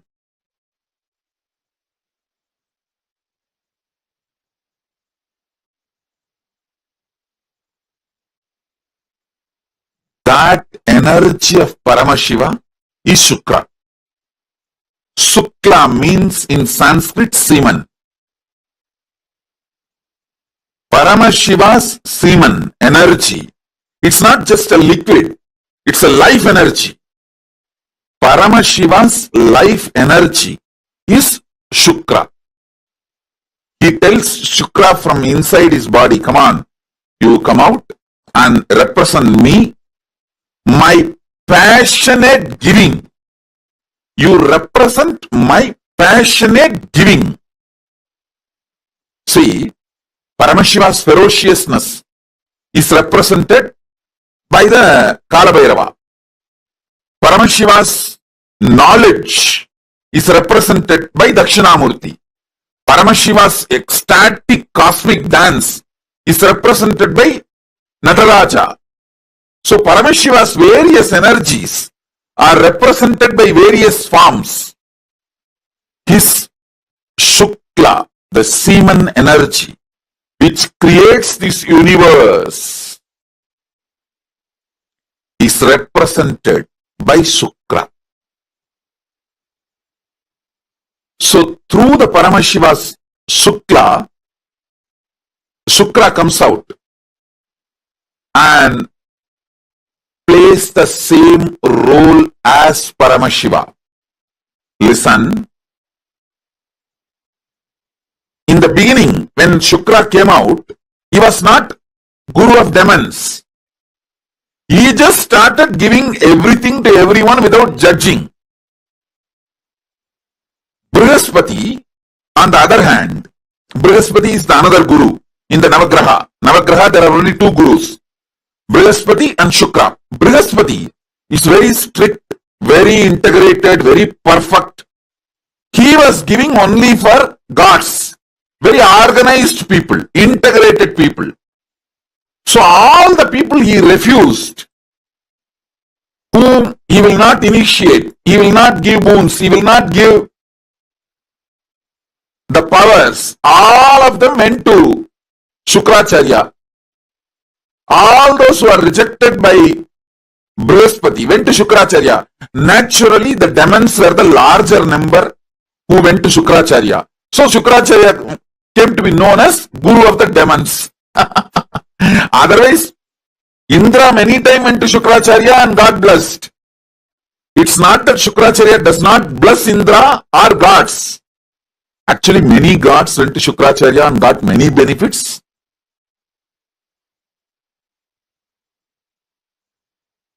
Even Skanda said to be received some boons and weapons from Shukracharya.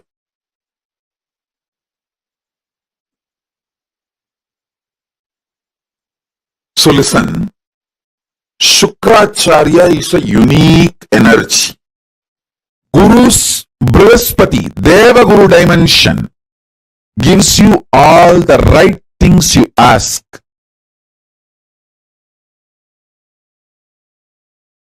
Guru's Brihaspati, Asura Guru dimension, Sukracharya dimension, gives all the left things you ask.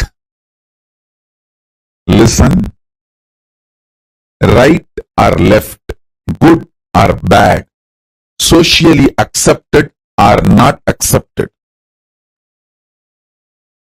Whatever you ask,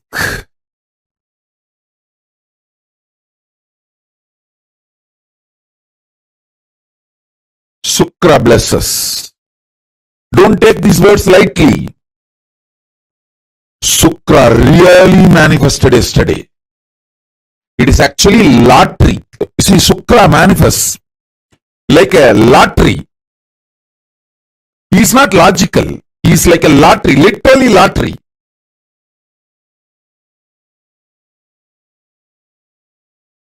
Many times people ask me, oh Swamiji, I am so sincere. I follow everything you say, but I don't get blessed for money. This fellow is a drug addict and he does all the wrong things, bad things, but he is showered with wealth by you. Hey, he gets a Shukra's grace. What can be done? Shukra is like a lottery. He doesn't bother about good, bad, right, wrong. You are integrated, you are showered over. Everything you asked yesterday is done. Because Sukra does not judge. Sukra does not see good, bad. Sukra does not see right, wrong. Sukra does not morally judge you. Sukra actually never judges you. Sukra is non-judgmental giver.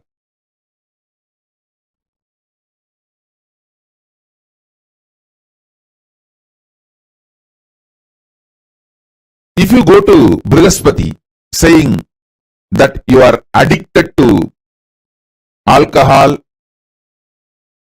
and that is causing a lot of problem, Brihaspati will give you guidance how to get out of the addiction, how to clean up that addiction pattern, to become healthy, all that. If you go to the Sukra with the same problem, hey, I give you Somapanam, drink, you will enjoy, but your health will never be disturbed. Even if you die, you will be revived again because the Somapanam has that Sanjeevani DNA. Even if you are dead, simply you will come back to life. The Sanjeevani DNA does not let your body without life more than 3 seconds. You will be back. So the way Sukra deals things are totally different. Even if you die due to overdosage, in 3 seconds you will be back to life. Sukra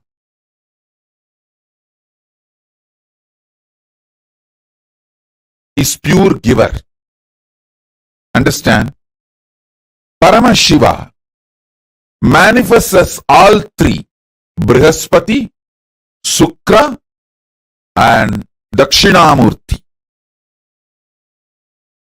Brihaspati is right hand, Shukra is left hand, Dakshinamurti is very core, himself.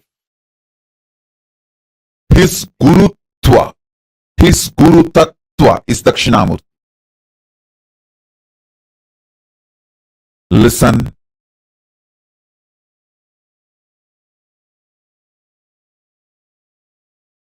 Don't take Sukra lightly. Sukra is too powerful. Good, bad, right, wrong. He doesn't look at anything. He doesn't judge. Go to Sukra with any problem. He will have a unique solutions.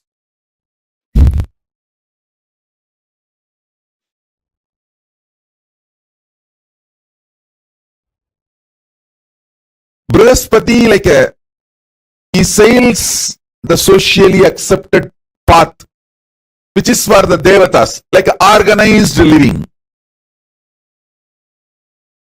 Shukra is like a path breaker. He always finds path by breaking paths.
Jaya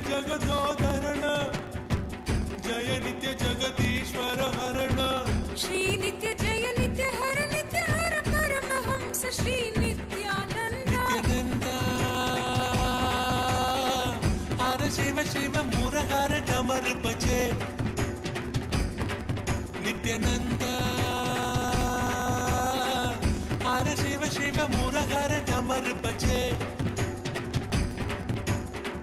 जय जगदोधरण जय नित्य जगदीश्वर हरण जय नित्य जगदीश्वर हरण श्री नित्य जय नित्य हर परमहंस श्री नित्यानंद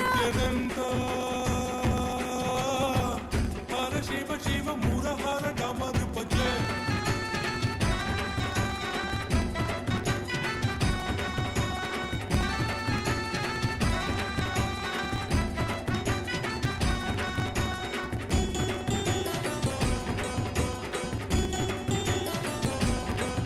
दर्शन नित्य दीजो भगवान नित्य परम दयालु भगवान श्री नित्यानंद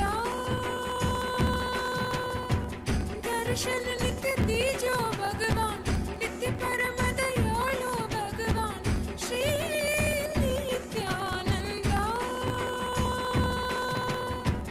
हर बोलो नाथ शिव शंभो नित्यानंद हर बोलो नाथ शिव शंभो नित्यानंद शिव शिव हर हर हर हर शिव शिव नित्य पुरेश्वर हर परमेश्वर जय गुरुनाथ श्री गुरुनाथ नित्यानंद शिव शिव हर हर हर हर शिव शिव नित्य पुरेश्वर हर परमेश्वर जय गुरुनाथ श्री गुरुनाथ नित्यानंद नित्यानंद हर शिव शिव मुरहर डमर बजे नित्यानंद हर शिव शिव मुरहर डमर बजे जय जगदोधरण जय नित्य जगदीश्वर हरण श्री नित्य जय नित्य हर परमहंस श्री नित्यानंद हर शिव शिव मुरहर बजे नित्यानंद हर शिव शिव मुरहर डमर बजे जय जगदोधरण जय नित्य जगदीश्वर हरण जय नित्य जगदीश्वर हरण श्री नित्य जय नित्य हर परमहंस श्री नित्यानंद नित्यानंद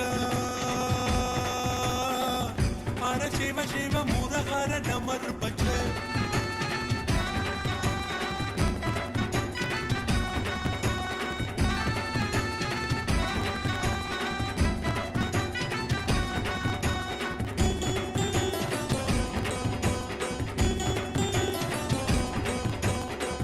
हे गिरिधर नित्य गोपाला भक्तोदर कौस्तुभहारा श्री नित्यानंद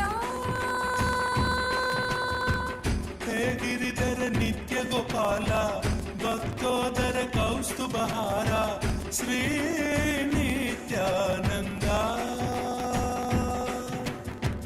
हे करुणा सिंधु श्रीरंग पांडुरंग हे करुणा सिंधु श्रीरंग पांडुरंग विठ्ठल विठ्ठल पांडुरंग नित्य पुरेश्वर आनंदेश्वर जय हरि विठ्ठल श्री हरि विठ्ठल नित्यानंद विठ्ठल विठ्ठल पांडुरंग नित्य पुरेश्वर आनंदेश्वर जय हरि विठ्ठल श्री हरि विठ्ठल नित्यानंद नित्यानंद हर शिव शिव मुरहर डमर बजे नित्यानंद हर शिव शिव मुरहर डमर बजे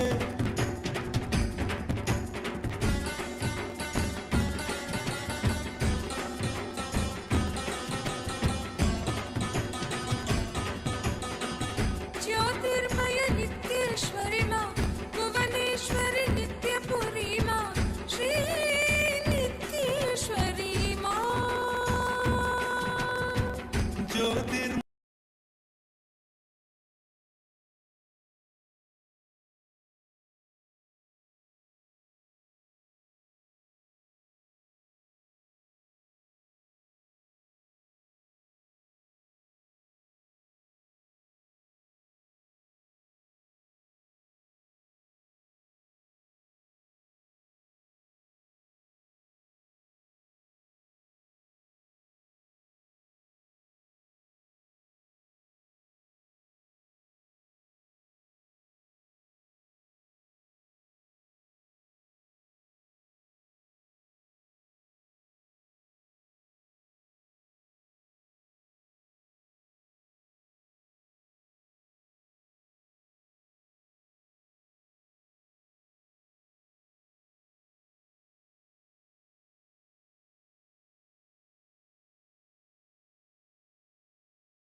नित्यानन्दं परमसुखदं केवलं ज्ञानमूर्तिं द्वन्द्वातीतं गगनसदृशं तत्त्वमस्याधिलक्ष्यम् एकं नित्यं विमलमचलं सर्वदी साक्षीभूतं भावातीतं त्रिगुणरहितं सद्गुरुं तं Namami. Nityanandam to all the viewers, participants, every one of you that are joining us from various different parts of the world, and all the Paramashivoham Level 1, Level 2 and the Level 3 participants that are here, and all the others that are here. We welcome every one of you for today's program.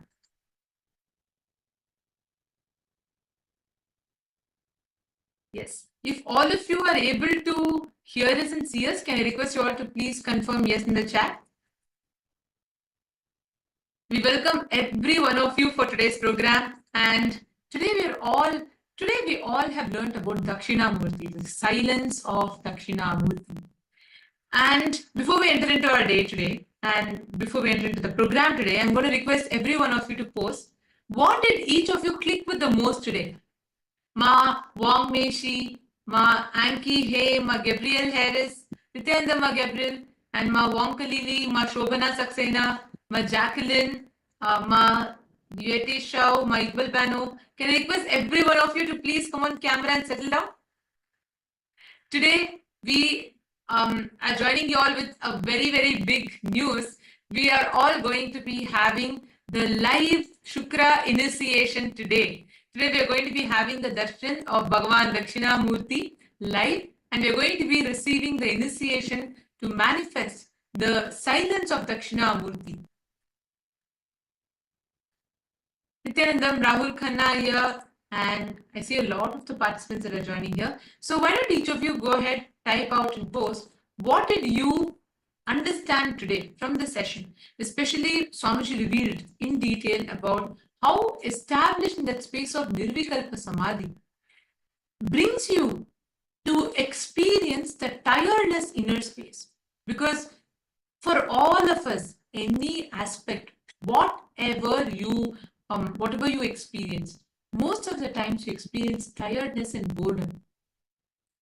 It is only in Hinduism, if you see, all the tiredness and boredom is completely removed from you, and you experience the real powerfulness, because the introduction Hinduism gives about you to you, it starts with saying Isha Vasyam Vidagam Sarvam.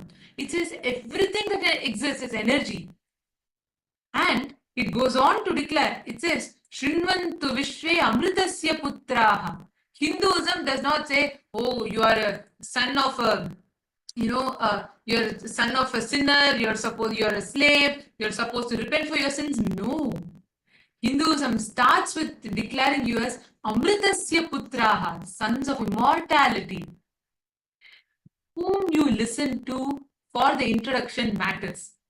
A small joke here, and one day a young girl, she goes up to her mother, very curious. So she goes to her mom and she says, Mom, how did we all happen? How did human beings happen?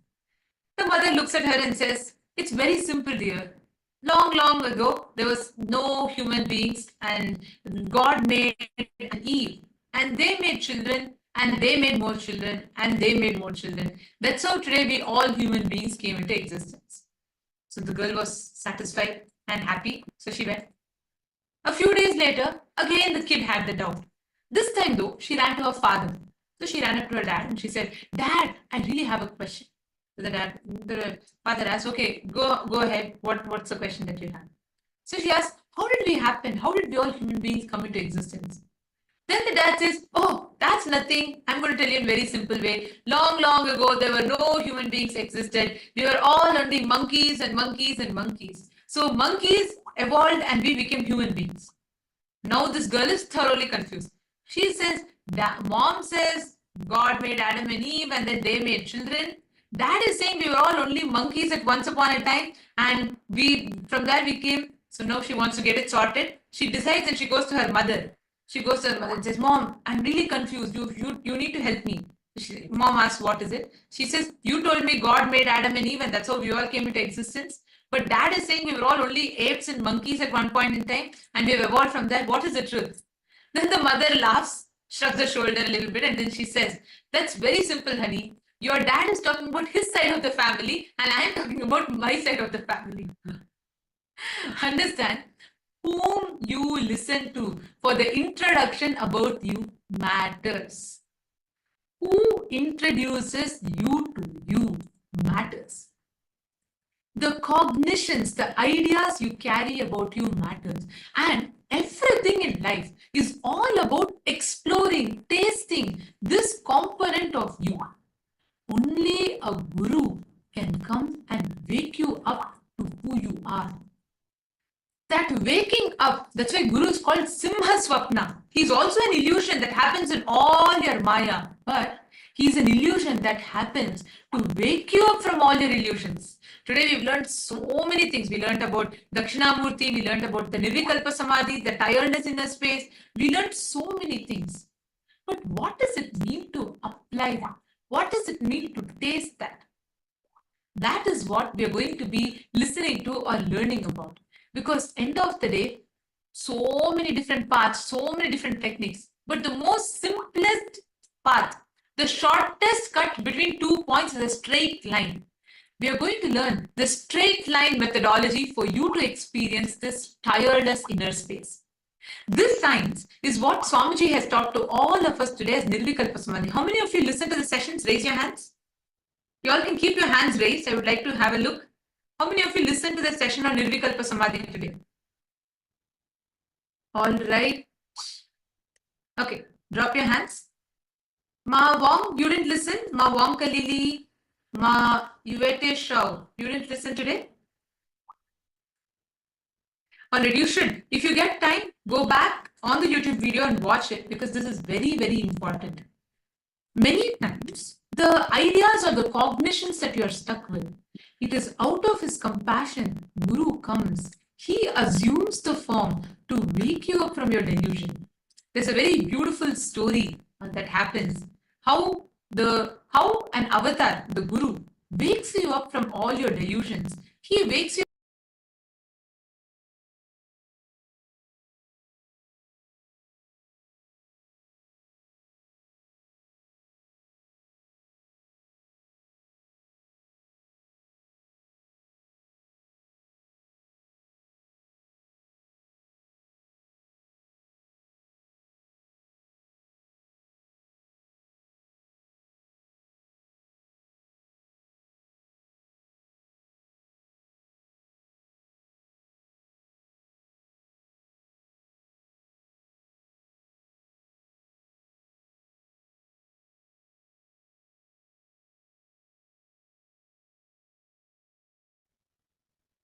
and I'm sorry about that for the technical glitch. Yes. So there's another beautiful story. One day, a guru and a disciple is walking by the banks of a river. And the disciple is a very sincere disciple. He's been connected to the master for a long time.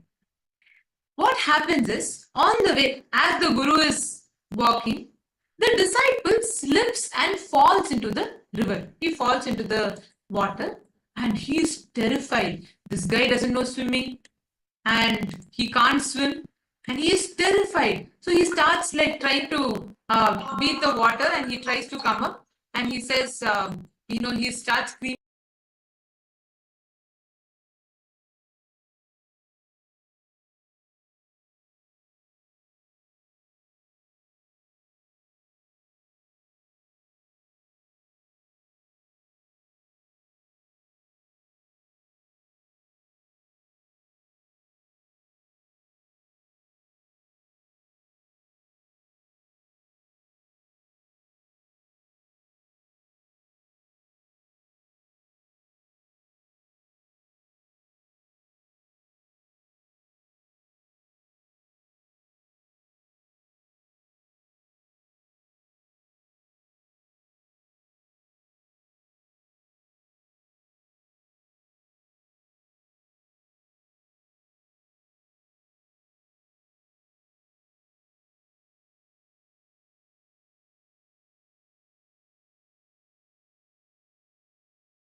हर डमर बजे नित्यानंद हर शिव शिव मुर हर डमर बजे जय जगदोधरण जय नित्य जगदीश्वर हरण श्री नित्य जय नित्य हर परमहंस श्री नित्यानंद हर शिव शिव मुर हर डमर बजे नित्यानंद हर शिव शिव मुर हर डमर बजे जय जगदोधरण जय नित्य जगदीश्वर हरण जय नित्य जगदीश्वर हरण श्री नित्य जय नित्य हर परमहंस श्री नित्यानंद हर शिव शिव मुर हर डमर बजे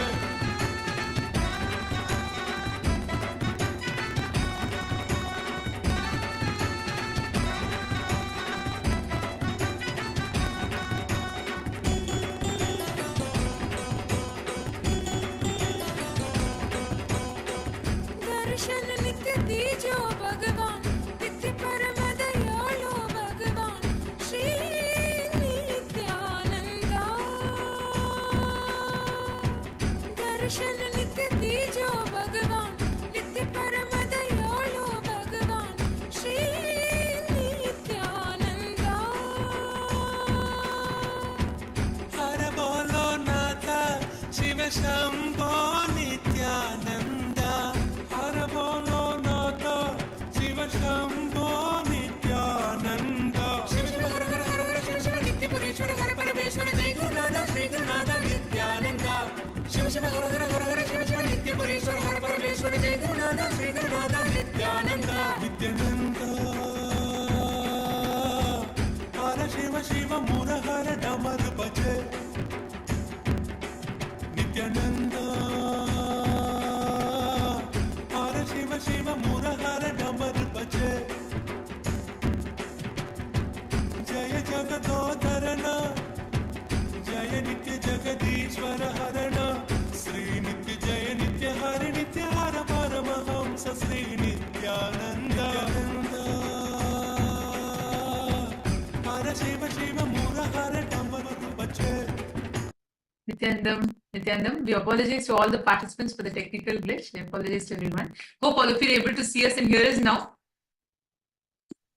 Yes. So we were talking about how all that you learned today, whatever you understood, whatever you listened to and learned from today, the powerful cognitions, you are going to be experientially receiving that in today's version. And now, how do we experience that? How do we manifest that space? How do we experience that darshan? And how do we receive that experientially? That is what we're all going to be listening to and learning about right now. And joining with us for this segment, we have two of the people who have taken the decision to experience all these powerful cognitions as a reality in their life, becoming part of Paramashiva Sena, to experientially understand each of these truths that Swamiji is revealing. Everywhere in Kailasa, the talk is all about this Paramashiva Sena, being part of Kailasa's Paramashiva Sena. And already the preparations are in full swing with the daily meetings with Swamiji, and Swamiji himself is guiding each and every of projects every step of the way. So from wherever you are, how you can be a part, why you need to be a part of Paramashiva Sena and what it means for you.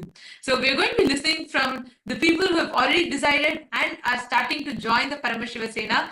And joining with us now, we have Manitya Pushkalananda, and she's already there, not just preparing, she's already registered for the program, but she's also part of the core preparations of the Paramashiva Sena program. So we have Manitya Pushkalananda who's joining here with us. Nityananda,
Nityanandam, Nityanandam Mapushkala, welcome. Thank you so much for joining here with us. It's wonderful to have you here. Nityanandam, I'm very excited to be here. Thank you so much. And how could you tell a little bit about yourself to all the viewers from where you are and how long you've known Swamiji for? Yeah, absolutely. There's so much I can say when it comes to Swamiji because there's just so many sweet moments and breakthroughs all my life being with Swamiji. But just a short introduction, I've been with Swamiji since year 2009 and I'm currently in USA. Wow. Okay, 2009. Wow. So actually, I have seen you being part of so many different things, being showered by Swamiji. You have also experienced the physical darshan and so many things. And now you are also the part of Paramashivoham, and Paramashivoham already started. The program has begun. Swamiji is conducting the meetings and like Swamiji himself is planning so many things. So the excitement is really so high as well. I just wanted to ask you, and like I know you're here to share your excitement, your experiences with all of us. Could you just share a little bit about your background in the sense of what kind of a professional background you have and what kind of experiences you have had and how you feel today to be a part of this Paramashivoham program? Absolutely. So, you know, Ma, what I can say for me is, as far as my profession goes, I come from different backgrounds. So currently I'm in the public health, I'm working with the public health. And what I can say for me is I've always felt like Swamiji has raised me himself.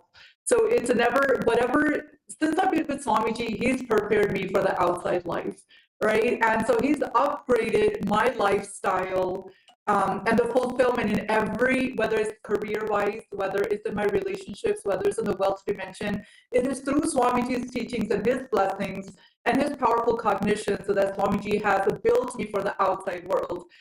It's never the other way around. It's whatever contribution that Swamiji is constantly showering us with through his initiations and teachings. I mean, over the course of years, you know, I've done like my first inner awakening I did with Swamiji in 2013. I had a huge breakthrough. I was really unsure about life, you know, like what it is that I want in life, where am I going, what am I seeking? But when Swamiji gave me the right inner image about myself, I understood that the most powerful, empowering experience to me is experiencing my Paramashivoham, to want to manifest Swamiji, to be just like that. And naturally, that is flowering everywhere in the outside world in all the dimensions of my life. So as far as my background goes, it's always been empowered by Swamiji and Swamiji's teaching. So beautiful. So now, have you attended any Kumbh Mela before this? Yes. So I attended both in Ujjain and also in Nasik with Swamiji. Oh, wow. How was it for you? How was it now, especially now when you're seeing these beautiful videos behind? How do you feel just even remembering those moments? How was it for you? Great thing. Yes, Nityanandama, sorry about that. Well, let me just tell you, it's hard to put it in words because it's like out of this world. The experiences that Swamiji gives us, it can't really be logically understood. They have to be experienced. When we were with Kumbh Mela with Swamiji, first of all, I didn't even think that I could make it. And so I wrote to Swamiji, you know, for blessings to make it. And Swamiji surely blessed and said that, you know, all the obstacles will be removed. So I was able to attend the Kumbh Mela at that time with my daughter. And it was the greatest blessing. It was directly the happiness that happens from inside that there's no value that we can put into it. There's nothing that I could have done in my life to have that kind of an experience other than being with Swamiji. I felt so rich throughout the entire experience, to be connected to my heritage, to be connected to the Hinduism, the Kumbh Mela, the entire experience with Swamiji, to be on the Parivaratika, to go from places to places with Swamiji, to watch Swamiji connect with the temples and the deities and to bless each and one of us, to have the intimate moments with Swamiji, the conversations, to eat with Swamiji, to be part of the Kumbh Mela with Swamiji. I just felt like I was in a space that was beyond this realm of space. So it was absolutely the best happening of my life. Wow, so sweet. Actually, Ma, for you, like, as in, like, when you see Kumbh Mela, it's a whole different experience altogether, right? Whether the volume of people or the type of, the whole setting in which you have, like, in which you experience Hinduism, it's so different in itself. Like, you have attended Inner Awakenings, you have attended so many different programs, and attended Kumbh Mela also. So, what is the difference you would say between the two? Like, how was the experience for you? Oh yeah, for sure. The one major difference I can say is that the training, right? The training that we go through with Swamiji is just absolutely so intense. But Swamiji is really keeping us through the threshold because it's whatever level of impossibility that we are carrying with us, Swamiji will stretch us to that peak just to give us the experience that there is no such thing called impossibility. So we spent a lot of time with Swamiji. There was a lot of activism in the Kumbh Mela. We were constantly, there was no day and night. I couldn't really acknowledge what time, what date, or any of that. It was constantly on the go. Swamiji was showering us with all the greatest blessings, initiation. There was sessions back to back to back with Swamiji. And then we would actually travel. It was like being on a field trip the entire time. I was in complete I was absolutely complete awe every single time. And it was like being in the training for your enlightenment. You know, just when I thought, oh my God, what are we going to do today? And Swami just like, let's go. And we were already doing it. So it was just breaking all the patterns and it was just giving us the greatest experience of joy and bliss that was literally being felt from entirely inside. Like, oh my God, I can't believe I'm doing this and I can't believe I'm a part of it. And it was just light. I felt like light body. Like suddenly I felt like I can't even tie myself to my identity. It was just an extension of Paramashiva. He was holding us in that space and we were just vibrating in it. It was beautiful and very empowering. Wow. Actually, you know, what you're saying reminds me of something like in Kumbh Mela, right?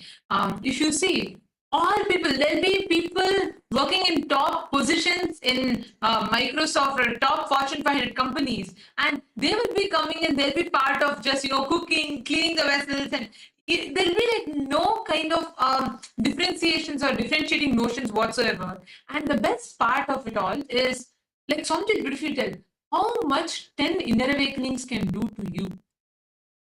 One Kumbh Mela will do that to you.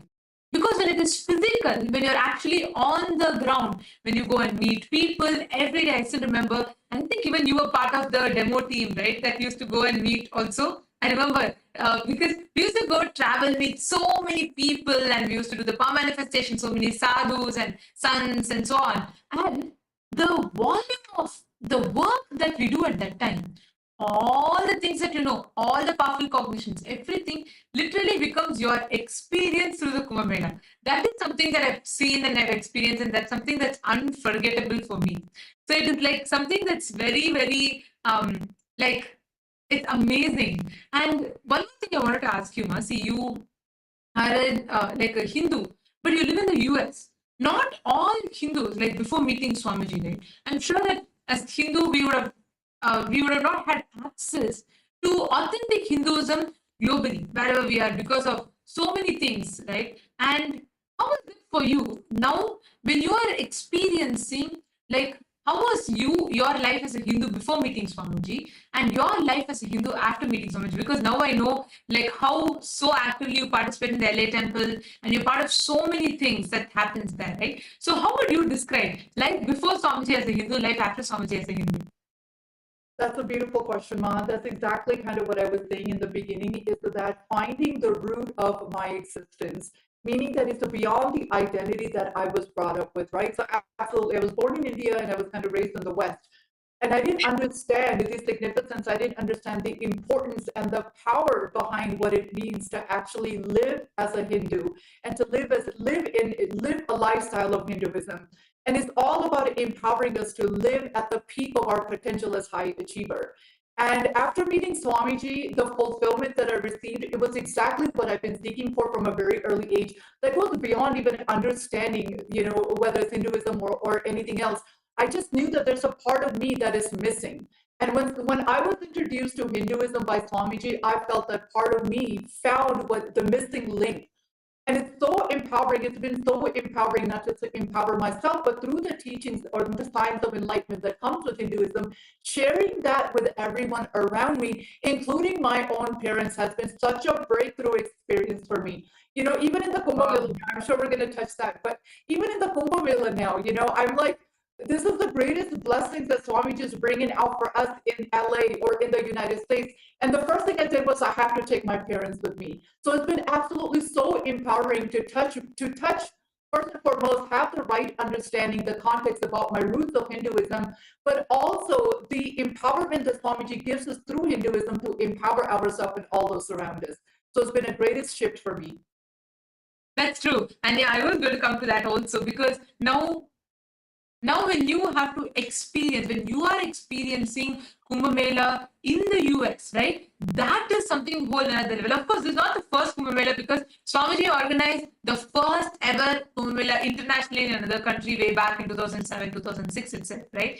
But now, like, the impact, I can only imagine what is the impact that will have on the global Hindu diaspora, who start understanding, celebrating, recognizing the possibility they can live this lifestyle. And I still remember this one thing, right? When Swamiji was going for the first time to the US, okay, and he was all by himself. And you can imagine, Swamiji was just in his late 20s, right?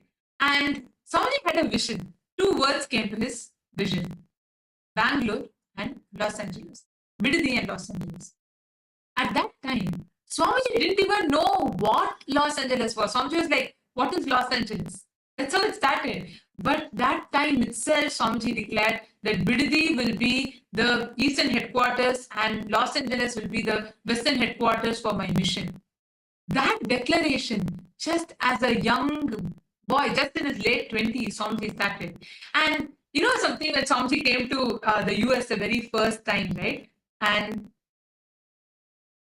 so when Swamiji came to the US for the very first time, then there was, Swamiji had come just with the dhoti, with a simple angavastram, and there was only one person who came, one senior devotee who came to assist Swamiji, to help Swamiji in the travel. Okay, and the thing was, the person was old, who was there to assist Swamiji. He had an issue with the back. So, you know, Swamiji carried Swamiji's own suitcase for deities, and Swamiji carried even the devotee's suitcase, and he came to the airport. Swamiji carried both their luggages. Swamiji was the one who was checking in the luggages, checking out the luggages. Swamiji did all of it by himself, and Swamiji landed in the US. So when Swamiji came to the US, the immigration officers, they looked at Swamiji like a young, you know, tall, dark, and handsome, from young man from India is coming, and Swamiji at that time didn't even know much English. Everything from scratch Swamiji had built by himself, right? And so Swamiji came with a simple, you know, like dhoti and angavastram, just in saffron robes. So the airport authorities, they were looking at Swamiji and they were asking, like, are you sure you can come and you think you can make it into the US with this dress? Are you sure? And, you know, they tried to ask Swamiji, like, is he sure with this dress? Who will listen to Swamiji? Or all of that. They tried to ask those questions to Swamiji. And Swamiji is coming in for the very first time. Normally people will be like so intimidated, afraid. You know what Swamiji did? He looked at the immigration authorities, and Swamiji told them, give me 1 week. I will make this as a fashion and trend in America. And he was like, oh my God, so true. Now look, so many people from around the world, not just the US, from around the world, wearing sari, tilak, and so proudly being Hindu, being unabashedly Hindu. Swamiji has made it happen. The path to this, so much of hard work, so much of effort, so much of dedication to make Hindus awaken to Hinduism and to inspire the world to experience what Hinduism has to offer. So that is something phenomenal. So now coming back to that question in the context of what you're saying, what do you think? Now, for you personally, you shared the profound impact that you feel it has now, having Kumbh Mela happen in the US with the Paramashivoham program. How do you think, or why do you think it's important, its impact would be for the global Hindu diaspora, the people who do not have, the Hindus who do not have access to Hinduism, and what do you think its impact will be on that group of people? Great question, Mom. So as I mentioned, there's so many Hindus diaspora, as you mentioned, and we don't have a lead. We don't really have the possibility because we're so disconnected, right? So, as we understand, as per Swamiji's mission and vision to reviving Hinduism, we're so far disconnected in all over around the world. The impact that this Kumbh Mela will have on each individual and family and Hindus all over will be connecting to that heritage, because we're at this point now, at this generation, that it's almost, forget about even the practices, but we are in the unknown, even of the history. So coming to terms and celebrating that with the Around 5,000 years ago, at the end of Mahabharat War, the ancient enlightened Hindu civilization consisted of 10,000 Hindu traditions, or sampradayas, that existed in 56 Hindu nations, 200 Hindu kingdoms, 1,700 Hindu provinces, that covered more than 6 million kilometers square of Asia. The Supreme Pontiff of Hinduism, SPH, Bhagavan Sri Nityananda Paramashivoham, is the reviver of Kailasa, this ancient enlightened Hindu civilizational nation. Kailasa is an unbroken cultural, religious, historical, civilizational, and sovereign continuation and revival of multiple of these historical Hindu sovereign states and Hindu ecclesiastical entities. The unbroken continuity of these ancient Hindu nations through Kailasa results in the legal recognition of Kailasa as per the international customary law, particularly the doctrine of continuity. The international law, the doctrine of continuity, implies that upheavals and revolutions within a country, changes in government, territorial adjustments, measures taken during military occupation, or other internal transformations do not negate the existence of the country, do not affect the legal personality and international obligations of the country or state. The Vienna Convention on Succession of States in respect of treaties, 1978, addresses these principles of the doctrine of continuity as it outlines international law during situation of state succession or continuation. International law recognizes a state's legal personality by recognizing its identity. This perspective extends even during the period when the given state or country is annexed or occupied by a foreign power. Even in such cases, the legal personality of the state is considered to persist, enabling its subsequent re-establishment. Historical examples dating back to the 18th century include cases like Portugal and Genoa that were re-established after the Vienna Congress of 1815. More recent examples include countries such as Poland, Ethiopia, Czechoslovakia, Albania, and Austria that were re-established after World War II. Even when a nation is deprived of its territory, the nation continues to exist. Its sovereignty and international legal personality continues to persist. The Dalai Lama, as the spiritual and temporal leader of Tibet, exemplifies this principle. In 1959, the Dalai Lama was exiled and forced to flee. Despite the challenges faced, the Dalai Lama continues to advocate for the preservation of Tibetan culture and garners worldwide support for Tibetan autonomy on the global stage. Similarly, from 1309 to 1376, the Pope of Catholicism had been in exile in Avignon. Despite this, he was recognized as the head of state as well as head of the church and given full privileges of the position after their return to Rome. Even in 1861, much of the papal territories had been lost, leaving the Pope with no sovereign territory other than the papal residence and related buildings. Yet his temporal powers were still acknowledged.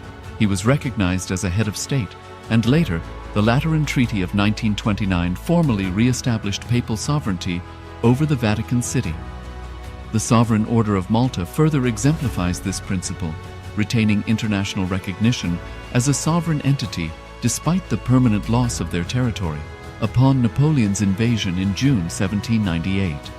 Despite such permanent loss of territory, the sovereignty and the international legal personality of the Sovereign Order of Malta continue to persist. Much later in 1894, the order settled in Rome and acquired two properties, the Magistral Palace and the Magistral Villa that received extraterritorial status. Today, the order maintains diplomatic relations with 112 countries, issues its own diplomatic passports, currency stamps, and vehicle registration plates, and has been granted observer status in the United Nations. All these examples of state re-establishment illustrate the principle of continuity of states, as per international law, that a state's legal personality persists over time. A nation continues to exist even after a complete loss of territory. A far more striking example is of the oceanic countries, which are under the threat of their entire nation being drowned and submerged due to rising sea levels owing to global warming. In response to such existential threat of climate change, Pacific Island nations, including Tuvalu, have enacted constitutional amendments and made international declarations affirming that their nation and their sovereign rights will continue to persist, despite their entire territory being lost to the sea. This proactive stance is highlighted in the Constitution of Tuvalu Act 2023 and the Pacific Islands Forum Declaration of 2021. The Supreme Pontiff of Hinduism, Bhagavan Sri Nityananda Paramashivoham, through the line of succession is the present 203rd Emperor of the Hindu Sovereign Kingdom of Surangi Samrajya. He was crowned on the 31st of December 2004 at the age of 26. Thus, by very same principles of the doctrine of continuity, through which the international legal personality of Portugal, Genoa, Poland, Ethiopia, Czechoslovakia, Albania, Austria, Vatican, Tibet, Sovereign Order of Malta, and several other nations has been recognized despite having undergone a period of exile, annexation, occupation by a foreign power, or despite loss of territory. The SPH Nityananda Paramashivoham, through well-established legal and historical facts about the Hindu sovereign state of the Surangi Samrajyam, derives all sovereign rights and powers of the royal lineage of the Surangi Samrajyam as its 203rd sovereign emperor, from his inheritance and continuation of the unbroken succession of the kingdom of Surya Vamsa Surangi Samrajyam Sarvanapitha. Surya Vamsa Surangi Samrajyam, through unification with 20 other sovereign Hindu states and sovereign ecclesiastical, historical entities, became part of the United States of Kailasa, which thus became a sovereign, independent juridical state, with the SPH Nityananda Paramashivoham as the sovereign. Just as how the oceanic nations like Tuvalu have safeguarded by amending their constitution and asserting that their sovereignty will persist regardless of the loss of their territory, Kailasa, which is a sovereign continuation of 21 sovereign Hindu states and sovereign ecclesiastical historical entities, is also reviving and continuing the Kumari Kandam Hindu nations that got submerged. As per the doctrine of continuity, these facts imply that the Kailasa's statehood is recognized by international law and manifests as a natural outcome of well-established historical legal facts. Share your time, talent, and treasure. Become part of Kailasa. Sign up as an eCitizen https://kailasa.ecitizen.info. Around 5,000 years ago, at the end of Mahabharat War, the ancient enlightened Hindu civilization consisted of 10,000 Hindu traditions, or sampradayas, that existed in 56 Hindu nations, 200 Hindu kingdoms, 1,700 Hindu provinces that covered more than 6 million kilometers square of Asia. The Supreme Pontiff of Hinduism, SPH, Bhagavan Sri Nityananda Paramashivoham, is around 5,000 years ago, at the end of Mahabharat War. The ancient enlightened Hindu civilization consisted of 10,000 Hindu traditions, or sampradayas, that existed in 56 Hindu nations, 200 Hindu kingdoms, 1,700 Hindu provinces that covered more than 6 million kilometers square of Asia. The Supreme Pontiff of Hinduism, SPH, Bhagavan Sri Nityananda Paramashivoham, is the reviver of Kailasa, this ancient enlightened Hindu civilizational nation. Kailasa is an unbroken cultural, religious, historical, civilizational, and sovereign continuation and revival of multiple of these historical Hindu sovereign states and Hindu ecclesiastical entities. The unbroken continuity of these ancient Hindu nations through Kailasa results in the legal recognition of Kailasa as per the international customary law, particularly the doctrine of continuity. The international law, the doctrine of continuity, implies that upheavals and revolutions within a country, changes in government, territorial adjustments, measures taken during military occupation, or other internal transformations do not negate the existence of the country, do not affect the legal personality and international obligations of the country or state. The Vienna Convention on Succession of States in respect of treaties, 1978, addresses these principles of the doctrine of continuity as it outlines international law during situation of state succession or continuation. International law recognizes a state's legal personality by recognizing its identity. This perspective extends even during the period when the given state or country is annexed or occupied by a foreign power. Even in such cases, the legal personality of the state is considered to persist, enabling its subsequent re-establishment. Historical examples dating back to the 18th century include cases like Portugal and Genoa that were re-established after the Vienna Congress of 1815. More recent examples include countries such as Poland, Ethiopia, Czechoslovakia, Albania, and Austria that were re-established after World War II.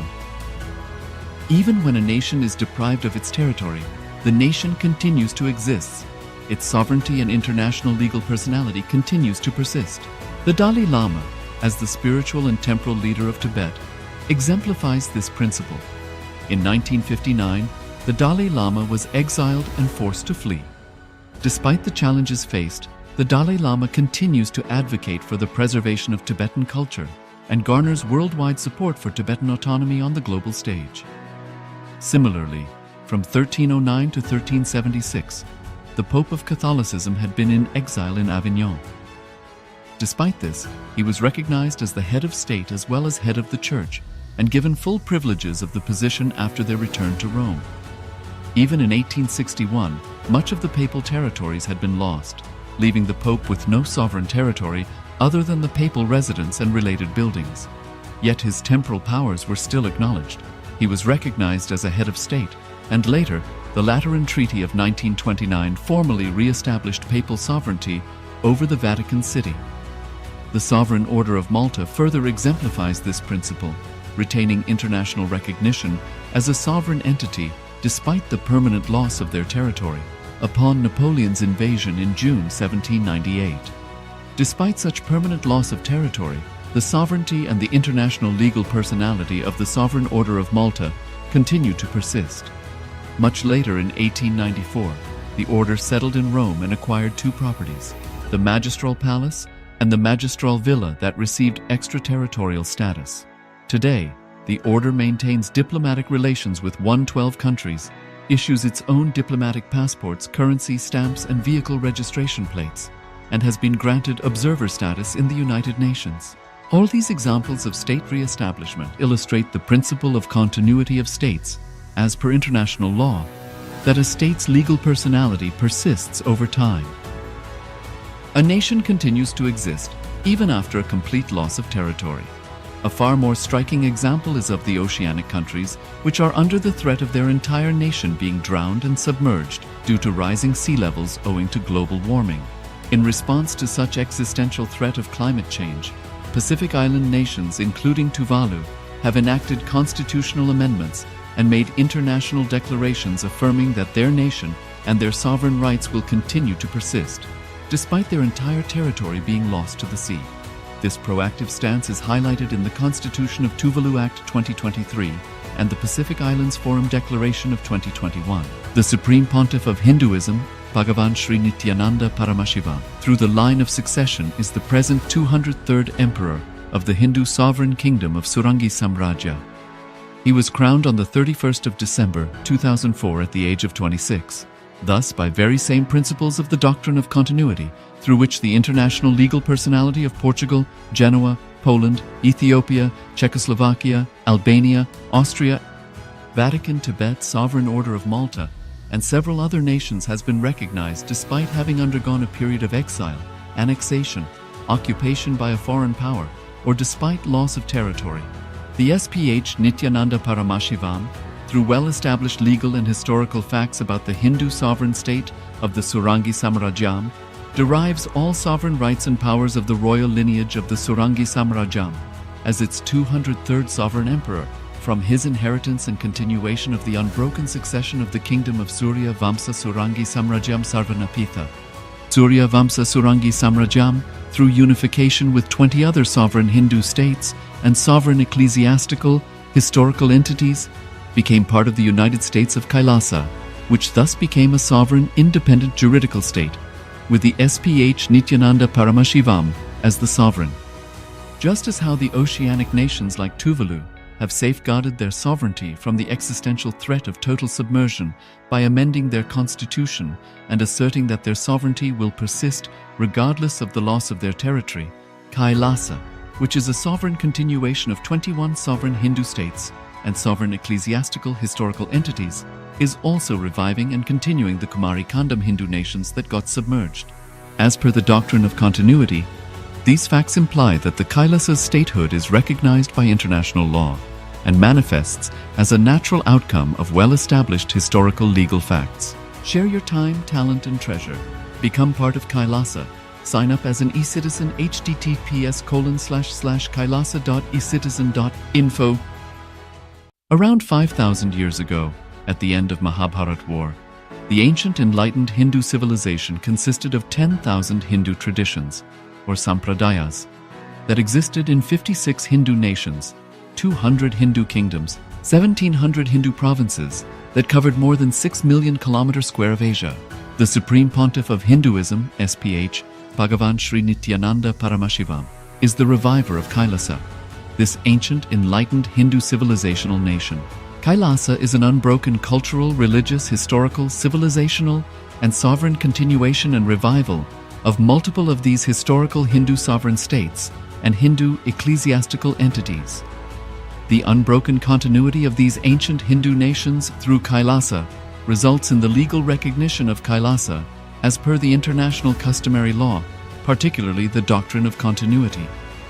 The international law, the doctrine of continuity, implies that upheavals and revolutions within a country, changes in government, territorial adjustments, measures taken during military occupation, or other internal transformations do not negate the existence of the country, do not affect the legal personality and international obligations of the country or state. The Vienna Convention on Succession of States in respect of treaties, 1978, addresses these principles of the doctrine of continuity as it outlines international law during situation of state succession or continuation. International law recognizes a state's legal personality by recognizing its identity. This perspective extends even during the period when the given state or country is annexed or occupied by a foreign power. Even in such cases, the legal personality of the state is considered to persist, enabling its subsequent re-establishment. Historical examples dating back to the 18th century include cases like Portugal and Genoa that were re-established after the Vienna Congress of 1815. More recent examples include countries such as Poland, Ethiopia, Czechoslovakia, Albania, and Austria that were re-established after World War II. Even when a nation is deprived of its territory, the nation continues to exist. Its sovereignty and international legal personality continues to persist. The Dalai Lama, as the spiritual and temporal leader of Tibet, exemplifies this principle. In 1959, the Dalai Lama was exiled and forced to flee. Despite the challenges faced, the Dalai Lama continues to advocate for the preservation of Tibetan culture and garners worldwide support for Tibetan autonomy on the global stage. Similarly, from 1309 to 1376, the Pope of Catholicism had been in exile in Avignon. Despite this, he was recognized as the head of state as well as head of the church and given full privileges of the position after their return to Rome. Even in 1861, much of the papal territories had been lost, leaving the Pope with no sovereign territory other than the papal residence and related buildings. Yet his temporal powers were still acknowledged. He was recognized as a head of state, and later, the Lateran Treaty of 1929 formally re-established papal sovereignty over the Vatican City. The Sovereign Order of Malta further exemplifies this principle, retaining international recognition as a sovereign entity despite the permanent loss of their territory upon Napoleon's invasion in June 1798. Despite such permanent loss of territory, the sovereignty and the international legal personality of the Sovereign Order of Malta continued to persist. Much later in 1894, the order settled in Rome and acquired two properties, the Magistral Palace and the Magistral Villa that received extraterritorial status. Today, the order maintains diplomatic relations with 112 countries, issues its own diplomatic passports, currency, stamps, and vehicle registration plates, and has been granted observer status in the United Nations. All these examples of state re-establishment illustrate the principle of continuity of states, as per international law, that a state's legal personality persists over time. A nation continues to exist even after a complete loss of territory. A far more striking example is of the oceanic countries, which are under the threat of their entire nation being drowned and submerged due to rising sea levels owing to global warming. In response to such existential threat of climate change, Pacific Island nations, including Tuvalu, have enacted constitutional amendments and made international declarations affirming that their nation and their sovereign rights will continue to persist, despite their entire territory being lost to the sea. This proactive stance is highlighted in the Constitution of Tuvalu Act 2023 and the Pacific Islands Forum Declaration of 2021. The Supreme Pontiff of Hinduism, Bhagavan Sri Nityananda Paramashiva, through the line of succession, is the present 203rd Emperor of the Hindu Sovereign Kingdom of Surangi Samrajya. He was crowned on the 31st of December 2004 at the age of 26. Thus, by very same principles of the doctrine of continuity, through which the international legal personality of Portugal, Genoa, Poland, Ethiopia, Czechoslovakia, Albania, Austria, Vatican, Tibet, Sovereign Order of Malta, and several other nations has been recognized despite having undergone a period of exile, annexation, occupation by a foreign power, or despite loss of territory. The SPH Nityananda Paramashivoham, through well-established legal and historical facts about the Hindu sovereign state of the Surangi Samrajyam, derives all sovereign rights and powers of the royal lineage of the Surangi Samrajyam as its 203rd sovereign emperor, from his inheritance and continuation of the unbroken succession of the kingdom of Surya Vamsa Surangi Samrajyam Sarvanapitha. Surya Vamsa Surangi Samrajyam, through unification with 20 other sovereign Hindu states and sovereign ecclesiastical, historical entities, became part of the United States of Kailasa, which thus became a sovereign, independent juridical state, with the SPH Nityananda Paramashivoham as the sovereign. Just as how the oceanic nations like Tuvalu have safeguarded their sovereignty from the existential threat of total submersion by amending their constitution and asserting that their sovereignty will persist regardless of the loss of their territory, Kailasa, which is a sovereign continuation of 21 sovereign Hindu states and sovereign ecclesiastical historical entities, is also reviving and continuing the Kumari Kandam Hindu nations that got submerged. As per the doctrine of continuity, these facts imply that the Kailasa's statehood is recognized by international law and manifests as a natural outcome of well-established historical legal facts. Share your time, talent, and treasure. Become part of Kailasa. Sign up as an eCitizen https://kailasa.ecitizen.info.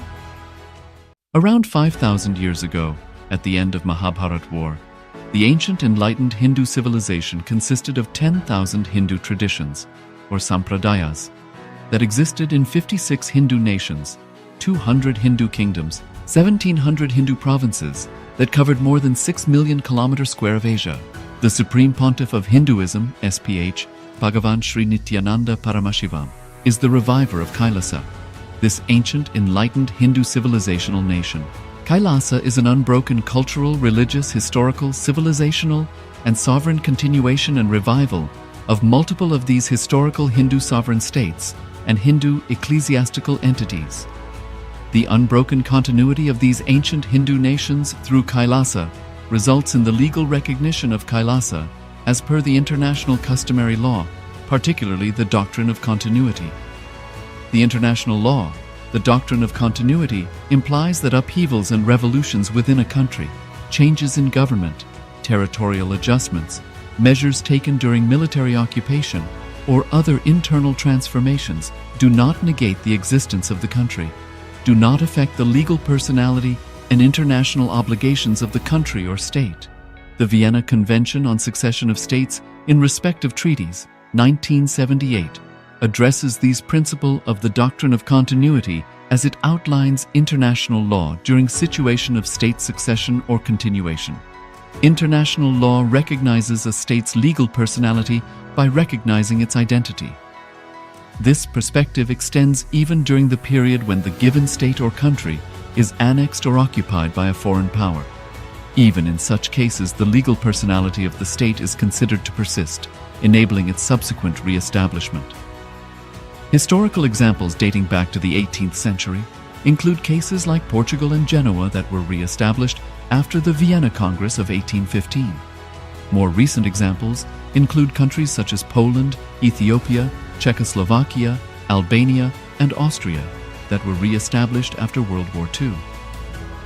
Even when a nation is deprived of its territory, the nation continues to exist. Its sovereignty and international legal personality continues to persist. The Dalai Lama, as the spiritual and temporal leader of Tibet, exemplifies this principle. In 1959, the Dalai Lama was exiled and forced to flee. Despite the challenges faced, the Dalai Lama continues to advocate for the preservation of Tibetan culture and garners worldwide support for Tibetan autonomy on the global stage. Similarly, from 1309 to 1376, the Pope of Catholicism had been in exile in Avignon. Despite this, he was recognized as the head of state as well as head of the church and given full privileges of the position after their return to Rome.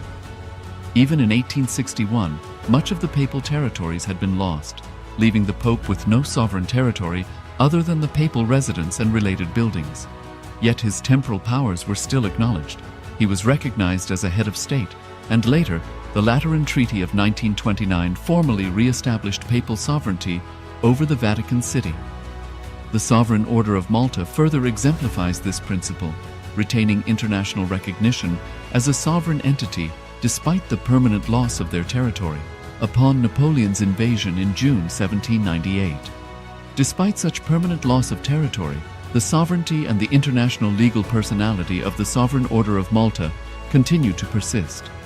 Much later in 1894, the order settled in Rome and acquired two properties, the Magistral Palace and the Magistral Villa that received extraterritorial status. Today, the order maintains diplomatic relations with 112 countries, issues its own diplomatic passports, currency stamps, and vehicle registration plates, and has been granted observer status in the United Nations. All these examples of state re-establishment illustrate the principle of continuity of states, as per international law, that a state's legal personality persists over time. A nation continues to exist even after a complete loss of territory. A far more striking example is of the oceanic countries, which are under the threat of their entire nation being drowned and submerged due to rising sea levels owing to global warming. In response to such existential threat of climate change, Pacific Island nations, including Tuvalu, have enacted constitutional amendments and made international declarations affirming that their nation and their sovereign rights will continue to persist, despite their entire territory being lost to the sea. This proactive stance is highlighted in the Constitution of Tuvalu Act 2023 and the Pacific Islands Forum Declaration of 2021. The Supreme Pontiff of Hinduism, Bhagavan Sri Nityananda Paramashivoham, through the line of succession is the present 203rd Emperor of the Hindu Sovereign Kingdom of Surangi Samrajya. He was crowned on the 31st of December 2004 at the age of 26. Thus, by very same principles of the doctrine of continuity, through which the international legal personality of Portugal, Genoa, Poland, Ethiopia, Czechoslovakia, Albania, Austria, Vatican, Tibet, Sovereign Order of Malta, and several other nations has been recognized despite having undergone a period of exile, annexation, occupation by a foreign power, or despite loss of territory. The SPH Nityananda Paramashivoham, through well-established legal and historical facts about the Hindu sovereign state of the Surangi Samrajyam, derives all sovereign rights and powers of the royal lineage of the Surangi Samrajyam as its 203rd sovereign emperor from his inheritance and continuation of the unbroken succession of the kingdom of Surya Vamsa Surangi Samrajyam Sarvanapitha. Surya Vamsa Surangi Samrajyam, through unification with 20 other sovereign Hindu states and sovereign ecclesiastical, historical entities, became part of the United States of Kailasa, which thus became a sovereign, independent juridical state, with the SPH Nityananda Paramashivoham as the sovereign. Just as how the oceanic nations like Tuvalu have safeguarded their sovereignty from the existential threat of total submersion by amending their constitution and asserting that their sovereignty will persist regardless of the loss of their territory, Kailasa, which is a sovereign continuation of 21 sovereign Hindu states and sovereign ecclesiastical historical entities, is also reviving and continuing the Kumari Kandam Hindu nations that got submerged. As per the doctrine of continuity, These facts imply that the Kailasa's statehood is recognized by international law and manifests as a natural outcome of well-established historical legal facts. Share your time, talent, and treasure. Become part of Kailasa. Sign up as an eCitizen https://kailasa.ecitizen.info. Around 5,000 years ago, at the end of Mahabharat War, the ancient enlightened Hindu civilization consisted of 10,000 Hindu traditions, or sampradayas, that existed in 56 Hindu nations, 200 Hindu kingdoms, 1,700 Hindu provinces that covered more than 6 million kilometers square of Asia. The Supreme Pontiff of Hinduism, SPH, Bhagavan Sri Nityananda Paramashivoham, is the reviver of Kailasa, this ancient enlightened Hindu civilizational nation. Kailasa is an unbroken cultural, religious, historical, civilizational, and sovereign continuation and revival of multiple of these historical Hindu sovereign states and Hindu ecclesiastical entities. The unbroken continuity of these ancient Hindu nations through Kailasa results in the legal recognition of Kailasa as per the international customary law, particularly the doctrine of continuity. The international law, the doctrine of continuity, implies that upheavals and revolutions within a country, changes in government, territorial adjustments, measures taken during military occupation, or other internal transformations do not negate the existence of the country, do not affect the legal personality and international obligations of the country or state.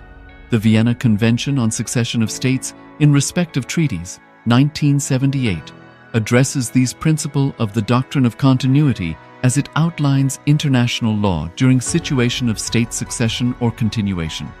International law recognizes a state's legal personality by recognizing its identity. This perspective extends even during the period when the given state or country is annexed or occupied by a foreign power. Even in such cases, the legal personality of the state is considered to persist, enabling its subsequent re-establishment. Historical examples dating back to the 18th century include cases like Portugal and Genoa that were re-established after the Vienna Congress of 1815. More recent examples include countries such as Poland, Ethiopia, Czechoslovakia, Albania, and Austria that were re-established after World War II. Even when a nation is deprived of its territory, the nation continues to exist. Its sovereignty and international legal personality continues to persist. The Dalai Lama, as the spiritual and temporal leader of Tibet, exemplifies this principle.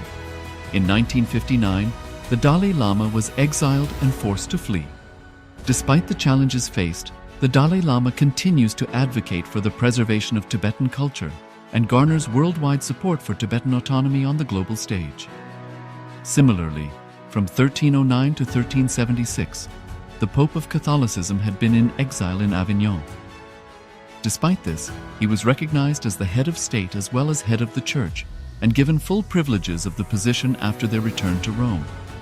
Even in 1861, much of the papal territories had been lost, leaving the Pope with no sovereign territory other than the papal residence and related buildings.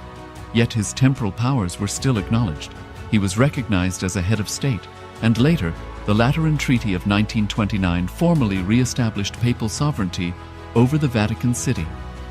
The Sovereign Order of Malta further exemplifies this principle, retaining international recognition as a sovereign entity despite the permanent loss of their territory upon Napoleon's invasion in June 1798. Despite such permanent loss of territory, the sovereignty and the international legal personality of the Sovereign Order of Malta continue to persist. Much later in 1894, the order settled in Rome and acquired two properties, the Magistral Palace and the Magistral Villa that received extraterritorial status. Today, the order maintains diplomatic relations with 112 countries, issues its own diplomatic passports, currency, stamps, and vehicle registration plates, and has been granted observer status in the United Nations. All these examples of state re-establishment illustrate the principle of continuity of states, as per international law, that a state's legal personality persists over time. A nation continues to exist even after a complete loss of territory. A far more striking example is of the oceanic countries, which are under the threat of their entire nation being drowned and submerged due to rising sea levels owing to global warming. In response to such existential threat of climate change, Pacific Island nations, including Tuvalu, have enacted constitutional amendments and made international declarations affirming that their nation and their sovereign rights will continue to persist, despite their entire territory being lost to the sea. This proactive stance is highlighted in the Constitution of Tuvalu Act 2023 and the Pacific Islands Forum Declaration of 2021. The Supreme Pontiff of Hinduism, Bhagavan Sri Nityananda Paramashivoham, through the line of succession is the present 203rd Emperor of the Hindu Sovereign Kingdom of Surangi Samrajya. He was crowned on the 31st of December 2004 at the age of 26. Thus, by very same principles of the doctrine of continuity, through which the international legal personality of Portugal, Genoa, Poland, Ethiopia, Czechoslovakia, Albania, Austria, Vatican, Tibet, Sovereign Order of Malta, and several other nations has been recognized despite having undergone a period of exile, annexation, occupation by a foreign power, or despite loss of territory. The SPH Nityananda Paramashivoham, through well-established legal and historical facts about the Hindu sovereign state of the Surangi Samrajyam, derives all sovereign rights and powers of the royal lineage of the Surangi Samrajyam as its 203rd sovereign emperor, from his inheritance and continuation of the unbroken succession of the kingdom of Surya Vamsa Surangi Samrajyam Sarvanapitha. Surya Vamsa Surangi Samrajyam, through unification with 20 other sovereign Hindu states and sovereign ecclesiastical, historical entities, became part of the United States of Kailasa, which thus became a sovereign, independent juridical state, with the SPH Nityananda Paramashivoham as the sovereign. Just as how the oceanic nations like Tuvalu have safeguarded their sovereignty from the existential threat of total submersion by amending their constitution and asserting that their sovereignty will persist regardless of the loss of their territory, Kailasa, which is a sovereign continuation of 21 sovereign Hindu states and sovereign ecclesiastical historical entities, is also reviving and continuing the Kumari Kandam Hindu nations that got submerged.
Paramashiva's biology. Let macrocosm we carry become one with microcosm. Let the microcosm we carry become one with macrocosm of Paramashiva. Let our organism become one with Paramashiva's organism. Let Paramashiva's organism become one with our organism. Let oneness become living strategy, living experience of all of us. Am the Mahavagya. Do it intensely. Om Nityananda Paramashivoham.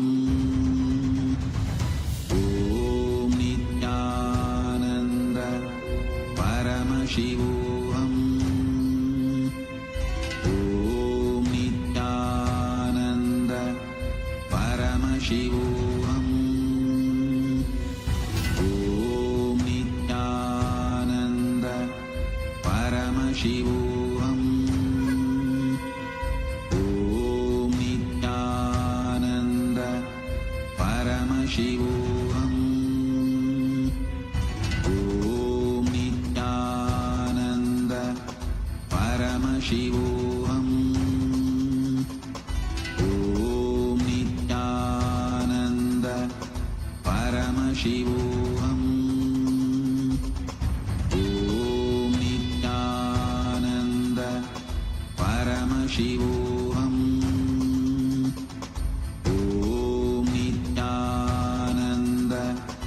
Paramashivoham.